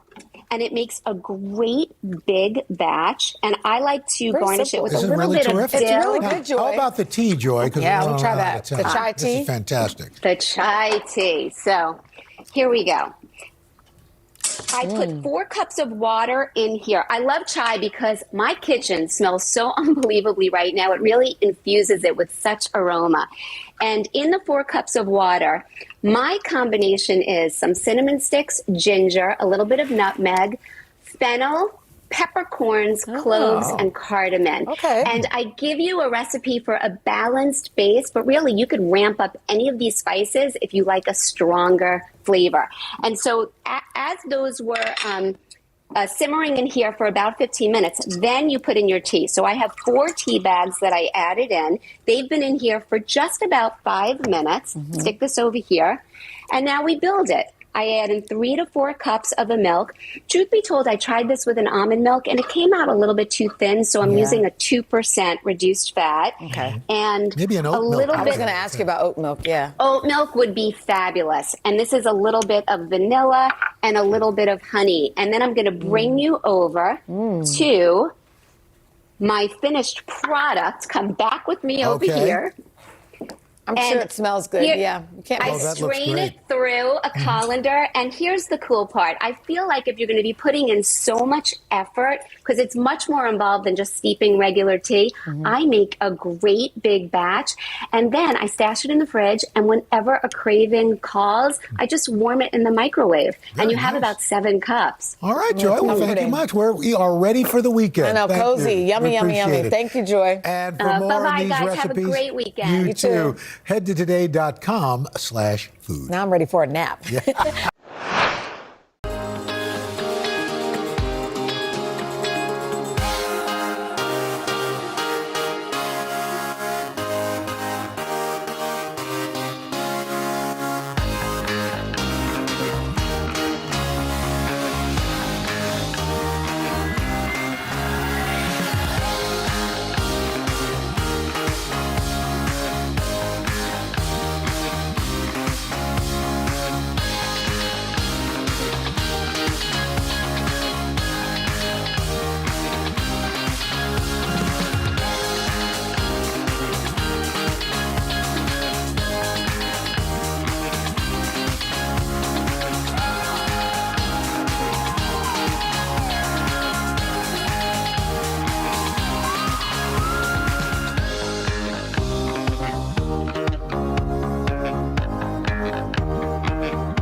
We've got Today nutritionist Joy Bauer here with a sweet and savory take on the classic. Joy, good to see you. Good morning. Hey guys, today's forecast is cloudy with a huge chance of mouth-watering meatballs. And now I've been waiting to say that to you my entire Nicely career. done, nicely done. So let's get started. What goes into this? So the meatballs are very standard. I'm starting with lean ground turkey meat, and I'm adding just simple stuff, an egg, a little bit of panko, and everyday seasonings, some garlic powder, some onion powder. I put in a little bit of smoky paprika because we love that in my house, salt and pepper. And then you just mix this up. Again, the name of the game is a quick mix because you don't want your meatballs to get tough. And then you're going to form them into 20 to 24, I would say light and fluffy golf ball size. And if your batter gets a little bit sticky and fussy, put it into the fridge or the freezer for about 15 minutes. It will firm and stiffen it up, and it makes it much easier to work with. Then you just cook them in the skillet.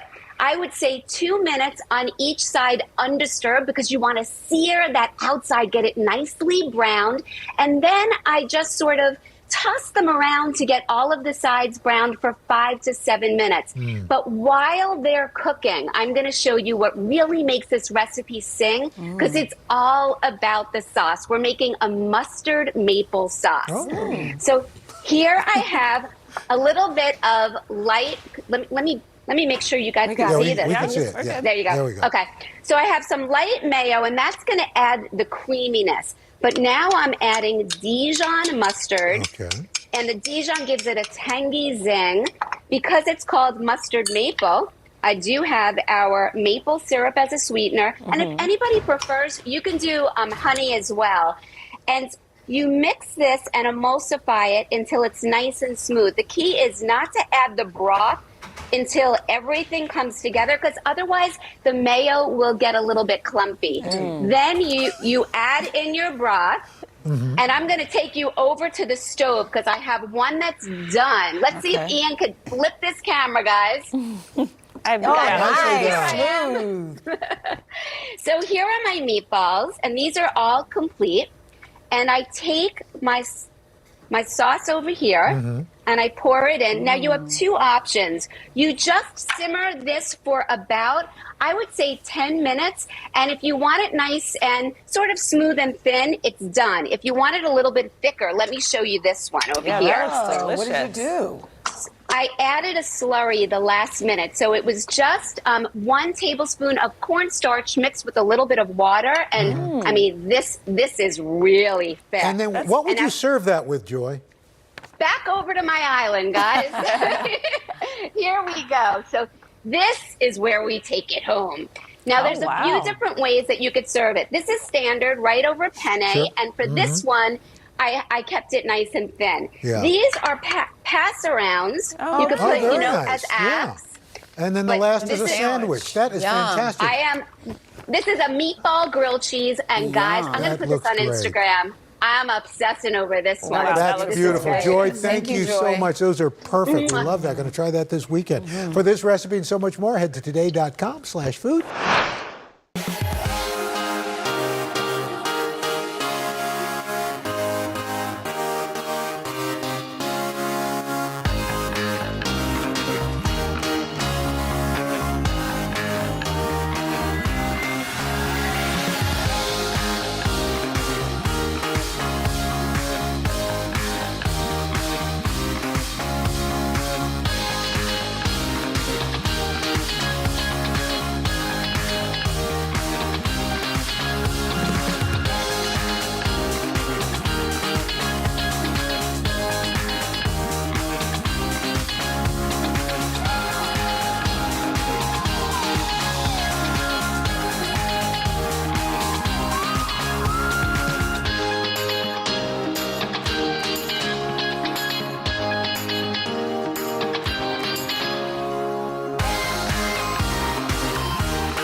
Today, nutritionist Joy Bauer is putting a spin on 2 easy comfort food recipes. Take a look. Hey guys, today we're making scrumptious, wholesome recipes using a muffin tin. First up is a mac and cheese butternut squash. So here I've roasted butternut squash cubes in the oven at 400 for about 25 minutes to get them super soft. And I just take a fork and I mash them so they're the consistency of mashed potatoes. And we're gonna start our indulgent cheese sauce. I'm adding 1 cup of low-fat milk, half a teaspoon onion powder, 1/4 teaspoon of dry mustard, and 1/8 of a teaspoon of paprika. A little bit of salt, a little bit of pepper. And now you have the option to add a few drops of your favorite hot sauce. Bring this to a gentle simmer. My milk is starting to gently bubble. Turn off the heat, and I'm gonna add 2 cups of 2% sharp cheddar. Mix it so all the cheese melts throughout. We've got all of this luscious whipped butternut squash, and I'm gonna mix it right in the pot. And 1 tablespoon of softened butter. And now I'm adding my sauce right into my pasta. One thing, it's important to cook the pasta, your elbows, al dente, because remember it's gonna cook again in the oven. I'm adding in 1 large beaten egg. Now we take our muffin tin and I'm gonna take 1/2 cup scoops to fill my compartments. I'm gonna top them with a little grated Parmesan cheese. And they go in the oven at 350 for about 20 minutes. I let these sit and firm for about 5-10 minutes. Pop them out with a knife or a spoon. I mean, good for you mac and cheese that you can eat with your hands. And now we're making 3 ingredient candy bars that'll really hit the sweet spot. Chocolate peanut butter crunch cups. 2 cups of semi-sweet or dark chocolate chips. 2 cups of crispy rice cereal, although you can use any high fiber whole grain cereal, and 1/4 cup of a creamy nut butter. I'm using peanut butter. So first I'm going to melt the chocolate either using a double boiler or in the microwave. Now I'm just adding in 1/4 cup of my creamy peanut butter. Using semi-sweet or dark chocolate chips will provide flavanols, which helps to keep our arteries healthy, our heart, our brain healthy. Now I'm just adding in my brown rice cereal. You can see this is like a crispy, puffed brown rice cereal, and mix until all of the cereal is coated. And we are ready for our muffin tin. And distribute the chocolatey, peanut buttery goodness. I just wet my fingers so they don't stick to the chocolate, and I press down to firm the shape. And just one more thing. You can sprinkle some coarse sea salt or kosher salt right over the top. Then I stash these in the fridge to firm up for about 30 minutes. As you can see, I've already dug into 2. Guys, I love this recipe so much. It's totally indulgent, perfectly portion control. You just pop them right out of the compartment. I mean, come on, you definitely want a bite of that. And we can eat the whole thing? I know. When you see us leaning forward as if that's going to help. One day we'll get food again, I hope. know. For these recipes and more, just head to today.com/food.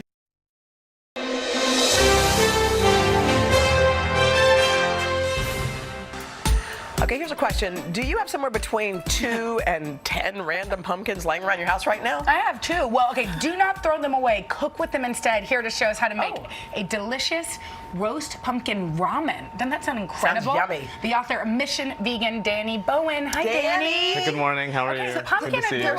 I feel like either you make pumpkin pie or you throw it away. That's right. Yeah. Well, I love this trick. This is the easiest dish. I love making